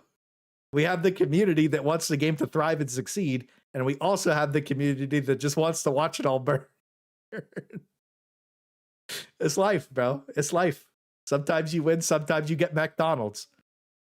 Welcome to Mechdonalds. Everybody get your order, please. How you guys feel? Real shit, I want to know you guys, bro. Wow, they magically agree with us when they walk mechs behind a paywall. It's like, man, you guys were toxic fucking assholes for so long, but now I agree with you. Thanks, boss. Don't worry. Just remember, the Slop Inspector will always be here for you.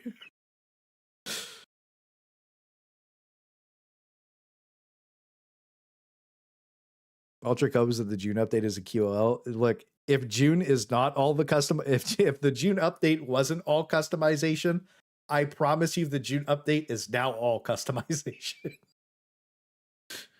I promise you after the end of this week, that is the June update. And like, that's the June update. No, the game shutting down would be bad. You got to have Destiny 2 where you keep farming it forever. All right. You never want a game to shut down. Unfortunately, Destiny 2 is going to get shut down this year. June update is Jover. June update is Pride. I'm from Canada. Far, Far West is about to execute Helldivers 2.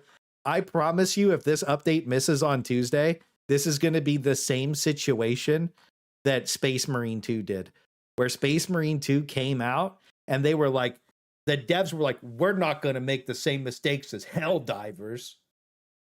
We're not going to make the same mistakes as the other Warhammer PvE game. Literally in one of their interviews, by the way, literally in one of their interviews. Immediately, like, Helldivers was dead. It was done. They were fucking dead. The game was cooked. They had fucking 5,000 players a day. The game was dead, bro. Space Marine 2 came out, died, and revitalized Space Marine 2 made Darktide more popular than anything else. And it revitalized Helldivers. Okay? So when it comes down to the wire, boys, when it comes down to the wire, Space Marine 2 saved Helldivers and Darktide, and Helldivers is about to literally build an entire new Horde shooter game on Tuesday. And I couldn't be any more excited.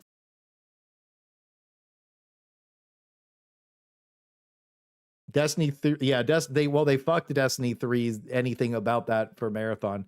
Destiny 3 won't be a thing for at least 5-6 years. Wonder if Far Far West devs plan that? Absolutely not. They picked their release date a while ago. And then, I mean, Arrowhead has all this stuff locked in months in advance. You know what I mean? I think most people expected a Warbond this week, but I expected when I didn't see the Warbond, when I saw the roadmap with nothing in May, I assumed we were going to get a Warbond on the last week of May, and we're going to get something on the second week of June. So, wait, what's making a new Horde shooter? This game on Tuesday, when it pisses everybody off, and then you have 5 of the most prominent creators for this game going to play Far Far West the second day that this Warbond's out. Because we'll all play the first day, but I promise you that there's 5 people I know in particular that are not playing day 2 or 3. I don't give a fuck about Space Marine 2 like that. I have no idea.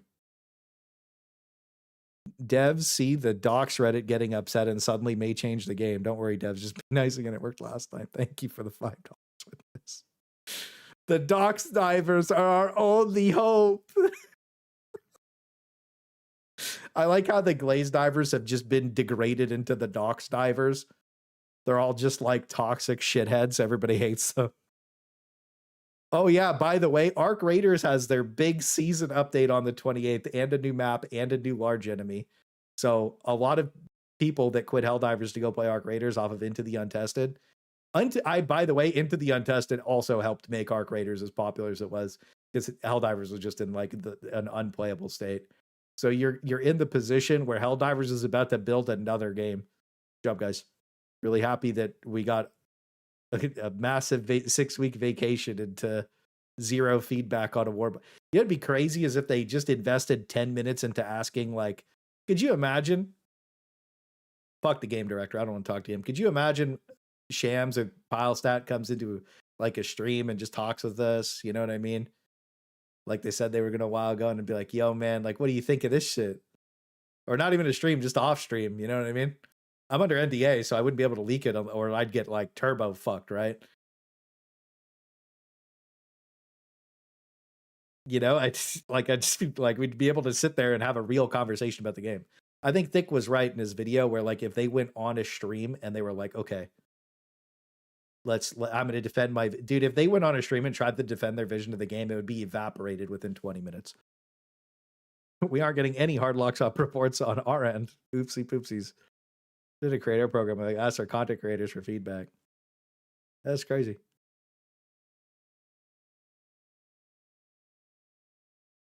Arc Raiders PvE mode would be kind of ass, but yeah. Comment of the trailer comments at H2 is Reddit called worse than 4chan. Oh yeah, no, Reddit is absolutely Reddit's worse than 4chan. There's no doubt in my mind about that. This platform is fucking slop. Like absolutely. This platform is terrible. This is like literally, I have been a generational Reddit hater for like 5 years. You'll kill facts on the $5. Honestly, Arrowhead needs to copy Battlefield 2142, and it came out in 2006. Thank you for the $5, King. I appreciate that quite a bit. Get some W's to it. After Mr. Killfax. Look, man, I think that Arrowhead more than anything just needs to give up on the true vision of the game because it's garbage. It's not challenging. It's not fun. It's not interesting. You know what? The fun challenge, the best part about Helldivers is playing the game with your friends. The best memories are made when the game is extremely challenging and there's overwhelming numbers of enemies. And the game is literally almost impossible to play because there's too many enemies on the screen. That's when the best memories, that's when the best moments, that's when all of the good shit happens. Everybody wants Hulk Surge back. We haven't seen Hulk Surge since Cyberstate. What the fuck is happening? That was the best the game ever was. And you're like, oh, well, it was actually fun, engaging, and challenging, and people were having trouble full clearing, and it was actually like hard. Oh, it wasn't 15 War Striders. Sorry, guys, we can't have that. Basically, No Man's Sky did. Yeah, just like do what people like and want. Do fun, exciting things. I don't understand why. I don't understand how we ended up with like even the docs divers talking about the mechs being behind a paywall. You know what I'm saying? That's crazy work, bruv. That's crazy work. That's crazy work, bruv.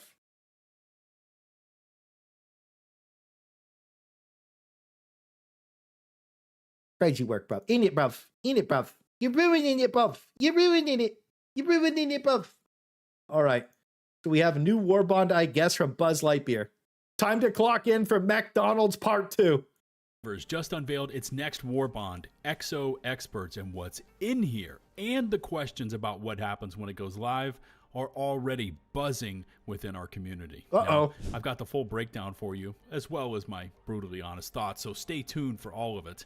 If you want to help support the channel, please hit subscribe. If you're on mobile, please swipe to hype the video. Let's go ahead and dive on in. W Buzz. Sub up, like up. Okay. Clock in. Out of the blue, but let's be honest, kind of expected by the Helldivers player base, we just got a trailer for the new Exo Experts Warbond. Experts. And I've, of course, got Exo. I didn't even think. Exo Experts. I thought we were playing a grunt fantasy game. Are you guys Exo Experts? Are you Exo Grunts? Think about it. Clock it in. Are you Exo Perts or are you Exo Grunts? Got the full breakdown for you, along with my brutally honest thoughts, which I've got a lot of, but yeah, let's dive on it. So, Exo Experts is set to go live next week. That's April 28th, and since this is a premium Warbond, expect it to set you back 1,000 super credits. Now, as far as what's in this Warbond, here it is up on screen. Expect 2 new armor sets, 1 primary weapon, 1 secondary weapon, 3 stratagems, which include 2 new mechs, the new mobile white skin for your vehicles and drop pods, the oxygenator armor passive, 2 banners, 2 capes, the thumbs of approval emote, and the exosuit certified player title. Damn. I'll get into what all of these new items do, at least according to what we have here in this official PlayStation blog we received. But as I look over this player card based on what these armor... Look, bro, I'm not going to lie to you. Look, it looks fucking cool. When nobody's saying it doesn't look cool. The trailer was badass.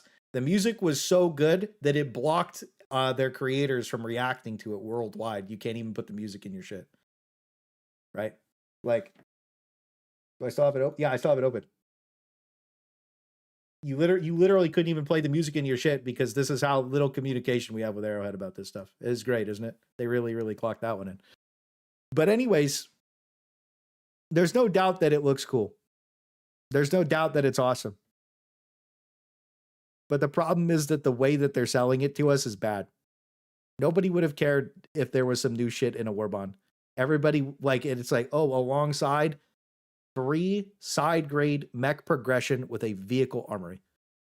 You can, as whatever you can think of, you can just, you know, 2 laser cannons on one arm, Gatling gun on the other, 6 stalwarts on one arm, whatever, bro. It doesn't matter. Just let me have mech customization, bro, for samples.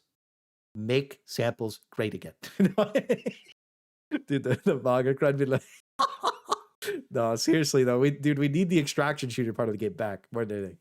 Armor sets look like and their overall descriptions. I'm guessing that these are the heavy and light variants of the new ox.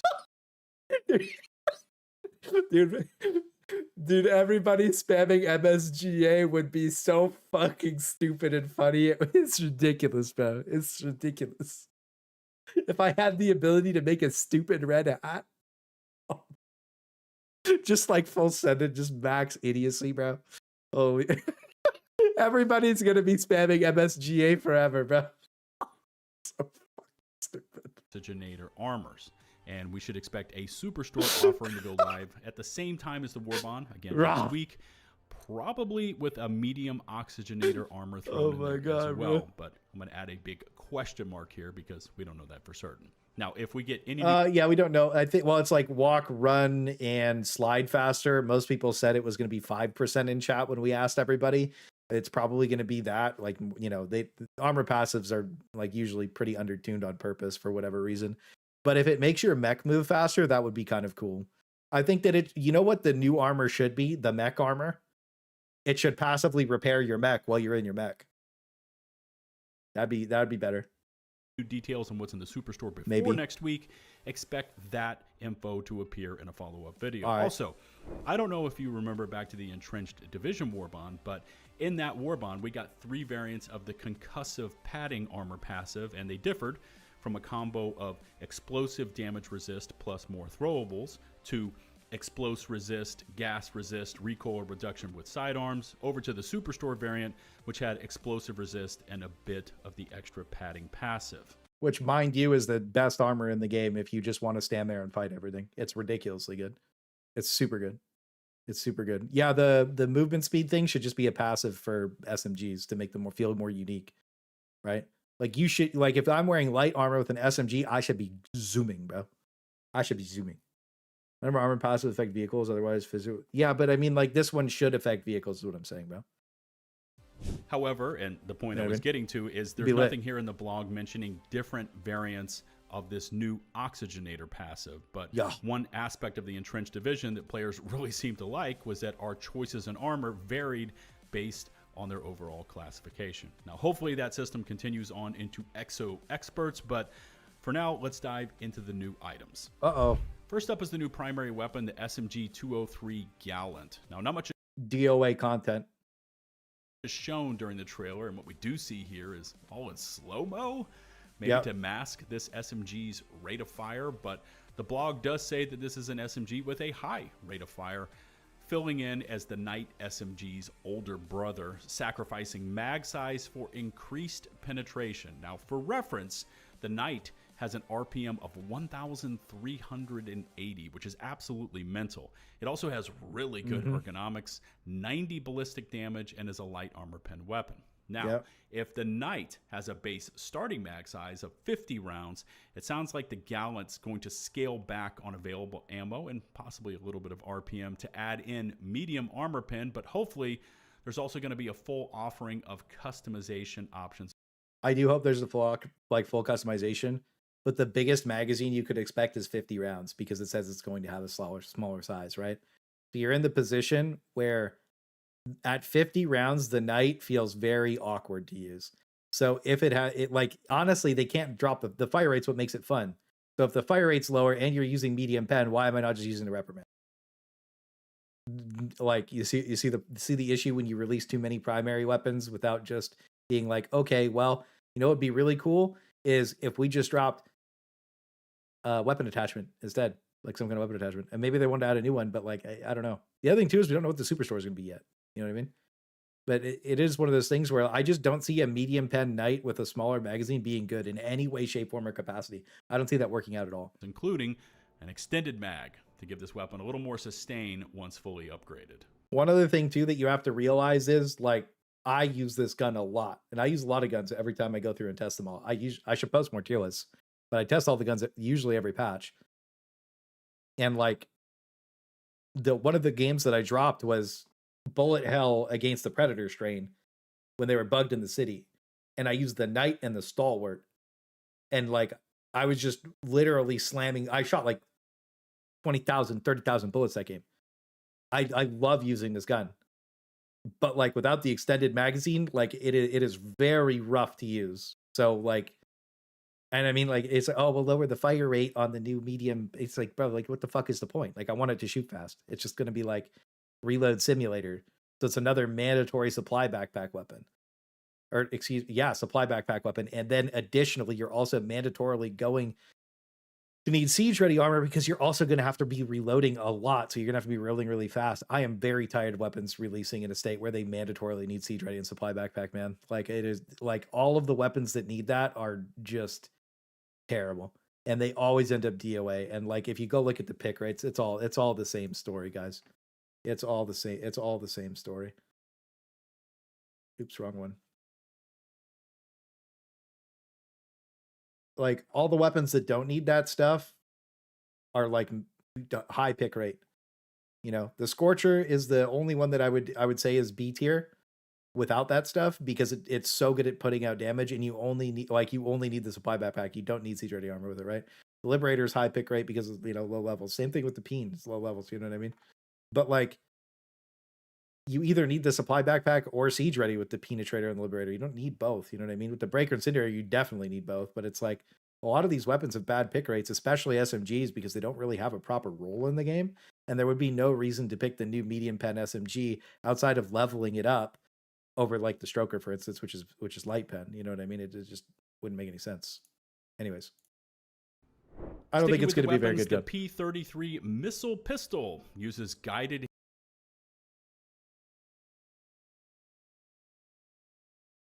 The pistol.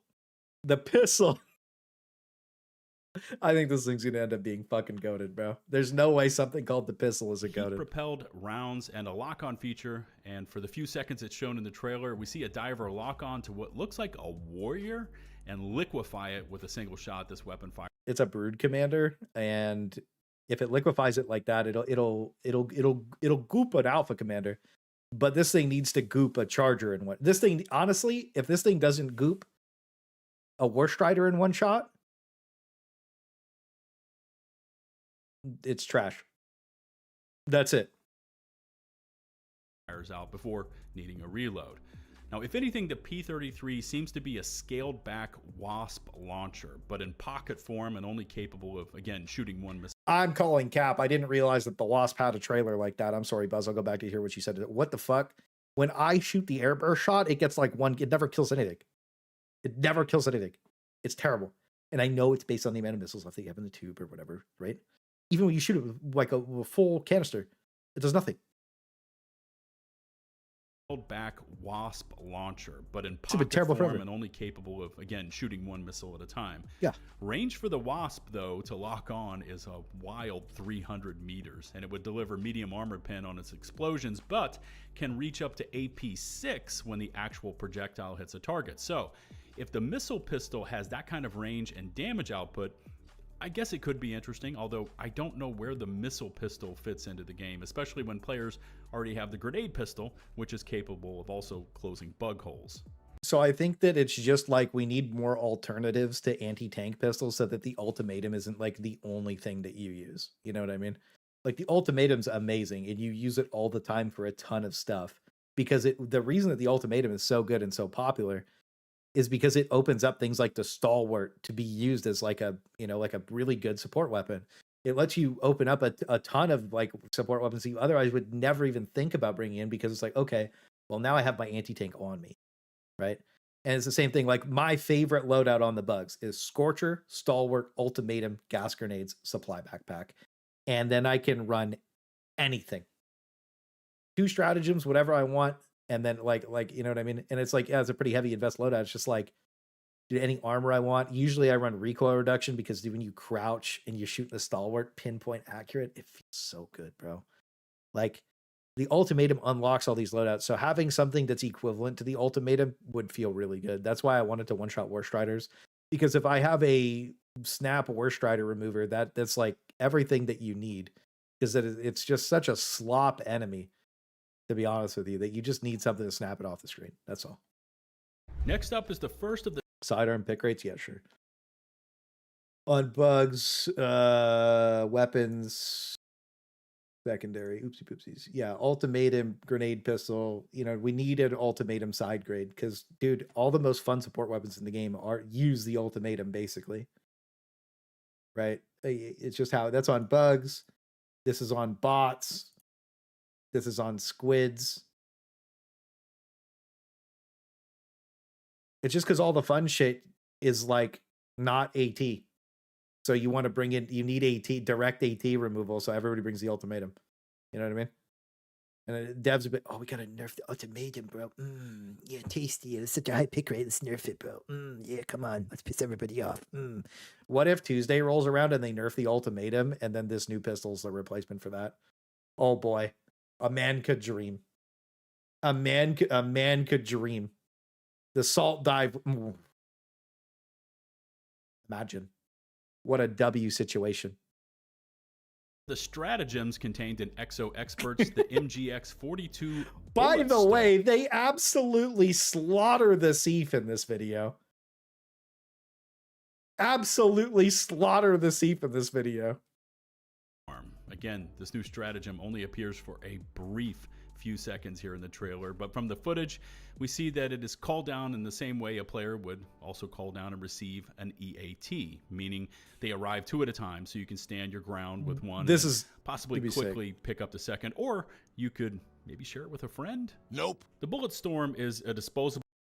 Machine gun that, according to this blog, uses caseless ammunition. And if it's mentioned as a machine gun, our current MG fires at 760 RPM with 90 damage and AP3. But what is not known is how many shots the bullet storm has before you get rid of it. Yeah, so we looked at the thing for it already. 300 from the first game. It's 300, and you could increase it to 400, basically.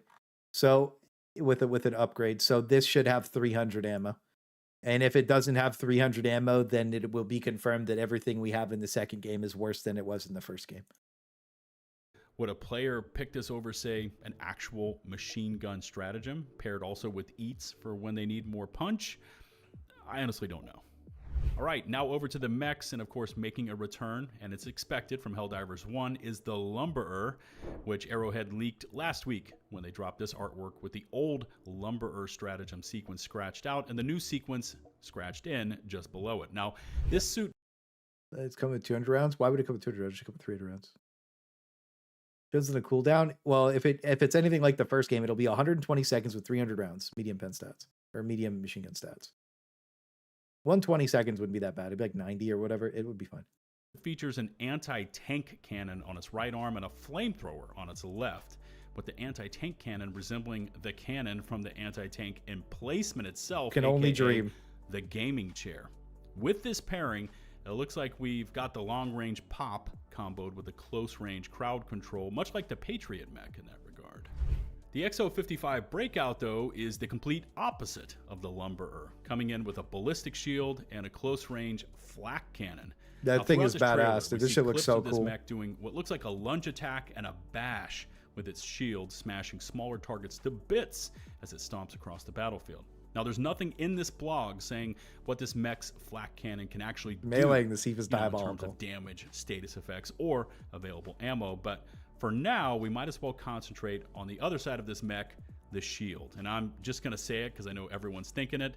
If this giant mech's shield is not made of the same indestructible vibranium material the automaton shield devastators benefit from, we're going to have to speak with the team at Arrowhead. And finally, it better be God. Look, I'm going to be honest with you. If this is being sold to me in a Warbond, it better be fucking God tier. It better be the best thing in the game. If I'm being premiumed up my Bugussi, I need to be premiumed up. I need the premium slot. It better be God tier. If I load in and I get my arm shot off with my shield in 1 second against the bots, I'm gonna go play Far Far West. The armor sets, which include the O2 Heavy Operator and O3 Free Spirit sets, feature the Oxygenator armor passive, which according to the official PlayStation blog, listen to this, will allow a Helldiver to walk, run, and slide slightly quicker. Now, no percentages are mentioned anywhere in this official blog, and I guess we're going to have to wait and see once the Warbond is live and we can get in some testing, but faster movement speed is definitely something that could be interesting, especially if you could pair it up with the stem juice and stamina boosters.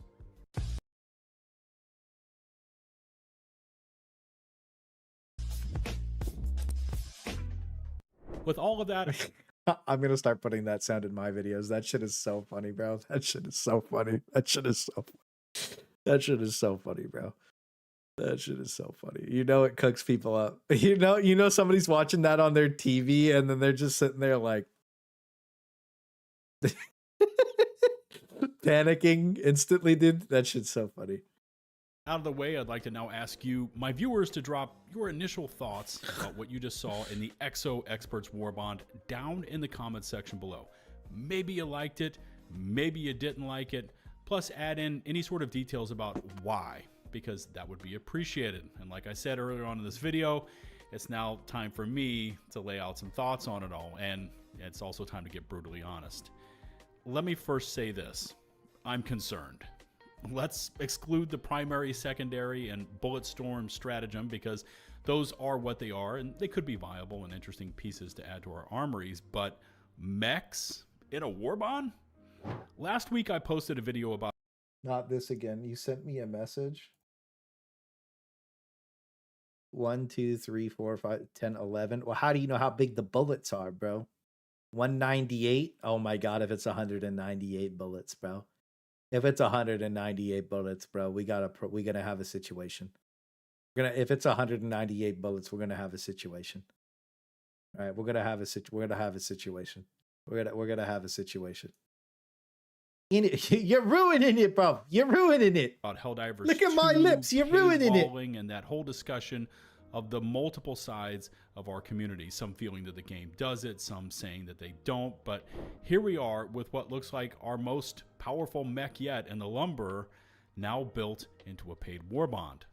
I'd also like to say that this entire Exo Experts Warbond feels very randomly thrown together, right? I mean, you've got a reskin of the Knight SMG, a single missile pistol, an EAT-style disposable machine gun call-in, 2 new mech suits, and a speed-boosting armor passive. Now, the last 2 Warbonds, at least in my humble opinion, were very well put together. Redacted. The last 3 Warbonds were immaculate. The break glass in case of emergency Warbond was fucking slop. Like with the minigun, it is what it is. It was cool, but it was terrible. The redacted regiments, siege breakers, and I can't remember trench divers. All like top 5, like all top 5 potential, depending on your playstyle. Even top 3 potential, like now top 5 potential, depending on your playstyle. All 3, they're never going to break the top. The top 3 are just locked the fuck in always, right? Always going to be democratic detonation. It's always going to be chemical agents. And like, if you think gas is bad, I'm sorry to tell you, you're terrible at the game. And Cyberstand was too hard for you. And then whatever has the ultimatum in it. I can't remember it. Anyways, we read them all the time. It is what it is, right? Top 5 is good, depending on your playstyle. Not being top 5 is bad. Okay? It should all be playstyle side grade choices. It's just I don't see this Warbond even being, well, unless the pistol is a great side grade to the ultimatum and can one-shot Worst Riders, I don't see this Warbond breaking bottom 5. Breaking bottom 5. I don't see it. Top 15. Top 15. Gassy diver. What the fuck does that even mean? Mr. Buzz, this guy's voice in the video is annoying as fuck. Damn, bro. He said it first. Get some W's in the chat for Buzz. Get some W's in the chat for Mr. Buzz Lightbeer. In it, bro. He's in it. They're fucking retarded and ruining the game again.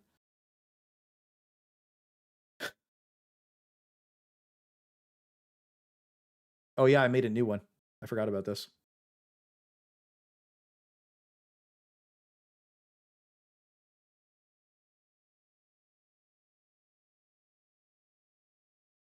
And then like we have the priority list down here.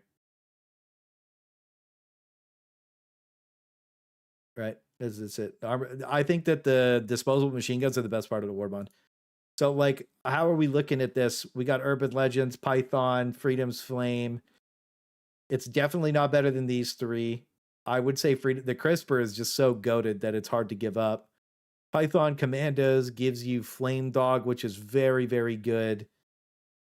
You know, 1, 2, 3, 4, 5, 6, 7, 8, 9. You know, it's not. It's like it might be. It's not bottom 5. I was wrong. It's not bottom 5. It's like ranked. It's like rank 13 Warbond. Rank 13 Warbond. You think that's the prediction? The Chef Clay always makes me laugh, my man. I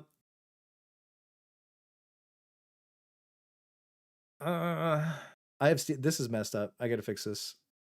Yeah, maybe high C tier, low B. Maybe it's either C tier. Depends how good the pistol is. The pistol's gonna be the make it or break it. Because the mechs are fucking whatever. Nobody cares. The pistol's gonna be the make it or break. I mean, here's the thing. It's like the heavy flamethrower was the entire Trench Crusade Warbond, right? The entire thing. That was the entire. That nobody gave a fuck about anything else. When you go look at the comments on their video, we can actually go look. Go see. Do I still have it open? You're ruining it, Puff. Ruining it. Let's go see. This is really quick. We'll check the sentiment.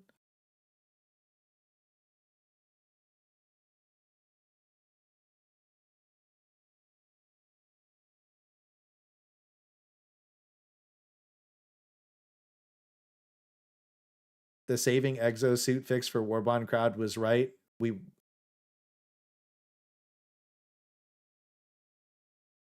Crazy.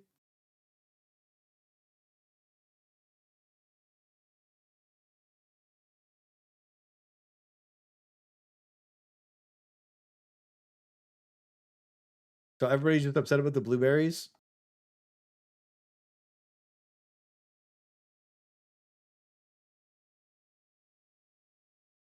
Why are they attacking Sieve Troopers? Yeah, it's basically just Sieve Troopers getting slaughtered in the comments. That's what people are talking about. Titanfall Warbond. Yeah. We're always right. The newest one? What do you mean? Exo Experts Warbond. That's what we're talking about. How would that be the wrong video? Doesn't make any sense. They killed Sieve Chan. They're bastards. Regiment was all about stealth and subterfuge, and it leaned into it and it nailed that concept. And oh no, you could if entrenched a bit. Yeah, no, entrenched. We don't even gotta go look at that one. The top comment was, "Go get me the." I mean, I guess I could go show you. It does make sense. You're right. Get me the heavy flamer, brother. 11,000 upvotes. This Warbond was entirely the heavy flamer. This new Warbond is entirely the mechs. Nobody gives a fuck about the side shit. If the mechs suck, it's GG, bro. Trenched Division really leaned into the World War I themes with all of its gas and fire. And then today we see Exo Experts unveiled with its hodgepodge of wares, and I don't know, man. I'm gonna call a spade here, but mechs, strange assembly of things just kind of all thrown together. It screams monetization strictly for the sake of monetization. Especially shit, man. It seems like that's what everybody's saying today, bro. Fuck. It's almost like any emergent gameplay gets removed from the game and then they just put it behind a paywall and then they don't do anything else anymore these days, guys. It's getting a little crazy. And the people are, oh, you're just hating, whatever. Look, man. Pattern recognition. All you need. Helldivers devs are fighting the player base for what the game needs, and they're only introducing anything monetized. That's it. Literally just new thing comes out, you got to pay for it. And that new thing has been broken for months. So they fix it when it comes out. Look, if there's no mech buffs on Tuesday, I'll order sushi and I'll get a ball of wasabi. I'll eat the whole ball. I'll just eat it on stream if there's no mech buffs on Tuesday.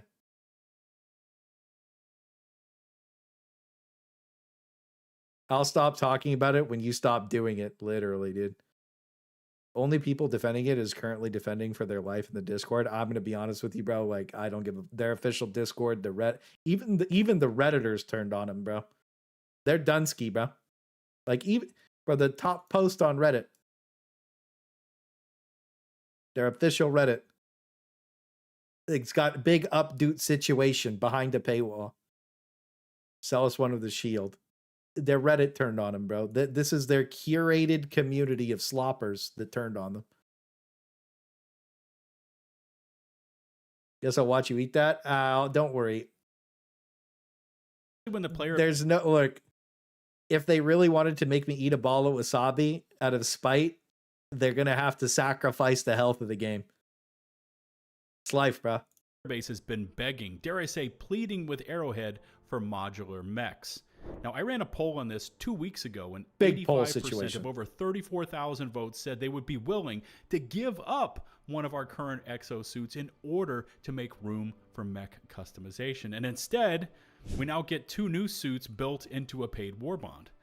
I mean, this feels like Arrowhead took feedback from the wrong cross-section of players. If they look, brother. I brought my poll up earlier. Buzz has his poll up, brother. You know who they're polling feedback from?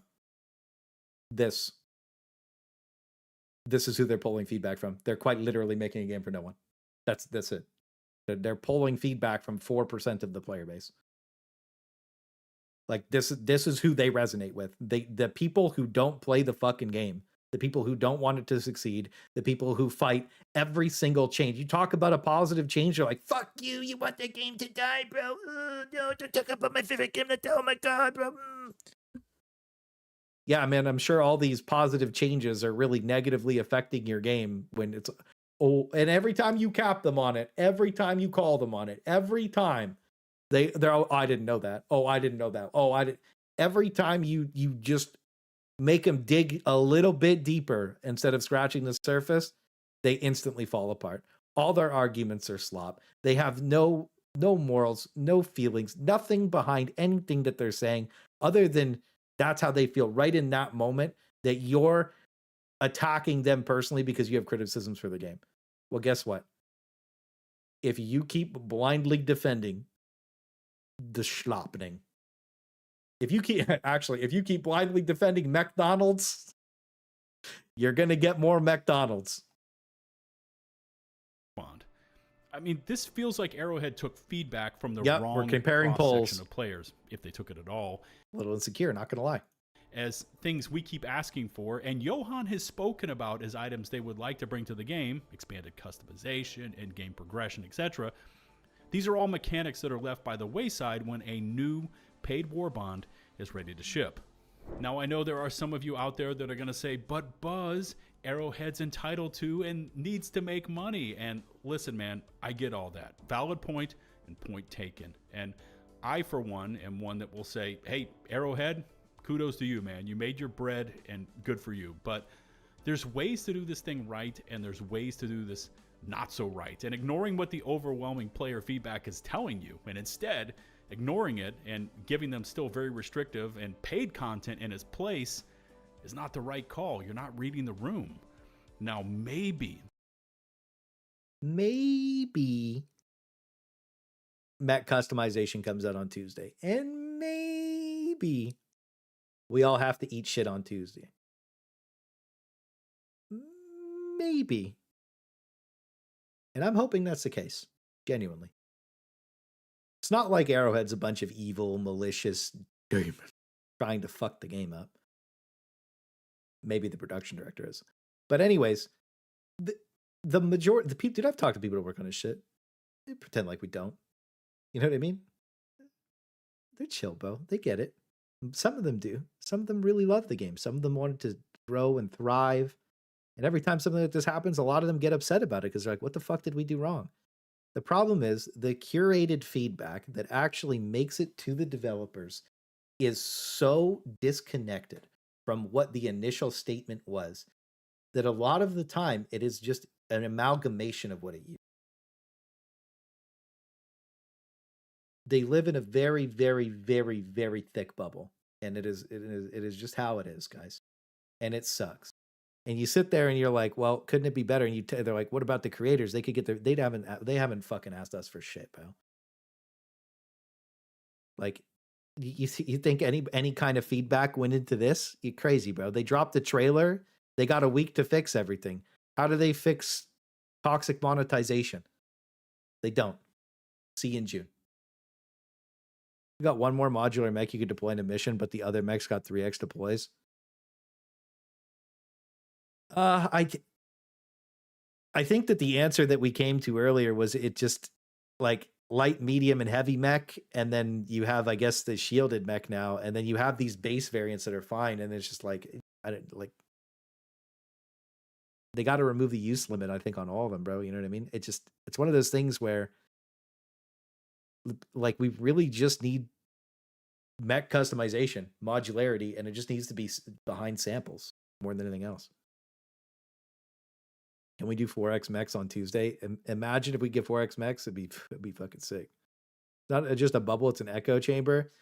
Well, it's like that toxic positivity shit that we talk about all the time. A lot of game dev studios, as we've seen, as we've been keeping up with everything, are falling more and more into the traps where everybody's huffing their own farts. Game directors on Concord, it has to be called professor, or you get fired type shit. It's just weird, bro. People are weird. So it's like, I see that a lot with Helldivers. I do. Because I'm going to be honest with you. Who the fuck asked for surges to get nerfed other than a bunch of terrible players from Reddit or the official Discord? Because they want to have their ego got checked on the hardest difficulty because they got fucking smoked by Hulk Surge.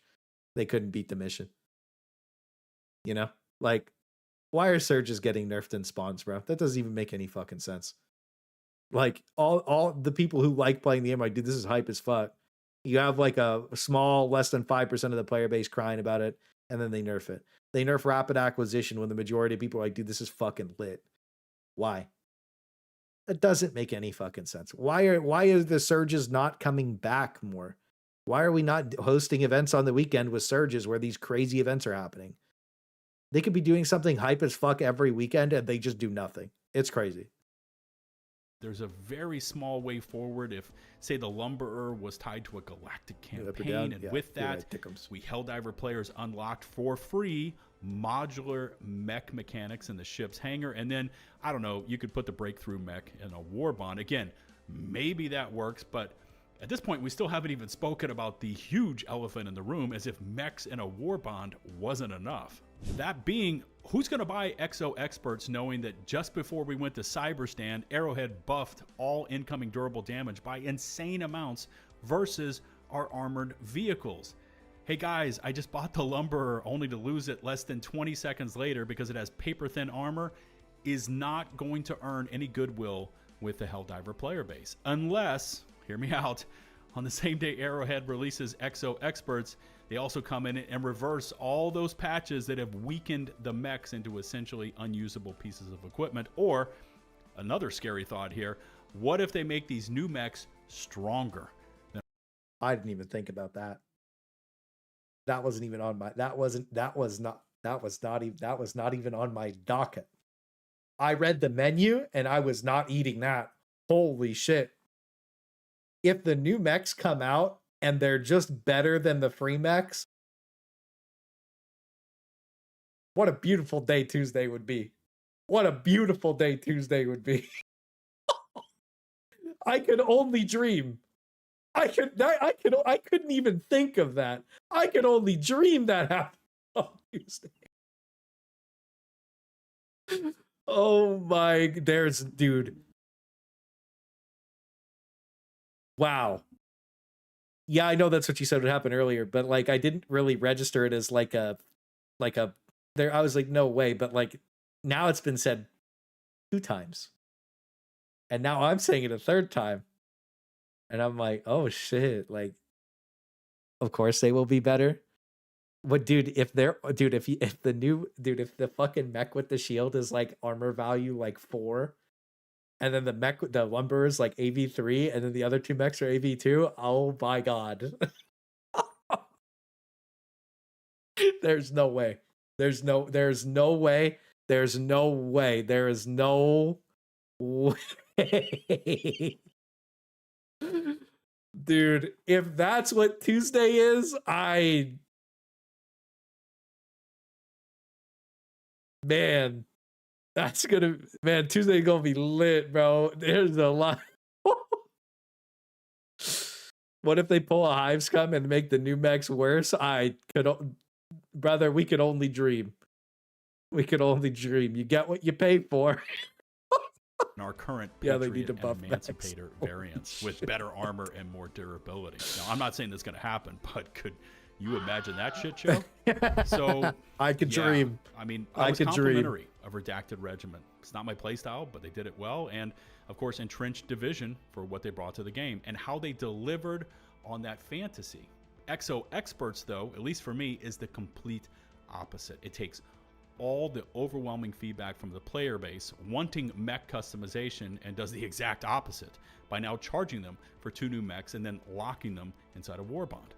I'm going to be completely honest with you. Not doing mech customization, like if they don't do it,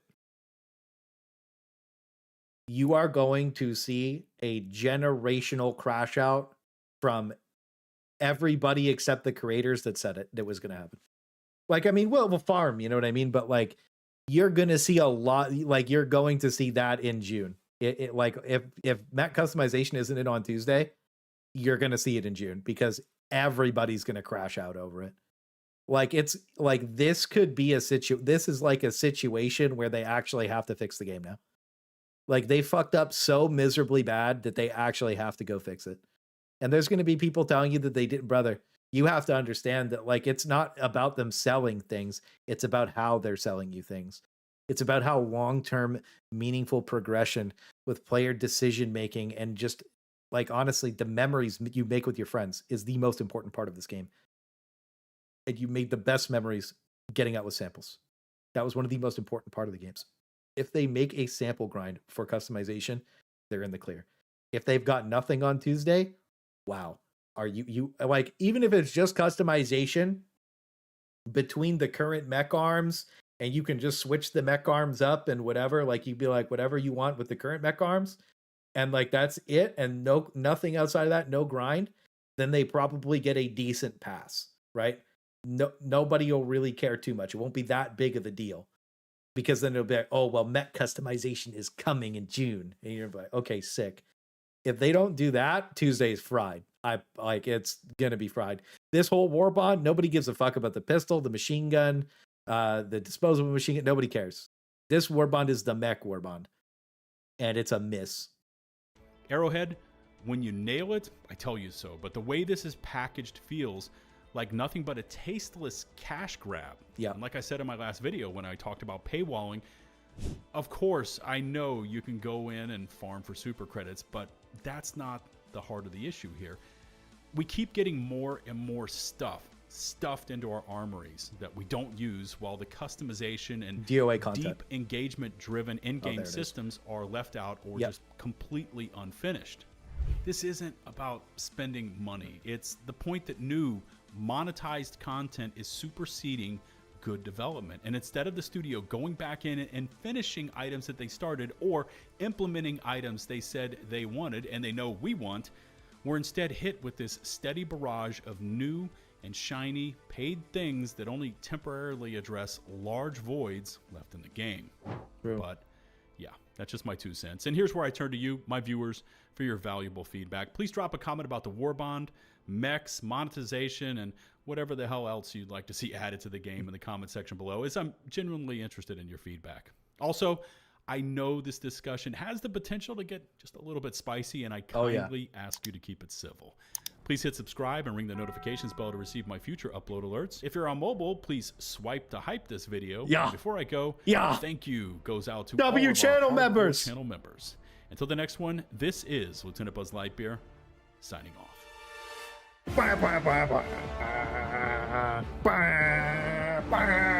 Yep, that's the outro we needed. Yes, sir. W Buzz video, absolutely legendary. No, you did a good job summarizing how people feel without like going off the deep end. Get some W, go spam. You know what? Buzz, we got an issue, big dog. I cannot put pregnant men in your comments. My community needs you to unban the pregnant man. My community, they need this. They need the Buzz. The people need it. I need you to unban it, Buzz. The people need it.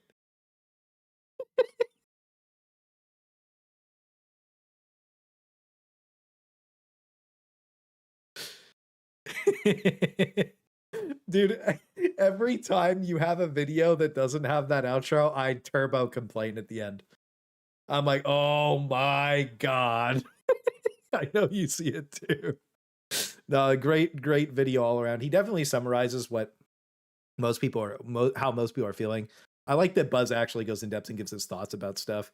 A lot of other news channels they don't have any soul to them. And that's one thing that, dude, it's crazy that every time now Buzz posts, you guys are, dude, we got to watch the Buzz video.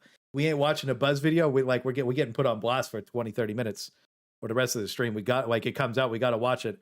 And bless up for Buzz, always letting us react to them. Thank you very much, sir. Again, it really, a lot of people are missing the true important part of the problem with the Mech Warbond, right? And you know what we'll do? We'll pop this on the screen while we talk about it, you know, because this is one of those situations where, you know, somebody's getting, this is like you're getting back shots on the Warbond. You know what I'm saying? Like, you look at this. Once you see it, you can't unsee it type shit. You know what I mean? Like, look at it. He's loving it. He's loving it. You know what I mean? This is Arrowhead, and this is the player base right here. This is how they view you. They're giving you back shots with the Warbond. That's life. Get used to it. That's gonna be no. I'm just, the issue isn't that they're selling you a Warbond. It's just that there's like a massive level of Warbond bloat. There's too many Warbonds. Too many. Like, there's 20 something, and it's like they're gonna keep adding more. There's fucking Superstore. It's crazy. Tons of shit everywhere. It's a lot, guys. It's a lot. And the issue with it being so much is that the only progression in the game is Warbonds. And that's been the only progression in the game. You could buy a Warbond, you fucking go grind the medals, you get the stuff in the Warbond, you play a couple of missions, you log out until the next Warbond. There's no meaningful progression. Like, level the weapon up to 25. Where's the customization that we like? You know what I mean? Like, all of these systems are so shallow because it just feels like they don't want people to really care about the game anymore. And like, when the game came out, you go, oh man, I got to upgrade all my ship modules. It's pretty in depth. You got to get in there. You got to min max, get your shit, or otherwise your guy sucks. And then more and more as time went on, it's just we've been disconnecting from what made the game special in the first place. Right? Again, we talked about diving, you'll get the samples, the crazy extracts and stuff like that, but it's like in-depth, meaningful progression for players that keeps you engaged and keeps you wanting to play the game, and like more than anything makes you feel like you're part of your character is important. Picking your armor and your weapons is one thing, picking your loadout is one thing, but man, like making sure that if I could color code my armor, that's a huge W. Picking the passes on my armor, even bigger W. Customizing the arms on my mech, crazy W. Going to progression for I killed 1 Bile Titan, I killed 100 Bile Titans, I killed 1,000, I killed 10,000, I killed 100,000 Bile Titans, and I get a special marking to put on my mech or my character. That's meaningful and important. All this stuff is meaningful and important progression that we're 2 years in. At this point, you've got to understand that's what the game needs. We're not at the stage where we need more slop, which is what the production director said, that they were just too busy pumping out new, more. Fuck me. You have the one guy saying Nicholas, but we can't even get was it Nicholas or the game director? Don't know. Can't remember. We can't get a fire toggle on the grenade launcher to swap the grenades, because then they wouldn't be able to sell us a fire grenade launcher. We're at the stage where the monetization has negatively affected the development of the game. And that's how it is. So, Nicholas is a game director, not the game director. But anyways, yeah, let me know how you guys are feeling about the Warbond, I guess. We'll probably post that as a react video. Yeah, just let me know how you're feeling about the Warbond, what you're feeling, how you're feeling about it. I mean, I posted a poll today. We'll see what it's at.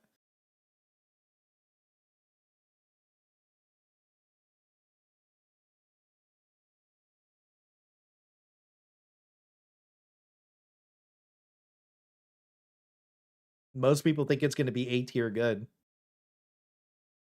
The surface level is going to be very, very, very mad on Tuesday.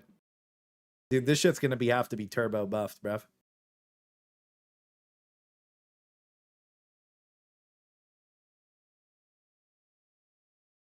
Yeah, I mean, that's how it is.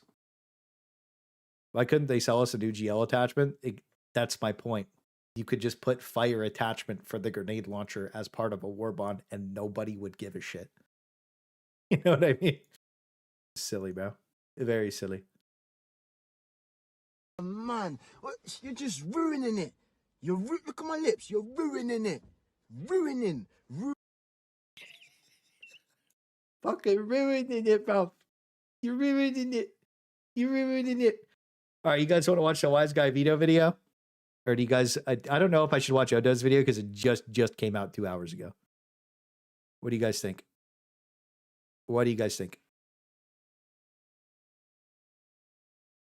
Loving the memes today? Dude, the memes are... Dude, I'm having a good time today. I'll ask him. Vito, then I'll ask Odo. Odo. A lot of people.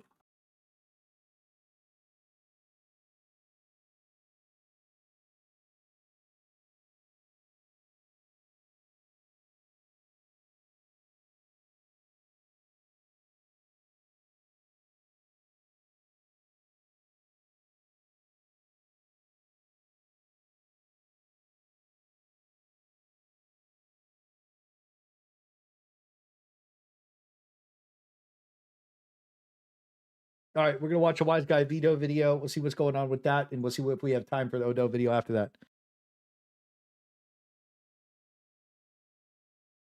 We just finished a Buzz Lightyear video.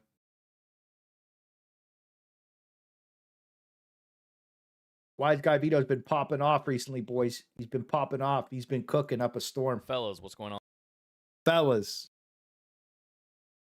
I'd love to see more Berglund Gnomes with the boys. We got to get Buzz on Berglund Gnomes. That shit would be. Do you imagine we got Buzz on Berglund Gnomes? Oh my god, bro.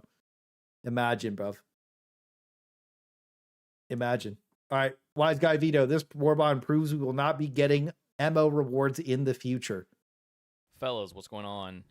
Today, Helldivers 2 just released that they're going to be releasing a new Warbond, and it's going to be called the Exo Experts. This is going to be kind of a non-scripted video, so excuse me if I might like repeat myself at times, but I just want to kind of just why Vito, what the fuck? About the Warbond, talk about like what's going to be released and also talk about my disappointments with it. M98 video, because I do think that this Warbond now has solidified the idea that there will never be MO rewards ever. There won't be. There just won't be. And if anyone says, well, like, look at the tank, like the tank was a MO reward, it wasn't. It was just handed out, for the game. There was no like getting on to like fight for it or it just came out, to get it and stuff like that. So it's like the Warbond is just very disappointing. Long and short of it, I think this Warbond is very, very, very disappointing. And there's a lot of things in this Warbond that not only should be applied to MOs, but also applied to just a weapon identity as well, and we'll get to that here in this video. So, the Warbond is coming out. You got babies crying in the background, Vito. And a shield mech. Basically, like it'll have a shield, and then it'll have like a shrapnel shotgun with it. The Lumberer and the shield mech look cool, but I really do think that this should have been an MO reward. It's like the easiest W that they could have done, in my opinion. But they didn't do that, right? I hope that this is like the eye-opening that people will have, that Arrowhead will never do an MO reward ever again. They just won't. And I think that... watch the Stratagem Watcher be the MO reward on Tuesday. This is not a good standard to be setting. As a longtime player of the game, since launch, by the way, I got really excited for the Patriot suit and the Emancipator suit whenever we fought for them on planets. No, it won't be Superstar. There's no way. War rewards, right? The Spoils of War. Well, the Spoils of War is now in Warbond form. And these two mechs could have been something that could have been in the Galactic War. And they didn't do that. They want to make money. No. The reward of the Galactic War is orbital Gatling barrage with 0 charges that you can't use. They don't really care about the people who just play the game, and they just want to make, they're just money maxing right now. And I think that is not a good standard to make, and it makes them look extremely greedy, right? It makes them look extremely greedy. I don't care for the people who say, we can just grind for free. They're not that greedy of a company. No, they're that good. No, they are that greedy of a company. Let's just just crafting out, okay? They are very, very greedy, and they do not want to give free stuff no longer in their game. End of story. And if you say the tank, well, oh wow, the tank. Ooh. Since the tank, when was the last free thing that we got? I think it was it was Grenade Wall, right? The orbital napalm. No, it was Grenade Wall. That's it. Okay, and that was like what, over. I think it was almost over 2 years ago at this point, okay? That's insanity. That is insanity, okay? So, they're going to be releasing two of these mechs within the Warbond. To be fair, the Grenade Wall, actually, it was just DOA content. going to be the best one because you get a flamethrower and you get some, and you get the you basically get the anti-tank placement, cannon arm, which is going to be good. I think the shield mech looks the coolest, but I think it's going to suck the most because that would be how so mechs are funny right if it was now bad. and with their health. Like, it's funny that they show all this gameplay on a bug planet and not on a bot planet, because bots right now shred mechs right now. Like, all it takes is 9 missiles, 8 to 9 missiles from a Devastator, from one Devastator, by the way, okay, to kill a mech. It's that fast. Like, mechs have horrible health. But, hey, listen, we're probably going to get an update to the mechs. Again, this is another gripe of mine. Whenever there's a Warbond update, and that Warbond has something to it that, you know, has something that has been sucking for a while, expect an update to make that thing better instead of, like, you know, actually fixing the problems with the game like months before the Warbond comes out. Instead, like, this seems to be a predictable precedent at this point, that they will be releasing stuff with the game and then fixing it as they're releasing it. And I think that is a very bad... By the way, releasing stuff that makes them money. By the way, releasing stuff that makes them money. If it doesn't make them money, then that thing is just going to sit and rot for God knows how long. Okay? Yeah, anything that isn't getting buffed, like let's just be honest. Anything that isn't getting buffed got glazed. Unfortunately. And the issue is they don't want to go fix old content because they could just sell you a new solution. And the production director literally fucking said that. And that is literally what's happening. So, like, you can cope and you can be like, whatever, that's literally what he said they were going to do, and they're doing it. And last year, 2025, they rushed everything out and just slopped the game into the point where they had to stop making the game for fucking 6 months because they fucked into the untested up so unbelievably bad. That is the worst update a game has ever received, ever. Ever.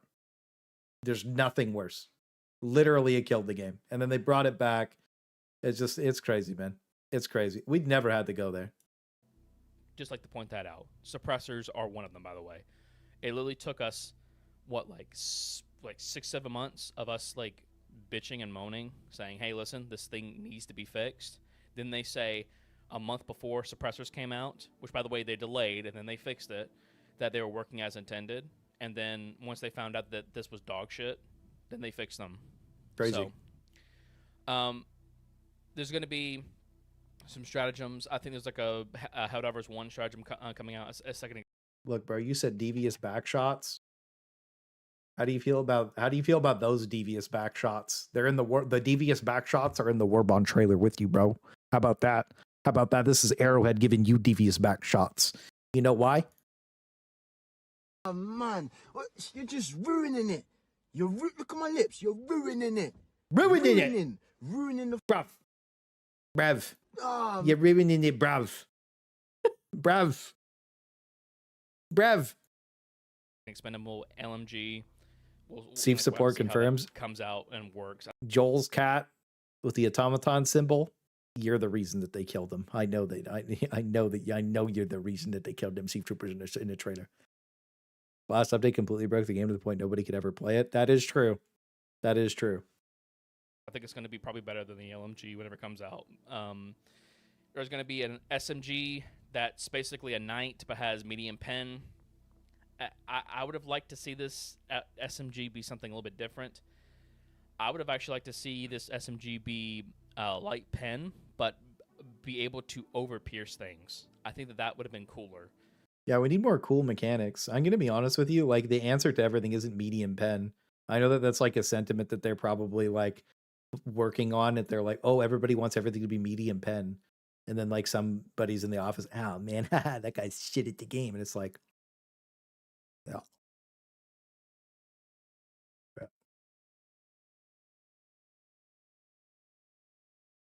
I'd like this SMG to just not exist. That's it. This is a DOA SMG unless it does like 200 damage, by the way. Like, this has to be so absurdly overtuned that it has to be crazy. It has to be some crazy damage creep slop. This isn't a joke, by the way. Like you're gonna literally run out of ammo holding the trigger for like 1.5 seconds. It's gonna be reload simulator, and it's gonna be totally unfun to use. Nobody's gonna use it. That's all. That's it. Nobody uses the reprimand because it's the same thing, but it just has no ammo. At least the reprimand, you'd actually be able to like hit your shots. This is just gonna be slop. But instead, they're making it into a knight with a smaller magazine and increased just penetration, so medium pen. Just drum mag? Yeah, if it had a drum mag, it'd be a lot better. Yeah. It needs 70 rounds, basically. Yeah. As a missile pistol. This is going to be really good. This is going to be really good. Basically, it's I know this is gonna be guided. good. It has a lock-on feature, kind of like how the spear, how the Warren is. And I'm guessing it'll go after like one of the bigger things on the map, probably more like the elite style enemies, because it shows it in the trailer that it's going for that like elite style enemy. Who knows? I remember. Like, personally, I think this thing looks dog shit. Like, I don't think it's gonna be that great. Wow, dude, wrong. L opinion, L take, wrong. No, look. If it can one shot War Striders, it's a replacement for the ultimatum, and that's something that the game needs quite a bit. If it can't, it's literally DOA. Like, that's it. It's just a DOA pistol. If the pistol can't one shot War Striders, it's DOA. I think the LMG probably looks decent. You know, like again, like we're gonna have to play around with it and kind of see how it is. Yeah, this was gonna be good. And again, like the SMG, the best part of the Warbond. To see. For the armor passive, okay. I made a video probably about maybe like 2-3 months ago, maybe. I think SMGs have no identity in this game whatsoever. They don't. just feel like short-ranged ARs. That's it. And I kind of feel like that's not an identity. The only SMG with an identity is the Knight, because it goes Burt. That's it. The Knight is the only SMG in the game that has felt like a proper SMG since the game came out. Genuinely, it's the only good SMG in the game. It is. They just feel like short range ARs. It's kind of shitty.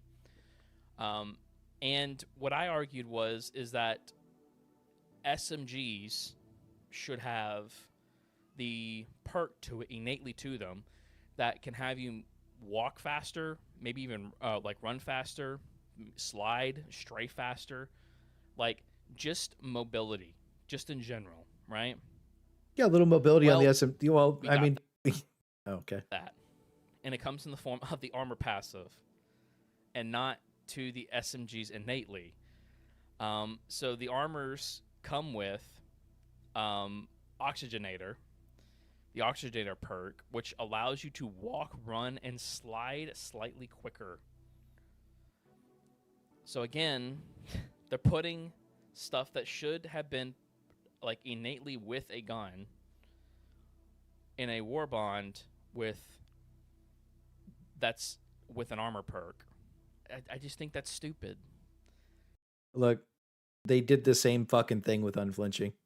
Everybody wanted heavy armor as a passive to have unflinching. And then they released unflinching on a light and medium armor where you never could fucking use it, to the point that they buffed the medium armor to 125 and you still have to stim immediately. It's ridiculous, bro. It's ridiculous. It's ridiculous. The fact that we still don't have unflinching heavy armor means like definitively these guys have no idea what they're doing with armor. Like, the armor system in the game is slop. Whether you like it or it's terrible. It definitively kills any form of player fun and expression. Like, you want to do a cool build, you're locked into this armor. Bro, just like, I want to wear this armor, looks badass. This is the back shot armor, bro. Okay? I want to be throwing them out. Well, this guy's slinging ass. Like, but I want to dye the armor. Maybe I want to dye these yellow pieces red. Maybe I want to dye the actual armor black. I don't know. Just let me fucking choose my shit. It's it. This isn't that crazy either, bro. It's like, we're at the stage where if you think that armor passives Even if you work on the game, Piles, you're wrong, by the way. You have no idea what you're talking about anymore. You went on sabbatical for too long, you lost the plot. Simple as it gets. If you don't think that I should be able to spend samples to fully customize my armor, you're playing the wrong game. That's it. You're playing the wrong game. That's it. You're just playing the wrong game.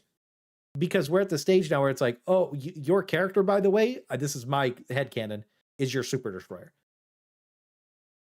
Why would I not be able to just rip the passive off of one armor and put it on another one and customize my armor? Where's my armor workshop on my Super Destroyer for my Helldivers that I'm deploying?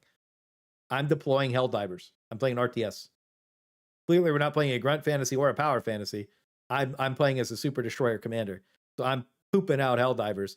Why am I not picking the equipment for my Helldivers correctly? I'm picking everything else except the actual armor passives. It doesn't make any sense. It doesn't make any sense. You want to talk about making sense? You want to talk about the meta? You want to talk about this? You want to talk about that? No. Stupid. Piles, you're wrong. And?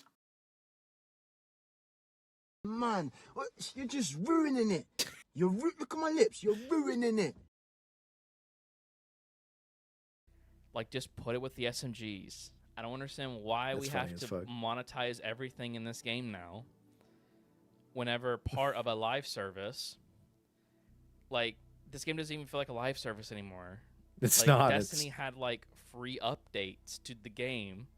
We get free updates. And you got free content. And if you wanted to pay for stuff, then you could pay for stuff if you wanted to, right? That's not true. If you didn't pay for the new shit on Destiny, you weren't fucking playing it. Let's just get Destiny is Omega Turbo Slop. That's the direction we're heading, though. But that's where we're going, and that's what we don't want to see. Pay for like a DLC, you could, but Next at least one. you got some free content with it, right? This is just live service, like non-live service slop. Like Helldivers is almost like a free-to-play game rather than a live service game at this point. I don't know who at Airhead is making these decisions, but these decisions are not going to go well with your community. I don't understand why you're going with this, but I mean, hey, listen, like, it is what it is. Here's an overview of the Warbond that's coming out. Like I said, you get a primary weapon, which is the SMG, the secondary, which is the missile pistol, and then you get the 2 stratagems, the 2 mechs, and the bulletstorm, stratagem, LMG, and then you get the 2 armor sets, and then the oxygenator, and then you got some, again, like, I think the armor and this stuff looks cool, sure, you know. I just feel like this is just a missed opportunity for some things to be in major order rewards. I just feel like this whole thing is just a big, big missed opportunity. Like, I'm not gonna lie, like the oxygenator perk. It's ass. I don't know why this is with a mech warbond. Yeah, it's stupid. Like, even if they weren't like let's say if like the armor passive doesn't even make sense for like a mech warbond either. Like, if it was like, oh, you know, you get a perk that, like, whenever you're sitting in your mech, like, it slowly heals it over time or something. Like, that'd be cool. Like, I can actually see myself using this, right? But I just think that this is just a disappointing Warbond. And I kind of think it's also a little bit dead on arrival, because if mechs don't get an update, they will. Then, like, I feel like this Warbond is kind of shit. To be perfectly honest with you, like, you're going to be using this mainly on bugs. You're not really going to be using this on Illuminate, because Illuminate's also got a durable damage increase to their attacks as well. And you're definitely not going to be using this on bots. Like, if you think that you're going to take the shield mech onto bots, by the way, and by the way, if the shield on the shield mech is not indestructible like a Devastator, then, I mean, like, it just really solidifies the idea that Arrowhead wants to give you, the player, not cool stuff, but they'll give the enemy really, really cool stuff that they can use against you for a not so fun time. So again, like, I just think that this is just like, to be fair, I don't think that when Leviathans came out that they were cool at all. I thought they were lame as fuck with their stupid cringe cannons. They didn't make any sense lore wise. Now they have lasers, they're badass. I also don't think War Striders are cool with grenade launchers and Giga CC cannons. Everybody thought that was cringe and lame as fuck too. Then they removed the CC from the cringe cannons. Now they're just cringe. and the grenades are still ass because the grenades will literally chase you up a fucking hill. Like what? You know how many calculations are made when those grenades go off? It literally ruins the game's performance. They need to be deleted, and for some reason, these fucking rejects won't remove them from the game. Like, it is crazy to me that we constantly complain about this enemy. They're like, it's frustrating, it's working. No, it's fucking hurting the game's performance. And you literally, dude, what was the planet? What was the planet? What was the planet? Ruining it, bruv. Mintoria. You know how many people just spam crash because War Striders are popping nades off? They reduced it by 2 grenades. 12 to 10. Nice, bro. Delete the grenade launchers from the game. Just delete them. Pull up on Tuesday, be like, yo, we fucking just deleted War Striders, guys. We're sorry. That shit was slop. My bad. Sick. W update. Just a really disappointing Warbond. Like, a lot of this stuff could have just You know how been many major I Warbond was work. streaming? You know how many Xbox divers came in saying their console crashed and couldn't turn the game back on Bintory? It was a lot. How the fuck do you even let that in the game? That was crazy, bro.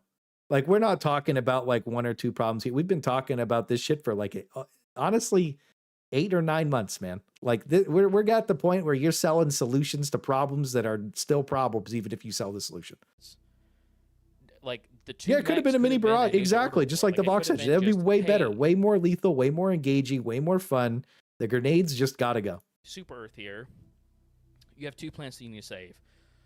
One can help us build the lumber, and one can help us make the shield mech breakthrough mech. Okay? And it's going to be good, guys. Okay? So the community can choose which one they want first. And then later on, they can then fight for the other one. It's just an I don't want that either. I'm just gonna at this. I don't want that either at this point. I'm just gonna be 100. I'm just gonna be 200% on it. I don't want that either. I'm just gonna be 200% honest with you. I think that to salvage this Warbond, like, just send it off a cliff, and then customization just needs to be there on Tuesday. That's it. And we get to unlock it with samples. And if that's not ready for Tuesday, delay the Warbond. Multiple weeks. No content. It's either all or nothing. And that's it. Who cares? incentive and a reason to play. It's like Arrowhead doesn't understand incentive to keep players to like they understand the incentive of making a lot of money every single time they drop a Warbond, but they don't understand the incentive of. I'll actually show you a prime example, boys. You want to see a game that just blacklisted me because of, by the way, the people who got me blacklisted are absolute fucking freaks. Just as a heads up, absolute freaks. Just so we're completely aware of who we're talking about here. We did a community feedback for Darktide that made every single Auric Maelstrom modifier. Every single one, by the way. Except for the green slop that makes the enemies more tanky because it's slop. So the Auric Maelstrom basically saved Darktide for a long time. Then they released Havoc. They released on Xbox Havoc. Then this was chill. And then they turbo, and then I was all the feedback that we gave to the game, they implemented. And this was the best update that the game ever had. A week later, they nerfed all of the shit that I posted in a build video. Well, all the shit that, not joking, they did this pretty consistently. Every time I posted a build video, they nerfed it. Well, most people were using those builds, so I posted an updated build video, but then they target nerfed all my shit again.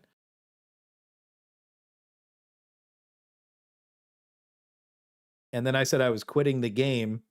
What did I say I was quitting the game? What ended up happening was they updated the cache. Nothing was spawning on the hardest difficulty for like a month and a half. So let's keep this in mind. Like, you were killing 100 or 200 enemies on the hardest difficulty.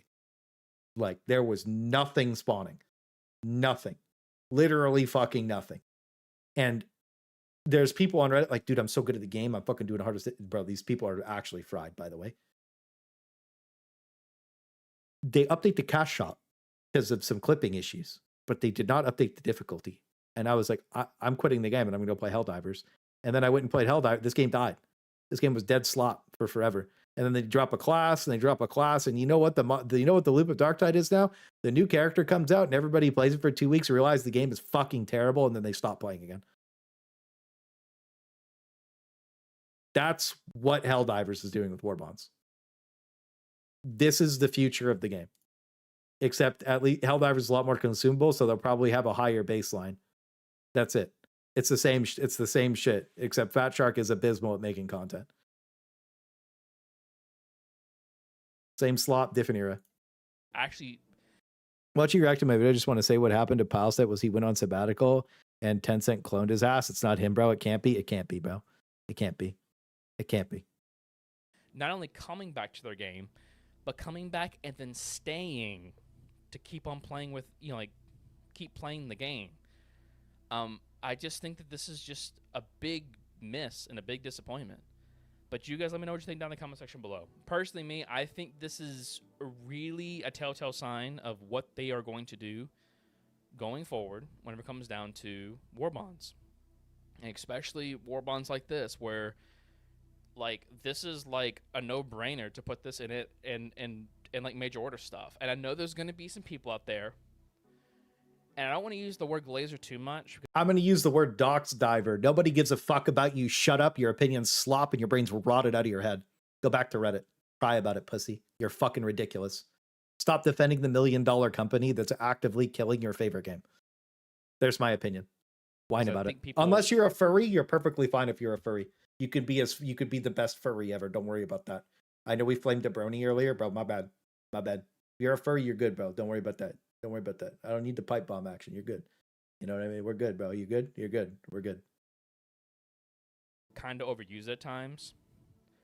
But there are definitely going to be some actual glazers out there that think this is a good thing. And I don't think that this is a good thing. This is not a good thing. This is not a good precedent set. No, that's the thing, bro. Look, I'm one of the turbo shills for Arrowhead, by the way. You haven't realized. From the very beginning, I've been a turbo glazer from day one. Okay, that's the meme. All right, that's the joke for the people who don't get it. I've been a turbo glazer since day fucking one. Otherwise, I wouldn't have invested over 10,000 hours of my life in a stupid fucking game. Okay, like, it's not like you just get off the game and you go make a fucking video. Some of these videos take 200 to 300 hours to make, bro.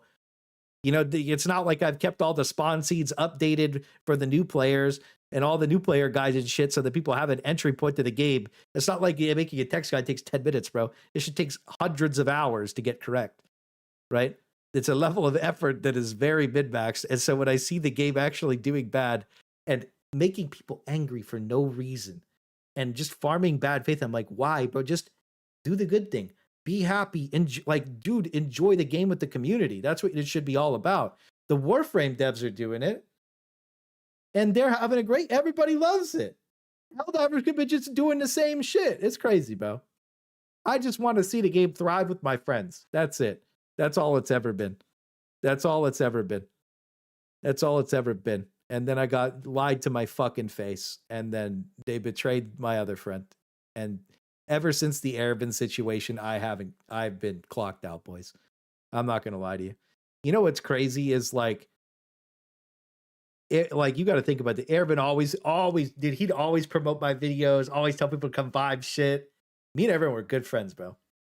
And they fucked the shit out of him. Like, devious back shots fucked the shit out of him. Okay. And like, you got to think, dude, we were tight as fuck. I hope I see him on Far Far West. I do. Bro, look at you. You want to look at this? This is Arrowhead's devious back shots. Poor Erebin right here, bro. This is what they did to your boy. Fucking over. You are effectively killing the incentive of the game. Yeah. With stuff like this. Whenever I play your Galactic War, I expect rewards out of it. Dude, I'm gonna be honest with you. The Galactic War has been turbo slop for fucking 2 years. Nobody, ever since Meridia, ever since we got the P&G on Meridia, that was when I was clocked out of the Galactic War.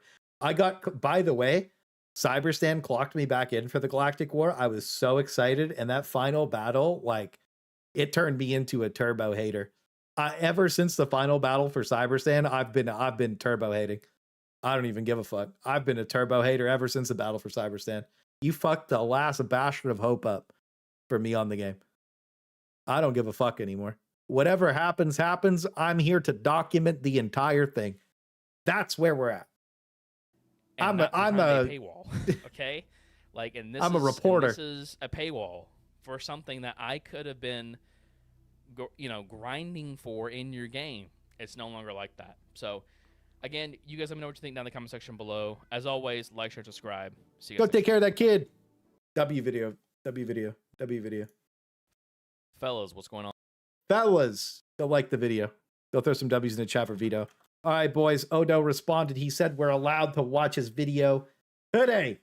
So what we're going to do is we're going to all go take a pee. We're going to grab a granola bar. And we're going to go react. Arrowhead, the folks that make Helldivers 2. Arrowhead is doing the unthinkable. All for sale. And then we're going to watch the Odo video. Everybody go pee. Everybody get your popcorn. It's an Odo special. Odo special. Everybody clock in. Everybody clock in. Group pissing session. Exactly. Everybody get excited for the Mechdonalds. Welcome to Mechdonalds. In the microwave food. Go do that. Everybody get your shit together. I'm going to put this right here. On the chair. Oh, I'm going to put... Oh, can I do this? Oh. Don't fall. Uh-oh. Can this work? I don't think this works. I'm going to put this right here. We're going to back it up. It's going to be a cope chair, and it's going to cope. That's the copium. Cope up. Don't spam. Oh, my.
Bro, you're ruining it, bro. Bro, you're ruining it. You're ruining it. Yo, W's in the chat for Mr. William the Third on the gifted. You're ruining it, bro. Ruining it. Ruining it. I forgot I threw these across the room earlier. We were going fucking crazy. Holy. Chat, what are you doing? I got three parts of the glaze. Hold on. Oh, it's gone now. We're gonna have to pull the couch out later. Have to pull the couch out later. We have to reassemble the Exodia of glaze. We have to reassemble it. We've only got 3 of them. I threw them across the room earlier. My bad. Thank you for the gifted, Winnie. I got chocolate chip muffin, Ringolos, barbecue.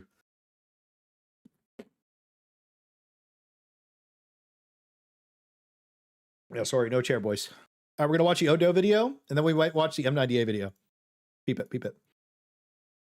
Odo, Arrowhead is doing the unthonkable in Helldivers 2.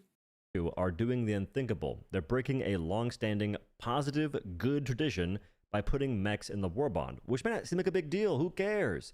The issue is more nuanced than you believe, and the main problem is tarnishing the player's good faith and also wasting their time. We'll cover that and also go over the Warbond itself, just because why not? Now, mechs and vehicles in general have always been gotten through either major orders or by paying rec slips. I think the Bastion tank recently wasn't major order. We just paid 40k rec slips, and boom, you have a new vehicle. And what's awesome about that is you always have max rec slips for the most part. So whenever new content drops, in this case, we beat major order, get a new vehicle, get a new thing to buy with those slips, you could have it and you could engage in new content lickety split. There was no crazy time gate. And getting rec slips doesn't take much time at all. You get 10 to 15,000 sometimes on max difficulty.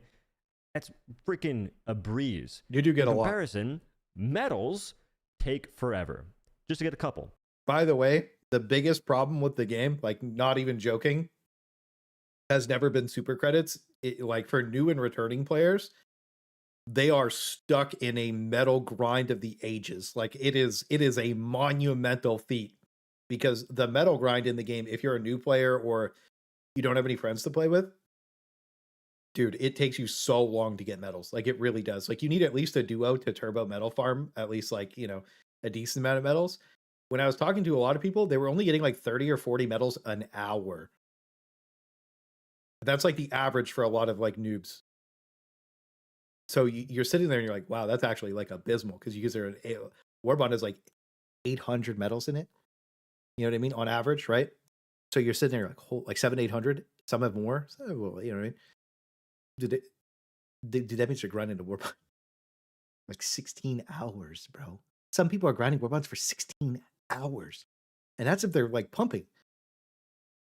It's insane. It's insane to think about. It's a lot. Like it is a lot. Well, actually, the best way to farm is level 1 hive missions. The hive world missions, they give the most medals. Like you can finish the mission in like 2 or 3 minutes, and you can get an average of 12 medals. But we're seeing like crazy spikes up to like 21 ish. It's the best way to farm them, and like nobody's doing that. But it's like, and it's also like, you know, most people don't want to go to hive world, but you need 4 people for that. It's hard to get 4 people to go farm medals, bro.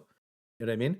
So you're sitting there and you're like, dude, new players are having a hard time with medals. That's why I keep trying to push, like, I mean, they don't care, right? Because it keeps people online after a new Warbond comes out. But like I keep trying to say, like, guys, you need to, like, if somebody doesn't log into the game for like a month, give them like 50% medal cost reduction for like a week. Honestly, on the weekends, it should be like double medal event, 50% off medals, whatever. You know what I mean? Like somebody buys the game, they should have 50% off medals on their first 5 Warbonds. And honestly, like the base game should give a Warbond token. Super Scissors should give 2 Warbond tokens. And those Warbond tokens should unlock the entire Warbond. You should not have to grind for anything in a Warbond with the Warbond token. You should be able to buy a Warbond token as well. And it should do that. And that's if you already have the Warbond unlocked, which costs super credits, which is another time sink, or it's a dollar sink. That's a major problem, a major difference already. And we got, way back when, Quasar Cannon, HMG, major order, or I think those actually just rolled out to us for no reason at all, which is cool. Patriot Exosuit, Emancipator Exosuit, forever ago, major order. His It arm's was just cool to gone. unlock it. It felt rewarding. And the freaking Galactic War is a major driving force for replayability for many players. Not me personally. I don't really care about that. Yeah, I prefer same. just having fun in the game, shooting stuff with different weapons, and enjoying new enemies and missions. Yeah, that's kind of the thing is, once you get to a certain point of the game, like that's what you enjoy. So the Galactic War, like, is very frustrating to say the least. That's my cup of tea. But everyone sips theirs differently. Now, all of a sudden, that's not good enough. We can't be doing that, fellas. We can't be working towards the greater good to improve our arsenal as the collective unit, the Helldivers force. Instead, go ahead and give us $10 or spend time, which your time is worth money, by the way. I'm not sure if anyone's ever told you that, but your time is worth money. Look, if you're sitting there and you're like, just grind the Warbond just go grind for 3 hours to unlock the Warbond, because most people are getting like 300 to 350 super credits an hour going to farm. Most people, right? If you're min-maxing, you're getting more, but you're not like, if you're min-maxing, you're not most people. Most people are just going to grind, you know what I mean? Sure, they can go get it for free, but like, if the answer is, but they can just get it for free, it's a bad answer. It's like, yeah, well, you just invest a ton of your time into it. It's like, all right, like, so I invest 3 hours, and then and the same people that have to invest 3 hours have to invest 20 hours to unlock the whole Warbond. Like, come on. Spend your time getting the credits, and then spend more time using Warbonds to unlock it. In an ever-growing list of roughly 22 Warbonds, the first one's free, so it's 21. And 2 that are pay to lose. Legendarily pay to lose. Soon to be 22 paid Warbonds, equating to $230, because 2 of them are legendary, that cost $15. And then you factor in the super credit farming and the war metal farming. Yeah, the metal farming is the worst part. It really is one of those things where it's like, they won't go back and fix the old stuff, and they just keep pumping new, more. And it's going to create a really bad taste in people's mouth very quickly. That is ridiculous. It is ridiculous. One other thing too is, this mech thing is really breaking that the fourth, we're going through the fourth wall, you know what I mean? Like, we're going through that stage where the acceptance of this is like, obviously it's not going great. Most people are like turbo pissed about this shit. We basically come to the point where it's like, most people are starting to realize what everybody realized months ago, what everybody else realized months ago. But they did, you know, you kind of cope, you know what I mean? You have to cope. Grab your copium mask, and you're like, that will never happen, brother. It will never happen. Never ever. But then it happens, and you're like, oh. And that's where most people are at. It'll never happen. It'll never happen. It'll never be like that. And then some people are like, no, it's fine. It's like, no, it's not fine. Like,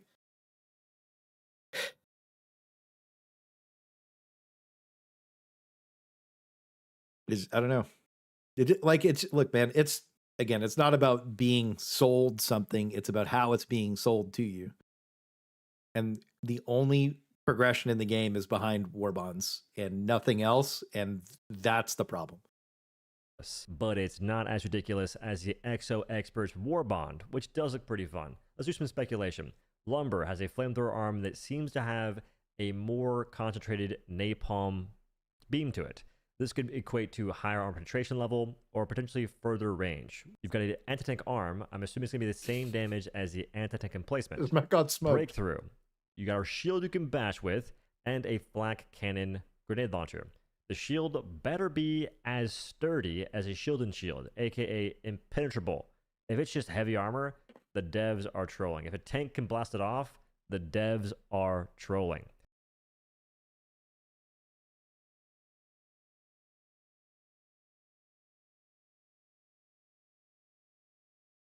Wrong one, sorry. Come on, man.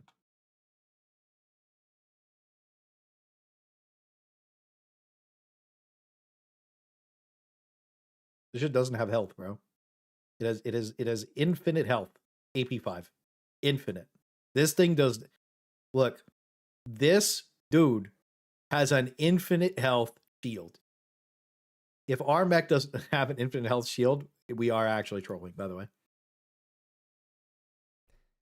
Bulletstorm, expendable machine gun. You drop 2 of them, and that's pretty much all they said about it. Gallant.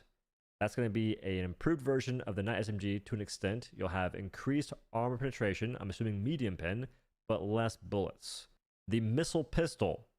You shoot 1 missile and then reload it. It's guided, akin to the Wasp and Warrant in that sense. but they showed it killing a commander. Yeah, that's the Not issue. very enticing. It's not like, whoa, you killed the commander in one missile shot? That's crazy. That's Oxygenator armor passive. You can run, slide, and walk. I know he went on like a 5-minute rant about how fucking stupid the pistol looked. And I don't think he knows it's called the pistol yet, but we'll make sure he knows it's called the pistol. You know he just cut it out because he didn't want to get the flack from the Glazers, bro. You know he cut it out. Walk faster. Akin to enhancement, potentially super soldiery, which is not faring well in my grunt fantasy, Arrowhead. What are we doing? There's a slight chance the devs end up buffing the mech suits, or should I say, reverting their egregious changes. The ones that made it to where vehicles, especially mechs, get targeted when they're not occupied by a person. If no one's in it, I like how it died when it was getting called in. That's crazy, huh? Here's the thing. I think what's going to happen is they're going to revert all of the durable changes that they made to every enemy in the game on Tuesday. And I think they're going to buff the mech armor to armor value 3, and they're going to bump the front of the tank to AV4. Well, yeah. That's what I'm assuming. And if that doesn't happen, I'm going to be genuinely shocked. Or they're just going to massively bloat the health pool of the mechs. it can get destroyed. It's not hopium, bro. Like, what do you mean hopium? How would it be hopium in any way, shape, form, or capacity? They're releasing a mech warbond. Of course they're going to buff the mechs. What do you mean not going to happen? Are you guys fucking dumb? The mech warbond is coming out. Of course they're going to fix all the problems with the mechs. They have to sell the mech. Otherwise, they're selling you garbage, bro. You think that they're going to pull up and sell you garbage? There's no way. There's no way, bro. Of course the stuff is getting buffed on Tuesday. You would have to be Delulu to think that it's not getting buffed on Tuesday. Absolutely, you would have to be delusional to not think it's getting buffed on Tuesday. There's not a slight chance. The last 4 warbonds have all had massive buffs and changes directly tied to them when they've come out. You think the 5th one's not going to follow the same pattern as the last 4? You've lost your fucking mind. Intentionally, which makes sense in real life, but not all things that happen in real life equate to a fun experience in a video game. Shocking development. You also have the increase to durable damage. True. I paid for a defiler, and then I never got it. So that was good. Damage for enemies. That just means vehicles get destroyed faster. Not all enemies, but the ones that do a bunch of damage, they are the ones that normally got buffs. Rocket Devastators, the Flying Overseers, those dudes have pretty high APM. There's more they could change, such as the mechs only having 3 uses. You can't go past that. It says unavailable. They have a long cooldown unless the DSS is active to make it shorter, and you can't carry more than 1 mech, which I could understand making it to where you can only have 2 potentially, but just the 1 for all this time has felt kind of weird. And the reason why you can't bring more is it's an issue with the game, it breaks it, which might be true, but we can take a mech, bash and tank, FRV, all that's fine and dandy. So I don't know if I believe that excuse anymore. I think it is an excuse. Mechs get slowed down during sandstorms. Why? I'm slow as a person, as a player. I'm slow in my mech, and the enemies are just as fast, at least from what it seems like in this clip right here. What are we talking about? Why is that a thing? And I would say the damage output of the mechs does not keep up with all the aforementioned downsides, considering the pace of the game is increasing. You have more enemies to shoot at, which is good, and you have more bigger enemies to shoot at, which is also fantastic. Which game? Last time I loaded into the game, I walked for fucking 4.5 minutes and not a single enemy spawned. I was unbelievably bored. Are the enemies in the room with us? But the mechs aren't as powerful as you'd expect them to be to keep up. Maybe the new ones will be different, but what about the old stuff? So what's going to happen when the new mechs release? Will they buff them at all? Because if they do, it would be a good thing, but the issue is they're buffing it when there's a monetary reason involved. They direct monetary reason. The Warbond in this case. Which, it'd be cool if the devs actually change things for money, but a passive reason. A passive monetary reason. Such as, we make our game good to play, fun and enjoyable to play, people like that, and so they feel inclined to give us money to keep supporting our efforts as developers. That is the secret sauce that for some reason so many developers just can't comprehend. You make your game good, very fun. You don't do tons of silly nonsense, little shenanigans, if you will, that put players away from it, that push them away from playing the game in the first place. They'll respect you as developers and give you money to support your efforts, even in some cases when they don't care about the stuff you're actually selling. That is what people should be doing as developers. I said that earlier about the war. Like when the game came out the first year, people dead ass would just pay for $10 of super credits and they wouldn't buy the war. Like they would have had enough for the Warbond, but just by grinding, they'd pay $10 for super credits just to support the devs because they like the devs. Nobody does that anymore. I never see that sentiment. It doesn't exist. The Odo is a good game is integral to the Grunt Fantasy. Yeah. Holy Christ, how long are you going to spend on this issue? We're just reacting to all the videos. What's the problem? Are you upset that we're talking about the issue and going over everybody's opinions and reacting to them and talking about them? Does there seem to be a problem with talking about the topic of the day, Mechdonalds? Are you upset that Mechdonalds is in the game, Craig? You want to let it out, big dog? You want to tell me why Mechdonalds is pissing you off? What's wrong with Mechdonalds, bro? Why don't you let us know? Muga's the cloud. I've read that as cloud. Chud. My bad. Spam pregnant men for you, boy. Yeah, but like, what's the problem? Are you upset that we're talking about the problem with the game that's going to tank the player base? Are you happy about that? Are you happy that people are upset? Seems to be like the normal thing. Is the big arch any good? Well, we already have a big yellow mech, boy. Yeah, it's going to be Mechdonalds, bro. I'm very excited to play Mechdonalds. It is what it is. Anyways, man, go cry about it on Reddit. Fucking weirdo.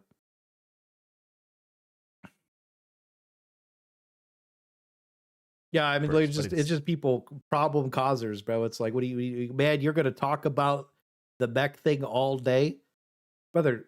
Of course, that's the topic of the day, bro. Of course, and then we're gonna go play some other shit. Instead, we have catch up. Yep. We have these bros complaining about a stream he clicked on. Yeah, he's a mentally ill retard. That's how it goes. The people they make themselves mad. It's like, oh man, you're still complaining about the, like, yeah, bro. Like, what the fuck? I'm complaining about the monetization of the game. Mechs, they look freaking sick. Not a fan.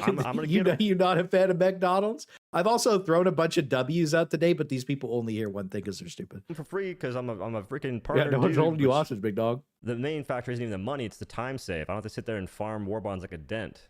But hey, some folks will do the cheater method, which at this point, you shouldn't do that. You should not be using any hacks to do anything in this game, guys. Whoa. Oh shit! How could you?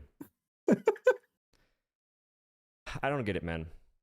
I don't get how these developers cannot maintain consistency to save their reputation in this case, which is a major factor. It's a major thing. They are just digging themselves into a deeper and deeper hole constantly, even ruining their reputation to a degree with some of their most devout followers, the unpaid PR team, the freaking glazed divers. The folks that they've been upgraded to dox divers. Engage in spherical glaze sessions on a daily basis are going to sit there going, what the heck are these Swedes doing? What's going on? That is a good question. And the answer is more simple than you believe, because people always expect the devs just don't play the game, so therefore they can't understand it. But I disagree. The devs are playing the game. They're just seeing a different perspective than you, and that is a black screen, since their monitors aren't turned on or they're blindfolded, either one. And in this case, it's not so much a gameplay issue, but all those previous problems with the gameplay, their intentional decisions that make the game worse, not just the bugs, it's their direct changes from the devs because they like it, that make the game feel worse to play, on top of this recent change with the mechs being in Warbonds. It's a compounding issue. It's not just one change. Oh my god, players can't be happy because the devs changed one thing. Yeah, it's like a that if you just erase your memory, Men in Black freaking Flash, and forget all the other stuff that has happened, which many folks don't even know about because no one has that kind of time. Yeah, like the only people that really know about all this stuff are the people who like deep dive it, man. You know, and then like the people who keep up to date with it, like the people who watch like Thick and I's stream or Buzz's videos, or all three. You know what I mean? You're watching all three. You kind of keep up to date with everything, and you're like, okay, like you're involved. But the problem is, okay, I guess it's not really a problem. It's just that a lot of people don't care. They're very disassociated from it. And then like a lot of people really disassociated from the game in general with the whole doc situation. And like they don't want to come back, bro. Like nobody, like people don't care anymore. And now like this kind of thing, like right after that is just, it's such a big L, man. Like this needed to be a bring the community together hype shit. Like this really did need to be a bring the community together hype patch, by the way. Like this isn't a joke. It needed to be like a lot more than here's a Warbond with some mechs in it. Like the trailer's cool, man. It's cool. But it needed to be a lot more than that. And like not talking about the update at all. Like they're gonna have to do something for next week. Like the level of crash out that I've seen today across the board from everybody has been very, very, very apparent that if they launch this in the current state that they had it planned for Tuesday, it is just going to be a catastrophe. And they genuinely have to do something about it. But they probably feel a certain kind of way about the game. Like, man, this just feels weird. Things just feel off. The Gator gets one-shotted now, by the way. I wonder why. The devs making dumb changes. It's their favorite thing in the world, and I don't understand it. So you can't be doing that. You can't be making dumb changes consistently and also be on this quest to pull off the any percent glitchless speedrun of tarnishing your own reputation with your players. Just so things don't get lost in translation, I'm not saying you shouldn't play Helldivers 2, let's boycott the game, don't give them your money. I don't care. Play it if it's fun. That's what I'm going to do. It's that simple. Yep. I'm just getting more and more annoyed with how they're running their game towards the ground. It's not dead, but they're not making it as good as it could be. And it's always due to these simple decisions. You could have asked anyone. They've been like, yo, I wouldn't put the mechs in the Warbond. It doesn't make any sense. We haven't done that before. There's no reason in doing it now. Just find something else. Every single person who cares comes from a dead game that sees all the same patterns that Helldivers is doing, and they don't want their favorite game to die. New World, Lost Ark, Gundam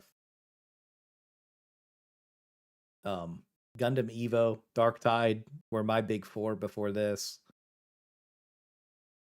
I know he's Dauntless. Thick's Borderlands. Buzz is Outriders. It's like, why do you think people care so much, man? Like, really? Dude, why do you think people care so much? You know? You sit there and you're like there's a lot. I know a lot of you come from dead games too. That's the other problem, right? You sit there and you're like, please just stop, man. You know, like just, and like these game devs again, like Thick's video, he compared them to the people that go to the island, bro. Like, but it's just a bunch of Hollywood dickheads that want to scratch each other on the back, and like that's it. They don't care, man. You know, they don't care if the game does good or bad. They only care if the monetization is there so they can make more fucking money and then go on their 10th vacation. It fucking sucks. Honestly, the devs could have maybe communicated something. It's generational. Same. Dude, for this game is generational for so many people. I had friends I had talked to years come back, play this shit, bro. Well, I mean, not played with, like, you know, playing other games. Like, you know, they go play this. Like they go play like Rust or like CS. I don't really like playing CS anymore. I quit a long time ago. You know, everybody comes back to play shit. We're all having fun and blasting it. They fuck the game up. Everybody leaves, and I'm like, oh, very consistently you'll see crash outs where it's like, oh, all my friends quit, and now I'm mad again. It's like, wow, that's crazy. Things they could do instead of that, and they're just refusing to do it. Like, I'd prefer a Warbond to have less stuff. I would prefer the Warbond to have less in it, but just communicate, hey, we have the Warbonds with it. We have the mech suits with it. Is that cool? I think so. People would give you money. They would pay for these Warbonds if they had less, if the game itself was better. If you improve aspects of the game in a meaningful fashion, you don't take months to do bounce passes to things that desperately need it. people would be more inclined. Because first of all, they'd have more stuff to do in the game. If you just buff the things that suck, because I know that you have an army of people telling you that everything's fantastic and everything's viable, guys. Stop saying this stuff is bad. There's some things in your game that are terrible. They're not fun to use. They're not enjoyable to use. It is what it is. You improve that experience. You then give people more ways to experience the game in a meaningful. Look, he's right, because like you go look at the pick rates, people just don't use the stuff that's not fun. And like it's not even like some of the stuff has crazy damage on it. People just don't use the stuff that's not fun. It's crazy. Fashion, instead of just sitting there trying to convince themselves everything's good, it's all fantastic. They're gonna have more to do, and not just in the sense of grinding mindlessly, because experience gains suck, sample acquisition sucks. I know not everyone needs samples. I'm not talking to you guys. I'm talking about new players that need samples. That's just how it goes. There's so much to grind for in this game that adding more to it and just going against the stuff that made sense sucks. That's the main gripe I have. It's that simple. I don't understand, man. Like I truly like this game. I do. I don't respect the devs' decisions. I don't have anything against them as people. I never have. It's just their decisions are quite often dumb and for no benefit. Yeah, that's true. It's a net negative. If you push for away a the lot of people this that shit. play the game like this constantly, just keep adding to the ever-growing list, as mentioned earlier, of all these issues that people have a hard time dealing with, especially if they're aware of it, you're going to give them more reasons to stop playing your game. Which, I don't know about you, isn't a wise choice. Not a wise path forward at all. So, figure it out. It's not rocket science, I promise you that. Rocket surgery, in fact. We need a lot of rocket things that surgery. people complain about are of your own decision making. Because I put up with a lot of bugs. I put up with so many bugs in this game, it would blow your mind. But the things that I can't stand are the intentional sabotage by the developers to make player experiences worse, all because it potentially contributes to their whole grunt fantasy kink garbage. And I'm also of the tinfoil hat conspiracy theory that they keep certain bugs in the game for a long time, as long as they aren't that beneficial to players, and instead actually, again, contribute to the grunt fantasy. If you don't like that word, the fantasy of realism and whatever the case may be. Essentially, us feeling weaker. Example, the freaking ragdoll. Why is ragdoll still broken this long to the game? And not just a little broken, but just egregious. Like, plants you're not even next to can knock you over. It's so turbo. Like, dude, the thing is, like, people don't remember. It's like, bro, we brought it up on Omens of Tyranny. It was so good. We had it so good, and then they just got rid of it in January, and then they never fixed it again. It's crazy. That is unacceptable. It's been like Clay always says, fixing old content is no different from new content. Making old content playable and like more engaging is far more relevant than dropping something new. I mean, it might not make the most money, right? But like, man, are we at the stage where like you cannot keep just pumping for money? We were past that stage with Into the Unjust, right? We were far past that with Into the Unjust. Now we're at the stage where it's like it can't be done anymore. Like, you're at the break. Like I was saying, dude, wow, we have too many Warbonds. You guys can't keep pumping Warbonds. We need more meaningful content. A little fucking creator meeting or whatever with the fucking devs. You're like, no, guess not. Like, all right. Well, any meaningful progression would be good. Ignore paper shredder. Be like, you gotta do something. You can't just keep sending it off the cliff. People are gonna fucking crash out. I think that this is the build up, basically, because they never really did anything with Into the Unjust.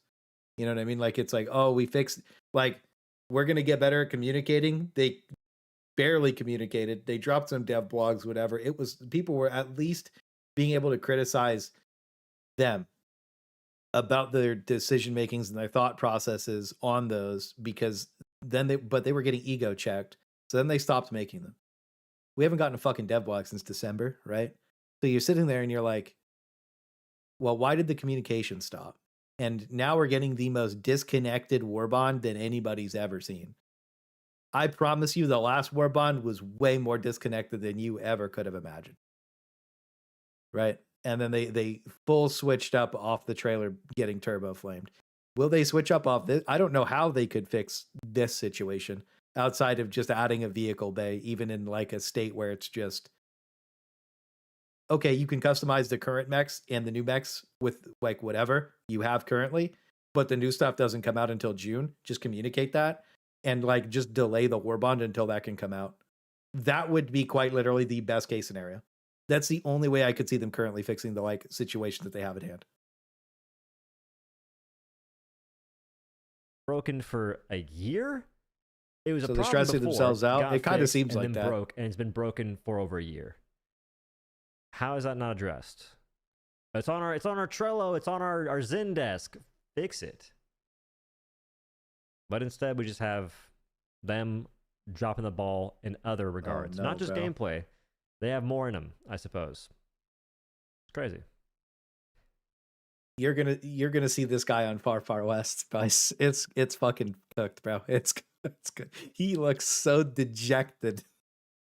I have not I've seen him be like annoyed before, and like I have never seen him this dejected with the game before. I had never once have I ever seen him this dejected with the game. Not ever once. I have you guys. He's tired, boss. I think this was the straw that broke the camel's back. I do. You know, you might hook him up. What do you mean what do you mean he's like this every Warbond? No, this is different, bro. This is different. You know it's different. If he look, here's the thing. Me and Thick react to everything, and it's important to react to everything because when you gauge the opinions properly, you get to see everything. You get to see what's happening with the community, what's happening across the board. I ain't never seen him like this. This is I'm tired, boss. Yeah, this is I'm tired, boss. If even Kai said some shit, bro, like we're clocked out. No, here's the thing: is the Glazers beat you down over time because you just get so tired of dealing with them. They infinitely flame out, super crash out on you, and they just have no thoughts in their heads, and you're just like, it's dude. And the problem is these guys half listen when you're talking, so like they only hear the negativity. Like, brother, I wrote a hang on, I'll show you an example. Give me a sec. Anyway, thank y'all for watching, and have a good day. My first thought was that I don't want to watch the Bricky video. Arrowhead, Sorry, dog. Make sure you guys go like the Odo video. Make sure you guys throw some W's in the chat for him. Make sure you wish him good. He deserves it. I'll show you guys something real quick. My boy looks fucking cooked up, bro. I said, what's this? Yeah, right here. The most underrated. What do you think is the worst? 110 rocket pods. Everybody thought rocket pods was the worst, right? I get into the comments here. This is the kind of stupidity that you have to deal with, right? So this guy's like, rocket pods are the best. Like Saro says rocket pods do less damage than eagle smoke, right? And then fake news, you suck at using it, right? This guy turbo flamed out in these comments. I didn't even ban him yet, to be honest with you, because I like going back to it. This guy's crashing out in the comments, flaming everybody, calls me garbage. And I was like, nah, you're fucking terrible. I just called him terrible like 10 times. He stopped responding to people. So you get 6 projectiles, 110 rocket pods. And then so it's very easy to do more damage with Eagle Smoke than it is with rocket pods. Do the targets that you would on average be throwing it at, right? That's just as simple as it gets. Smooth dive, like people did you just get comments like this? Clear rage bait. People are just stupid, right? They're auto-guided rockets. I check now, they're automated orbital railguns. You can explain better. What do you mean missing the shots? This is the problem. People don't even load it in the game. You go load in the game and throw the rocket pods, they miss a lot. They come boom, boom, boom. They come out in 3 strikes. It is fairly quick, but they miss a lot, right? It's an auto walk, I miss stratagem, right? So I respond with this, right? You can reliably hit 2 smoke bombs on a large target on average, dealing more or equal damage to rocket pods, but you also get utility. I would actually say you suck at using smoke if rocket pods are outperforming it. Took about 5 seconds to pull links and do effort research, right?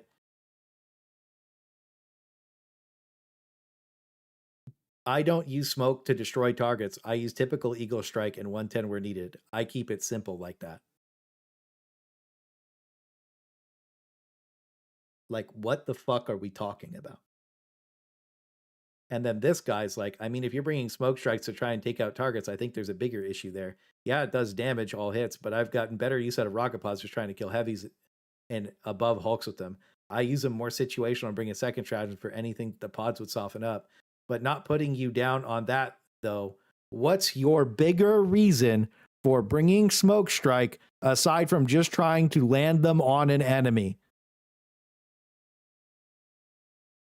What's your bigger reason for bringing smoke strike?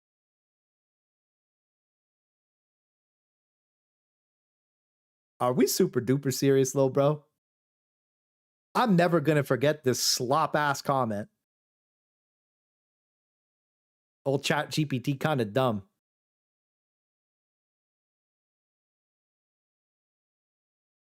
Might be a kid, bro. Might be retarded, bro. What do you mean?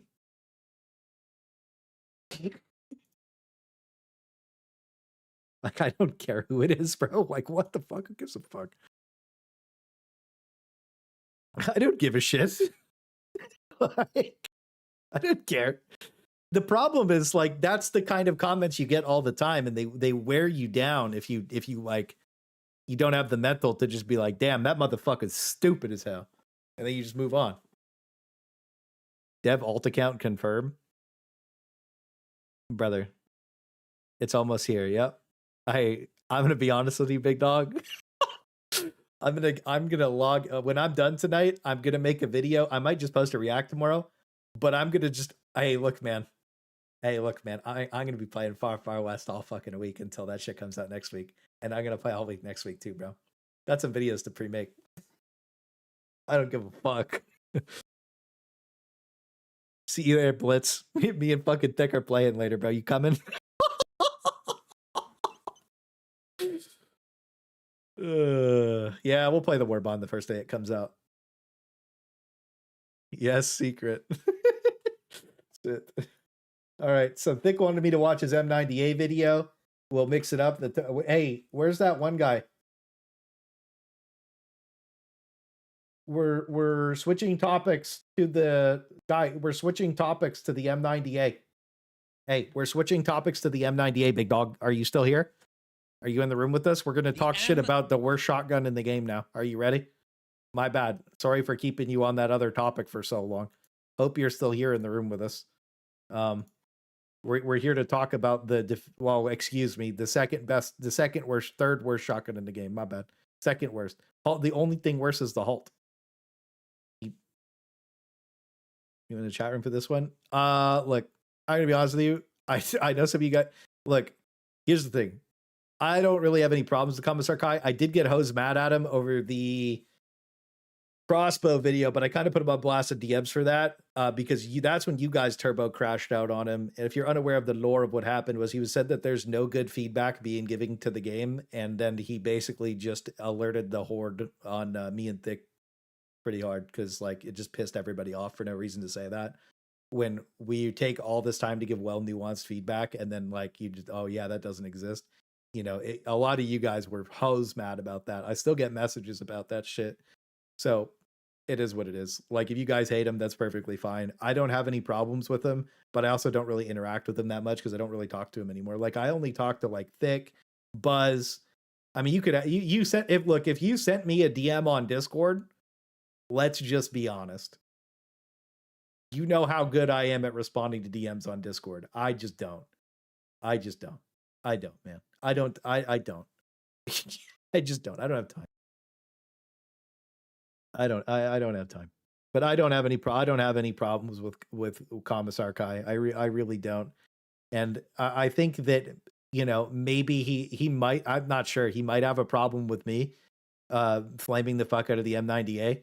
But like, it's not like I'm just saying this shotgun's bad. I think every single shotgun in this game is fucking terrible, except for the sweeper. I honestly, by the way, I think this weapon's overrated as fuck. I think it's bad. I think the only good shotgun in the game is the Double Freedom. I think every other shotgun and every single SMG in the game is fucking terrible, except the Knight. The Knight and the Double Freedom. Those are the only two that, I mean, maybe the Stroker now. The Stroker's really good. But it's like, I just don't like these other guns. They don't have identity. They're not fun to use. They're not intuitive. They're not interesting. I don't even like the Cookout anymore, bro. I don't. I just, a Double Freedom or Stroker or Knight. That's basically it for me. Outside of that, I just don't care to use any of that stuff. It's just bad. Like, you could just get that power fantasy anywhere else with anything that's better, bro. Thoughts on the Torture? I don't like the Torture either. I don't. Like, I don't see why I'd use it. I'd rather just use the Crisper. If I'm going to bring it, I'd rather have a better primary. That's all. I don't like the Torture. I never have. You know what I mean? It's just it.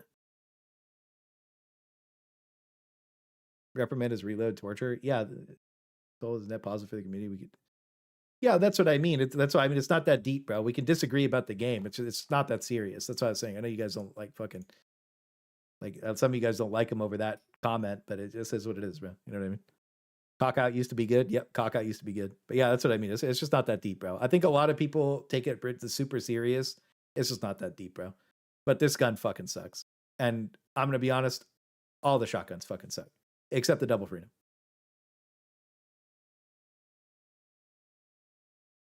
The M90A Halo shotgun added to Helldivers 2 in a collab Warbond worth 1,500 super credits. This was added in August of last year. Can you believe it's already been 3/4 of a year already?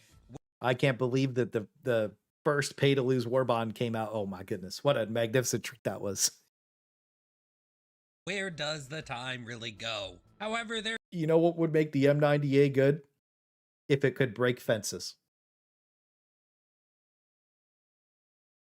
There is one problem with this shotgun. It's light penetrating. And no, before you go in the comments and say, well, actually, light pen is fine in Helldivers thick, you just need to learn how to aim. Brother, I am the guy who posted a video telling people to go try out the Stalwart on bots. This tech, I'm just going to say, I'm going to insert myself here. The tech for the Stalwart was innovated by me and Durkheiser because we were tired of just fucking using the same Slop on bots. And we quite literally figured out that you could just point this thing at a Devastator's top piece on his chest on max RPM, hold the trigger, and it just auto shot their heads off. This shit is just, it was flat out ridiculous, to be completely honest with you. And it's just an amazing gun all around. And then they buffed it twice. So now it's just like a giga DPS machine. It's fucking insane. The current Stalwart's quite literally one of the strongest support weapons in the entire game. It's fucking amazing. I am not a light pen hater. However, there is one problem with this gun because it is light penetration. And quite simply, they added a Halo weapon to the game, and it cannot headshot the Halo adjacent enemies in the head. You know, the Overseers really do remind me of the Halo Elites and the Halo Brutes. True. And personally, you know, maybe my memory is wrong, but I do remember playing Halo and being able to shoot Elites and Brutes in the head with the weapons in that game. Now, you have probably seen a few videos. I'm just going to be honest with you. My stance on this weapon is still, it should just be an AP4. No, it should be a support weapon that AP5 at 1 meter, AP4 at up to 5 meters, AP3 from 5 to 10, and then like maybe AP2 from 10 to 25, and then after 25 meters just does 0 damage. The most aggressive fall off ever. I want to play this shit like it's Halo. I want to run around, barrel stuff and everything, blowing it in half. And if I'm just a little too far away, this shit does nothing, because that's exactly what it did in Halo. Videos on this platform asking for buffs to this weapon and people recommending it be medium pen. And I will say, I actually watched one of these videos lately from Wise Guy Vito. It's a very good breakdown, like genuinely one of his best videos. He gives excellent he does a good reasoning job. and It's a good video explanations for his ideas, for buffing this gun, exactly how much damage to give it, and he did so in a thoughtful way to not take the spotlight away from any other medium pen shotguns in the game. Vito, you did a great job on this video. I was honestly impressed, but there's one little problem with his video as well. And it's simply that he's wrong. Okay? That's right, Vito. You're fucking wrong. We can both agree the Halo shotgun is special. You know, the USMC would not send John Master Chief into warfare with just a normal shotgun for normal mobs. They pack fucking tungsten into their ammo or some shit because they are going through thick layers of body armor and energy shields and straight up one-shotting enemies at closer ranges with this baby. Does anybody really? You know that these elite armor is made to withstand like a nuclear blast, so like being able to pump it with a shotgun is pretty fucking crazy. I wonder if ours would work like Think that. a hive guard could stop John Master Chief's ass clapper 9000? Because I really don't. I think don't so. either. I'm It's going to rip your nuts off. Oh no!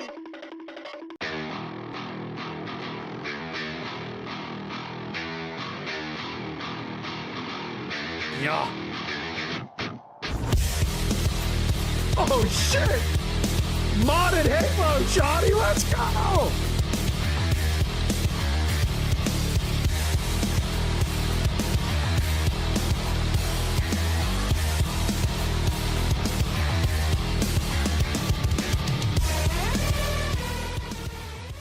Let's just be completely honest. This looks so fucking fun.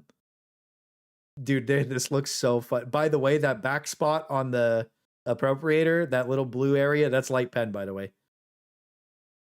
So shooting that was kind of silly. But anyways. 90A should be a support weapon shotgun that does heavy penetration and a deadly amount of damage. Yep. Shotguns should be like reverse sniper rifles, completely decimating things from close ranges while falling off at distances of like 20 to 30 meters, something like that. This weapon has 0 customization options because it was part of a legendary Warbond. So moving over to the support weapon slot could actually solve this small issue with it, given that no support weapons have customization. And getting one of the Halo guns to be a support weapon would mean that you could equip the primary Halo SMG, a bubble shield backpack, and possibly some bubble shield Master Chief to properly build. cosplay as a Marine, with every slot filled with Halo gear for full immersion. Now you might be asking, would giving this shotgun heavy pen be enough to justify a support slot? And the answer to that is no. I would also like to give it a nice fat damage buff, about 20% more flat damage, and maybe something like 50% more durable damage. Gives it enough damage that it would actually be able to one-shot Hulks within 10 meters. And we also want the capability of 4 to 5-shotting. I mean, like, bro, like we just can't ignore what's happening on the screen. Like, what is this supposed? Is the difficulty in the room with us? Oh my goodness, bro's been CC'd the whole time. He's been yapping since he joined since he just tried to engage this Hulk, bro. It's just been like, see you later, buddy. Dude, AP4 up to 15 meters would be. Look, I'm gonna be real with you. This looks so fun to go play. This modded shoddy goes crazy, bro. This has to be the coolest, most fun version of the M90A that I've ever seen. It really couldn't be much better than this. Basically be perfect. Honestly, we have too many shotguns in the primary category. It's bloated as hell. This looks amazing. Larger leg armor, since they're constantly running you down and turning at fast speeds with the horde right behind them. And you have to remember the low ammo reserves of this weapon. Look at how many hive guards spawn in these bug lobbies, okay? It is blasphemous that this bug's front armor would be able to stop tungsten-coated 8-gauge shells. Yeah, look, man, I'm gonna be 100% with you. Look, AP4 is light vehicle armor. AP5 is heavy armor. That's it. That's what Helldivers is. My 10-gauge shotgun with a slug could very easily shoot through light vehicle armor. An 8-gauge shotgun with super turbo rounds could very easily. But you know what? Maybe my 8-gauge slug shotgun. Maybe it depends on what you're shooting at, right? For the most part. But like, dude, an 8-gauge is crazy, bro. Like, the shells are fucking huge. There's no way. There's just no way. Especially from up, dude. This gun is just supposed to be badass.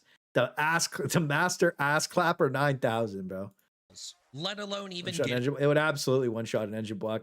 Well, what are we talking about with the the double freedom rounds or whatever, it could have the Barricada rounds that are supposed to be able to shoot through an engine block at 100 meters out of a shotgun. Like, that's the kind of weapon ammo toggle that we need for Mr. Double Freedom, bro. So I'm sitting here talking crazy. M90A not being able to do AP4 is crazy, bro.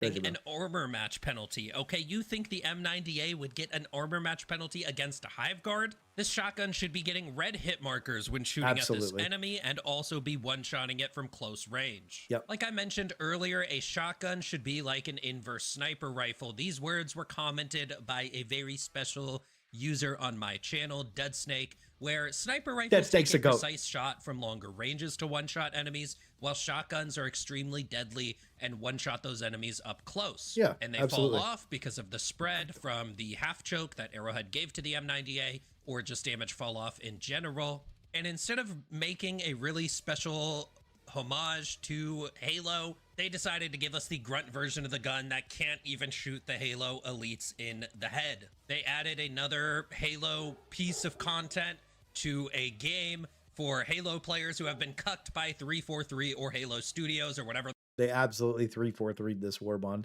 One of the other things too is if you go shoot the M90A at Cyborgs, it is... You are having a tough time, brother. You are having a tough time. They're calling themselves now, only to come to the Helldivers Hotel to have to sit in the cuck chair again. And it does seem like most people aren't really falling for it because this shotgun has a 0.5% pick rate. Well. Fellas, the M90A is dead. No question, no excuses at this point. What is the...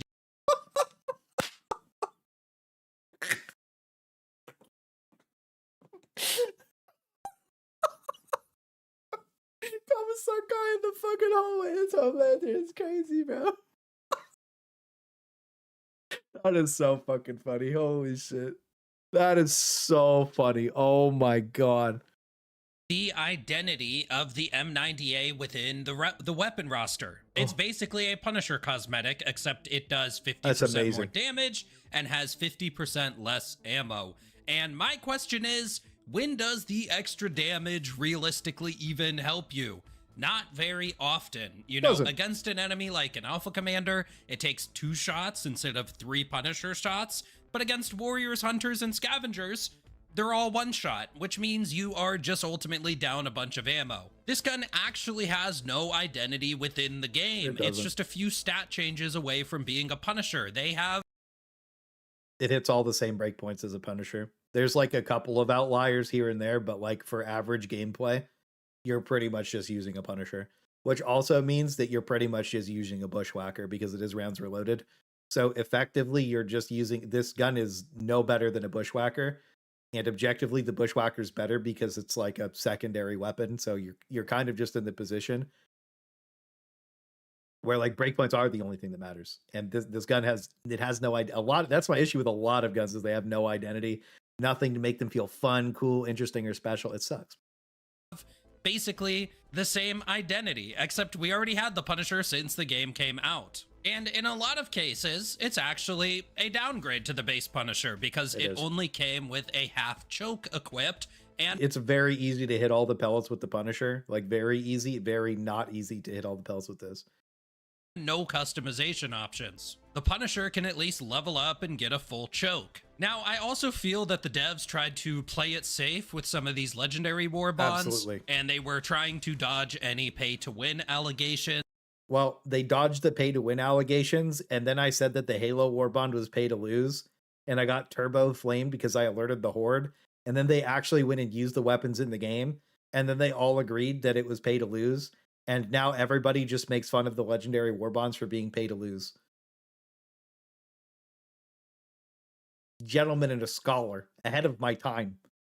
What I got to do is I got to wait to post my opinions by like 2 or 3 days so that fuck that. Post it for I'm always right, never wrong, never miss. And that's why both legendary Warbonds are extremely mediocre. They're all side grades to the free Warbond, but the problem is without customization, they just end up being downgrades. And Yo, this I thing would looks just sick. like to ask, who actually cares if legendary warbonds are pay to win? You can farm super credits in game, so you don't actually have to pay anything. You can pay to skip the grind. But I'm gonna be real with you. If somebody's crying about the legendary warbonds being pay to win, they're kind of trolling, bro. Like, come on, we're kind of trolling. You know what I mean? You can't really sit there and tell me like you're upset if the legendary warbonds paid. You don't even get super credits back, bro. Like, dude, all of that gear should be fucking cracked. It should be ridiculous, and it should be crazy fun to use. It should just be better than the counterparts because it doesn't have weapon attachments. It should just be better. It should just be better. ultimately, you know, our current alternative to pay to win is the reality we have now, that these warbonds are pay to lose, and they are just a novelty that was cool for some Halo fans the first couple days that they played with it, only, you know, to go back in the shelf and not really touched again. Maybe a few. I remember when we were streaming the caves, people were coming in, like new players, because Xbox just came out. They were like, bro, why is the Halo gear so bad? I'm in the caves, I can't kill anything. I'm getting fucking smoked. People were crashing out, bro. They were getting smoked in the caves. And like it's crazy that they dropped like one of the worst warbonds, and then the rupture strains in the caves. People are getting fucking instant snap hit by the rupture strain. It was crazy, bro. Few times. A support weapon shotgun would actually be a unique identity, and it would actually see play though. Helldivers is also really lacking a support weapon shotgun. This is something that I've personally wanted since the start. So yes, I am definitely using the M90A situation to push for something that I personally want. And the penetration and the damage buffs really makes it similar to the AMR, where it basically has a little bit better breakpoints from up close. You know, being able to one-shot Hulks, which the AMR can do. One-magging Charger leg armor. It's definitely not going to be the best against Bile Titans. It is able to kill Factory Strider chin guns, but only from dangerous distances. And also being able to shoot tank heat sinks from the back. Holy fuck, and when that's I so took many this shotgun appropriators. over to the appropriators, it did actually feel pretty strong against a single Doesn't look Illuminate like mech, it. but the sheer amount that were spawning, it felt very overwhelmed, to be honest with you. And I know some people are gonna watch this and think I'm asking for something outlandish or overpowered, but when you realize that this version of this shotgun is just basically an AMR, but with a major range limiter, it really isn't even an outlandish idea. It just felt pretty Bro's good. been using and it on felt screen the good whole and time. fun to play, rather than being something overpowered. It felt very satisfying. So that's it for the video. We will be keeping this one short. Let me know what you think in the comments. See you guys next time. W changes. After two. The M. No. W changes. Make sure you guys go like the video. Make sure you guys put some W's in the chat for Mr. Dickums. Make sure you go like his video. Make sure you watch it. Make sure you watch it 2.25 speed. Full thing, twice. This gun is something that I think a lot of people are going to be talking about for a while. I do think that Mechdonalds is going to be the big problem for the next week. Mechdonalds is going to be very interesting to see how Tuesday goes out. But I do think that when they revisit if they ever decide to revisit the old content to fix it or make it better or just improve on it, the legendary warbonds should all be just turbo buffed to be fucking crazy, and I don't care at all. Like I don't really see the point in having a bunch of like C and D tier guns. Like the current B tier of the game, like I know the Arrowhead's B tier is different from like somebody who plays the game's B tier, but like the current B tier of the game is built for like diff 7, and then any time that there's any amount of spawns or enemies that spawn in a meaningful capacity, it doesn't make any sense. Like the guns start falling apart, everybody says they're terrible, and then the hard stuff goes away, and then magically everything's fine again. It's like the cycle. It just keeps repeating itself. It's awful. Killzone guns are so bad. I like the accelerator because it's cool. It's a great elite hunter and stuff like that. It's fun. I actually thought it was pretty good on the cyborgs. I did. I thought it was great for what you were doing with it. It was really good, but you're very specifically bringing it to one specific thing, and that's it. And that feels kind of bad. You know what I mean? But I mean, if it's part of your build, it's part of your build. It's just, it could be juiced. It should light stuff on fire because that's what Plasma did in the first game. And also, Killzone Plasma lights stuff on fire. But anyways, I do hope that they go revisit this old stuff. I really hope June is that update where they're just going to be like, okay, weapon attachments, full customization, sample grind for every weapon in the game. huge cope, but that's what I'm expecting out of June. And if that's not what we're getting, then I have no idea what they're planning. Maybe a big Warbond. You know what I mean? I don't think Mechdonalds is going to be enough pressure to make them do anything worthwhile. No, I think Mechdonalds is going to be a snap decision for next week to curb the crash out. And I think most people are probably going to be pretty mad. Mechdonalds is going to make that vacation difficult to relax on. They were just on vacay for like 6 weeks, bro. Do they have another vacation coming up?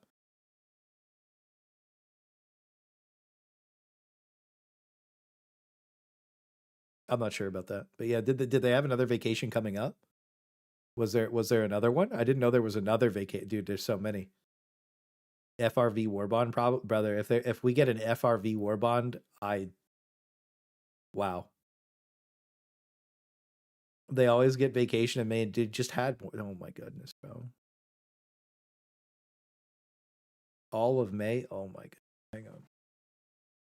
When are Swedish vacations?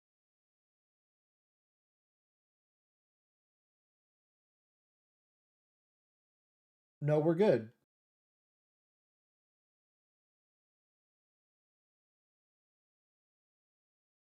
It says late June to mid-August, with July being the peak holiday month. So they're going to be gone from late. They're not here in July to mid-August. Many Swedes take 4 weeks continuous leave from mid-July to mid-August. So yeah, they're not here from July to August. I think they're here for May. For the roadmap? Well, I think that they're working all of May on the... I think that they're working all of May on the thing. No way.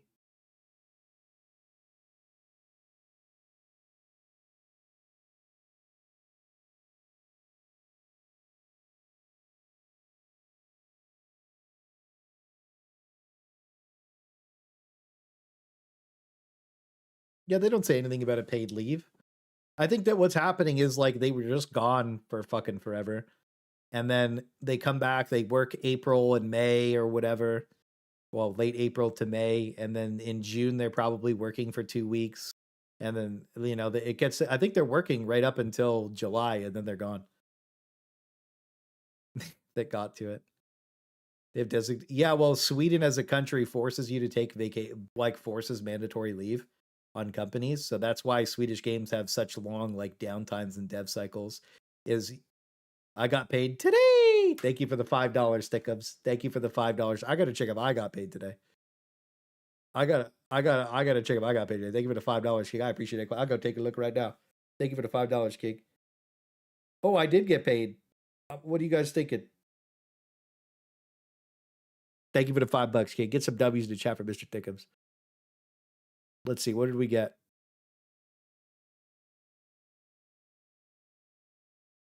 Oh. Not tomorrow. Today. Thank you for the $5. Doubled $5. Get some big W's in the chat for Mr. Thickums. Thank you for the $10, King. I appreciate you. Well, anyways, guys, I appreciate that $10, King. I'm going to be eating some good ramen this month. It's going to be good. Thank you for the $10, brother. I appreciate that. Thank you, sir. Thank you. It's going to be a good month. It's going to be a good month. It's going to be a good month. It's going to be a good month. It's going to be a good month. It's going to be a good month. All right, guys, we're going to have to stream every day for the next like 4 weeks. Is what it is, guys. Is what it is. We've got to clock in. I'm posting by the way, I'm posting reacts to everybody's shit today. Thick, can I post a react to your video tomorrow? What do you think? Is that too early? You want me to wait? You want me to wait a bonus day? What do you think? Yeah? Are we good? We're good. You want me to wait or you want me to post it? Because I'll just send it off a cliff, bro. I'll post a react to your video and Buzz's video tomorrow. And Odo's video. And Vito's. I don't know, whatever. Okay. You taxes on whatever before it came over the IRS. I am on top of my taxes, sir. I took my time to do my taxes. Everything that I claims in a nice little Google Docie. Perfectly set up with all this receipts screenshotted in it because I've been audited many, many times in my life. And every time I send them that, they're done with the situation instantaneously. I have the perfect Google Doc setup. It's amazing. Only 3 notifications a day. That's the sweet spot. Indeed, sir. Indeed. I want to go bungee jumping in game without the gear. That would be quite the thing. A bungee jump from the Super Destroyer. Good luck, big man. The 2 Big Macs, corn double cheese, $20, nuggets, barbecue sauce, Chucky milkshake, and spicy McCrispy at Claysthetics. Perchance the order. That would be Let's see. So a big that's 22.33. That's about $50 Canadian. I'm not exaggerating the cost, Zeno. That's about $50 Canadian. Maybe even 55. So if you drop me $55, I'll go. Well, if you drop me $55 on Ko-Fi, I'll go pick that up for you tomorrow, big dog. I'll eat it on stream. You can live vicariously through me. You know what I'm saying? But if not, is what it is. It's expensive, bro. Canada's expensive. This is what I call it, issue too. That's too much food for me. I wouldn't be able to eat all that. No, I'll tell you what you guys were doing next week. We're playing Far West. It's gonna be lit. I'm so excited for Far West next week. Never drove it to Canada. Man, it's all good, baby. It's all good. That's like $60 American. You keep it. What do I got? You guys want to see some plastic ass money? Get your money up, boy. Get your money up, boy. Get your money up, boy. Boom. That's a $5 bill. Bald and everything. Look at this. You know, if you leave this shit in the sun, it melts. Boom. That's a $20 bill. Look at this weird shit. Where's the $10? I have a $10. This is it. This is all I got left. Boom. Look at this weird. Shiny. Look how cool that is. Monopoly money. It is literally Monopoly money, bro. Canadian money is fake, bro. It's fucking weird. Dude. You know what's crazy? I have Swedish money on the table over there because I was putting away some stuff. Hang on, I'll show you guys Swedish money. Dude, do you know that most places in Sweden don't even take bills anymore? That was really weird for me. Everywhere here takes bills. Most people don't take hundos, though. Put this guy over here.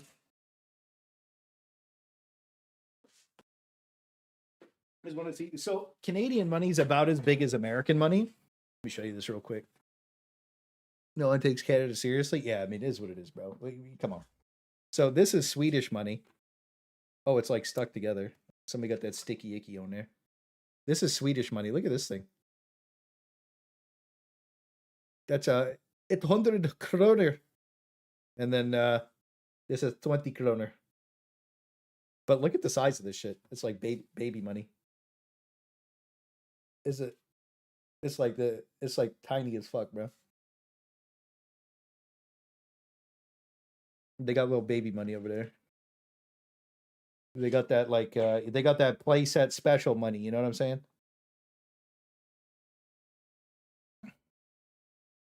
Mandatory vacation money. This plastic shit. Hey, bro, I was there when they did it too. Dude, the old bills are badass. Does Canada increase? No, it literally just breaks. How many war bonds can I buy with that? Well, with $20, I could buy one. And I think I'd have $4 left, man. Be fucking litty titties, bro. In it, bro. In it. You're ruining it. And you know what about this M98, bro? Oh, man. You're just ruining it. Ruining it. Look at my lips. You're ruining it. Ruining it. Ruining it. Yeah, pennies are getting stopped around the world. Do you know the real reason people aren't making pennies anymore? We aren't producing enough copper, and the global economy is not producing enough copper to keep up with copper demand. The next squeeze is going, like, when the copper runs out, copper is going to be more expensive than gold. It's more valuable than gold. It's like the salt situation. This is a joke, by the way. This isn't a joke. This is not a joke. This is a salt situation. Everybody needs copper. For every piece of infrastructure that's getting built in the entire world, from things getting welded to just the cables, the wires, the insane amount of modernization that needs to happen for all these cities, everything is all copper. and we do not have enough of it in the world economy for copper. That shit is going to be so expensive by the end of next year. With all the shortages on all this stuff, it is going to be crazy. Has been copper for a minute? That's what I mean, though. They've been telling the homeless here that the flock cameras have copper in the RAM in them, so they get destroyed. Oh my god. $5 from Hacks Guy. Hey King, happy Tuesday / Wednesday. I appreciate you. I appreciate you, big man. I appreciate you. Thank you for the $5, Hacks Guy. Get some W's up for Hacks Guy, bro. Thank you. Thank you. Thank you. I appreciate that. Thank you, brother.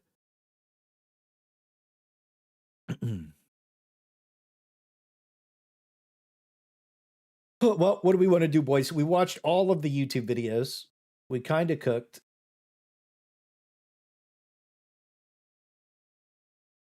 It looks like most people are voting A tier. This is where they expect the Warbond to lay, which I find this interesting. I do find this poll interesting, to be completely honest with you. Maybe it's because I put B and C tier together. Maybe I fucked the poll up. Can you run the same poll but do S, A, B, and then C tier down here? Well, I don't know. Maybe it should just be A, B, C, and D tier. It wouldn't have been S tier no matter what. I should have just done A, B, C, and D. DMs the glaze in the post I sent you is next level. Thank you for the $5, King. Let me go check the post. I don't get the... Oh, boy. Yo, get some W's up in the chat for Mr. Thickums on 5 more Dubra. Big money. I don't see any problems with this way of monetization. I mean, I just asked my boyfriend for a bit of money for the Warbond. He normally gives me the money, no problem.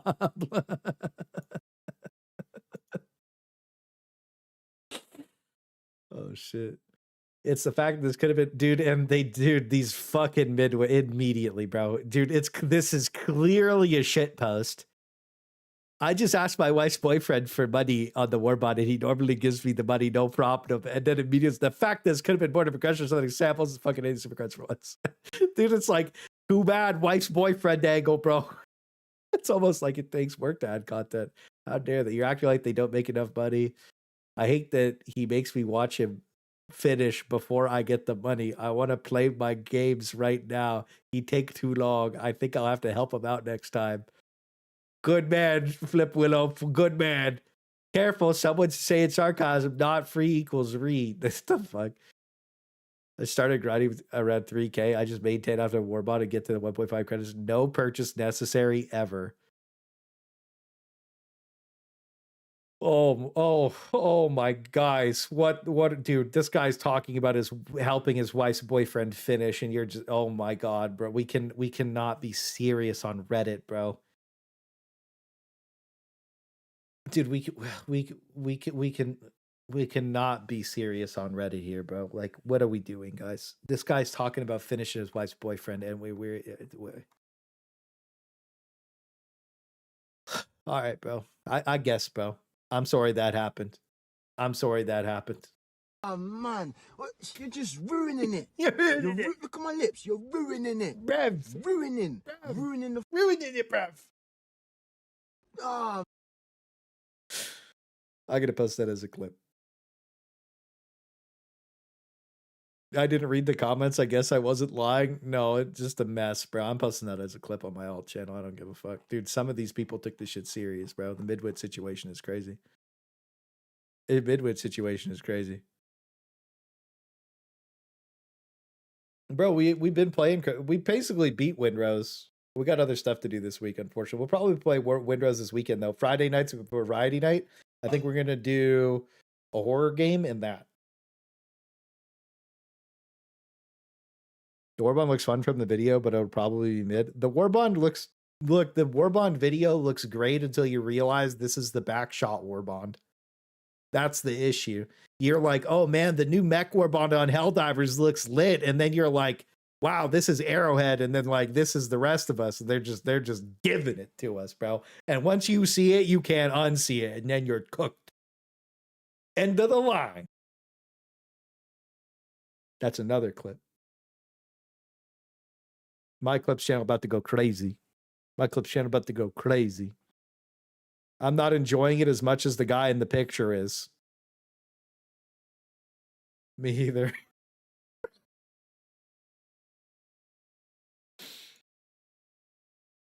Anyways, I don't know. I do think that the Warbond, like, bro, like, we look at let's go refresh the comments. Go double check, and then we'll see what the vibe check is here, dude. Dude, this has 324,000 views in 14 hours. I think it was all Seif Chan earlier, right?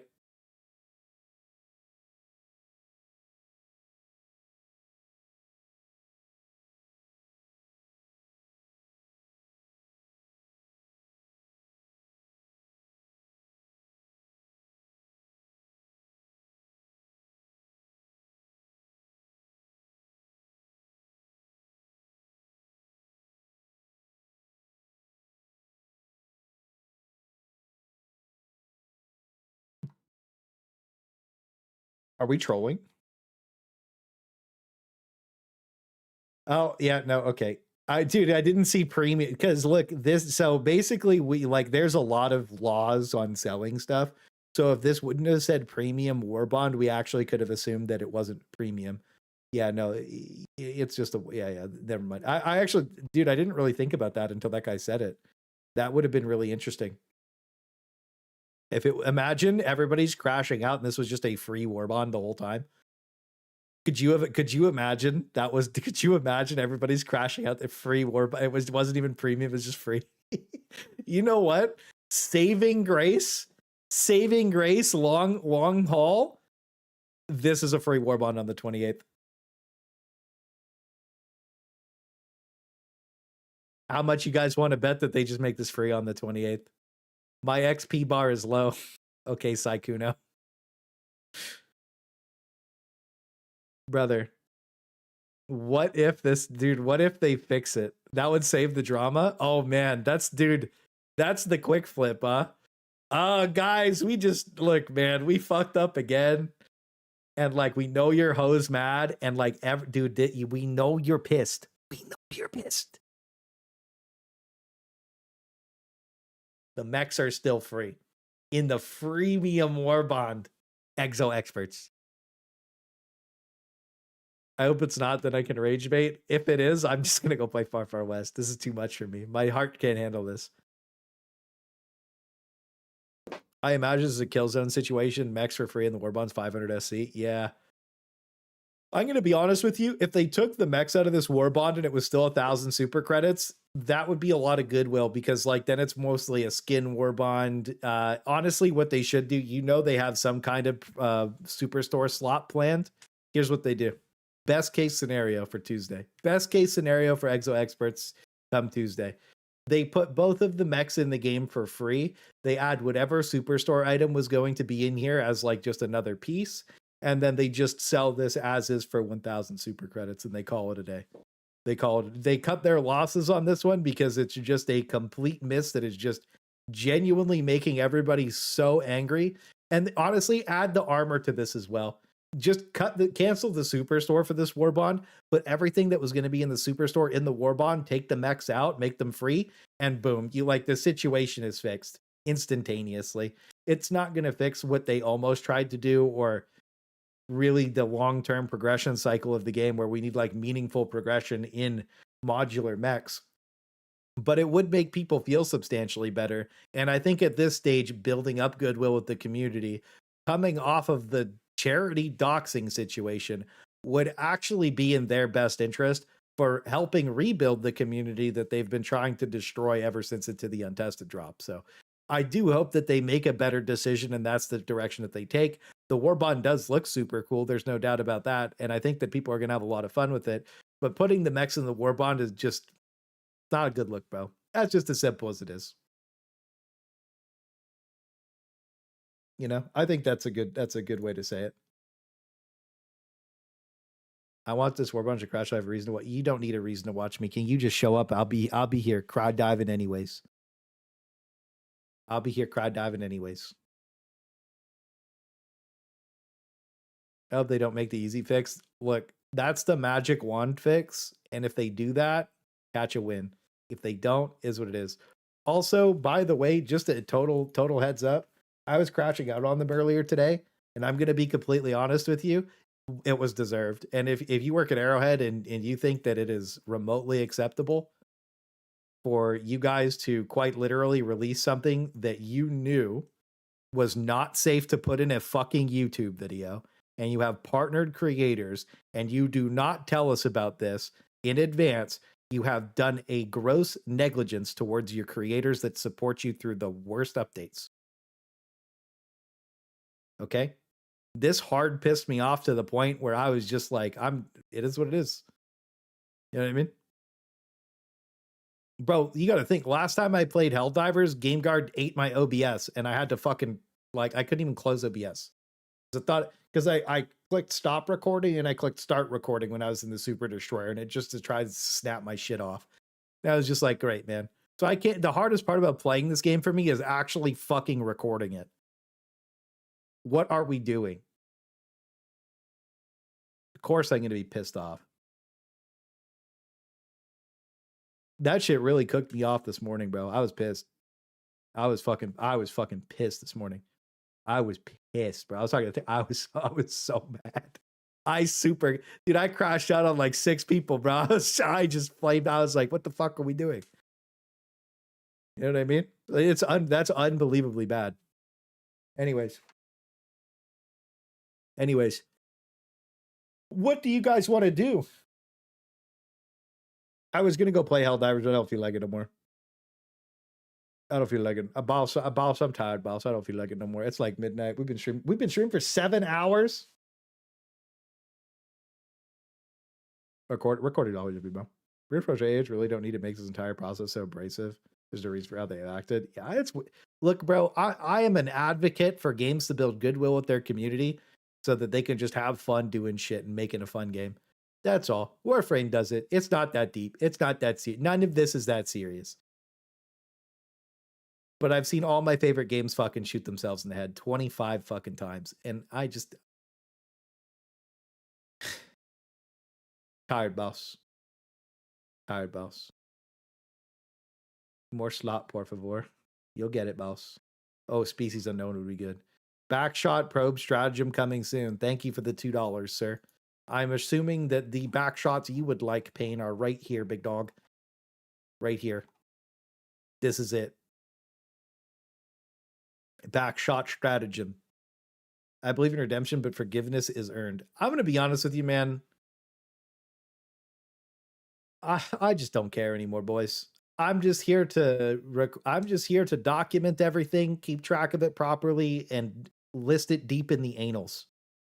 All of this stuff is written in the annals for all time. Mechdonalds will go down in history as Arrowhead's second biggest failure, because hashtag into the meat load, hashtag untested, hashtag into the untested was their worst update. Mechdonalds is part 2 of the reckoning. Clock in. The piss is on the table. Well, guess what? The pistol's about to be in your hand, buddy. How about that? How about that? You down with the pistol? The P missile. The pistol. That's the official Helldiver name for the pistol. The pistol. Spread the word. Spread the word. Spread the word. The pistol's coming to Helldivers too. Spread the word. The P missile. The pistol. It's coming. The best anti-tank pistol to ever drop in the game. The pistol. Worst update so far. So far. Hold my beer. No, I think we might call it there, boys. Anybody streaming? Anybody streaming? Anybody streaming that you guys want to watch? Is Cold Brew streaming? No. I would have hosted Cold Brew. I don't see anybody else. Dude, is nobody on? Tana on? Epop? Peanut? I think people would call me slurs if I hosted Peanut. He has 45,000 viewers. I think I'm okay with that. I think I'm okay with that. Funny how 2 Swiss companies you've worked with shoot themselves in the foot when you tried to help them. Well, at least this one flew me to Sweden and was like, yo, boss, thanks for that. I'm like, and you know what? W them for that. You know what I mean? Darktide blacklisted me because they got gaslit by a bunch of Turbo Spurg retards, and then they killed their game because they constantly had my builds nerfed as like a fuck you. And then the game died, and now they have their circle jerk fiesta of a dead game. The mech stuff has been so outlandish. I haven't heard anyone talk about the potential patch changes. Oh man, yeah, nobody gives a fuck. Dude, the update on Tuesday is nobody cares. They're just dude, the mech stuff is so off the cuff. Everybody's like, wow, that's crazy. Dark Tide devs in the same office as H? Nah, they're in the same office as EA and somebody else, right? Dark Tide's in another office. Do another passive aggressive video from the devs explaining their me too, man, me too. You know what's crazy? Mr. Rotten Film Production, you know what's crazy? I saw you comment on a Warhammer video. What did the guy painted something fucking badass. You commented on his video. I saw you in there. I saw you in there, boss. I saw you in there. I don't know if you remember what I'm talking about. I saw it like it was like 3 days ago. That's why I can't remember the video. I saw you comment on it was a crazy paint job on Mini. It was a crazy paint job. It looked so good. Thank you for the $5 paid. The missile pistol edges me like a milk thistle. The pistol sizzle. Get some W's for the $5 pistol. Thank you for. We're fucking stupid. We're fucking stupid. Thank you for the $5. Thank you for the $5, King. I appreciate that. Thank you. Let me go double check. I'll check my likes really quick and see if we can't find it really quick. You liked videos. Oh yeah, the motorized Gatling Mini. Yeah. The motorized Gatling Mini, dude. That's the one. That wasn't a paint job. That's the one. That was the one. Dude, he has this Terminator where you push a rock and the fucking Gatling gun spins on the turn. It was so fucking cool. Hang on.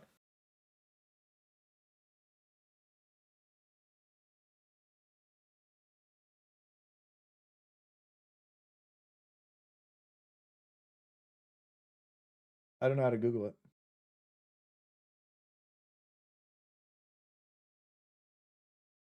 Yeah, I don't know how to Google it. Anyways, it's fine. This game needs a Kimbo. I saw it 2-inch peak. Yeah, that shit looks sick, huh? I got me like, yeah, I saw that shit. It's sick. That shit was cool as fuck. Yeah, that shit was cool. Anyways, guys, I will see you tomorrow. I'm going to go pump some videos out. We're going to get clocked in. If you want to watch a crash out, let me see. How'd this video do? Not great. Video's not doing great. I might have to unlist most of my Dark Tide stuff, to be quite honest with you.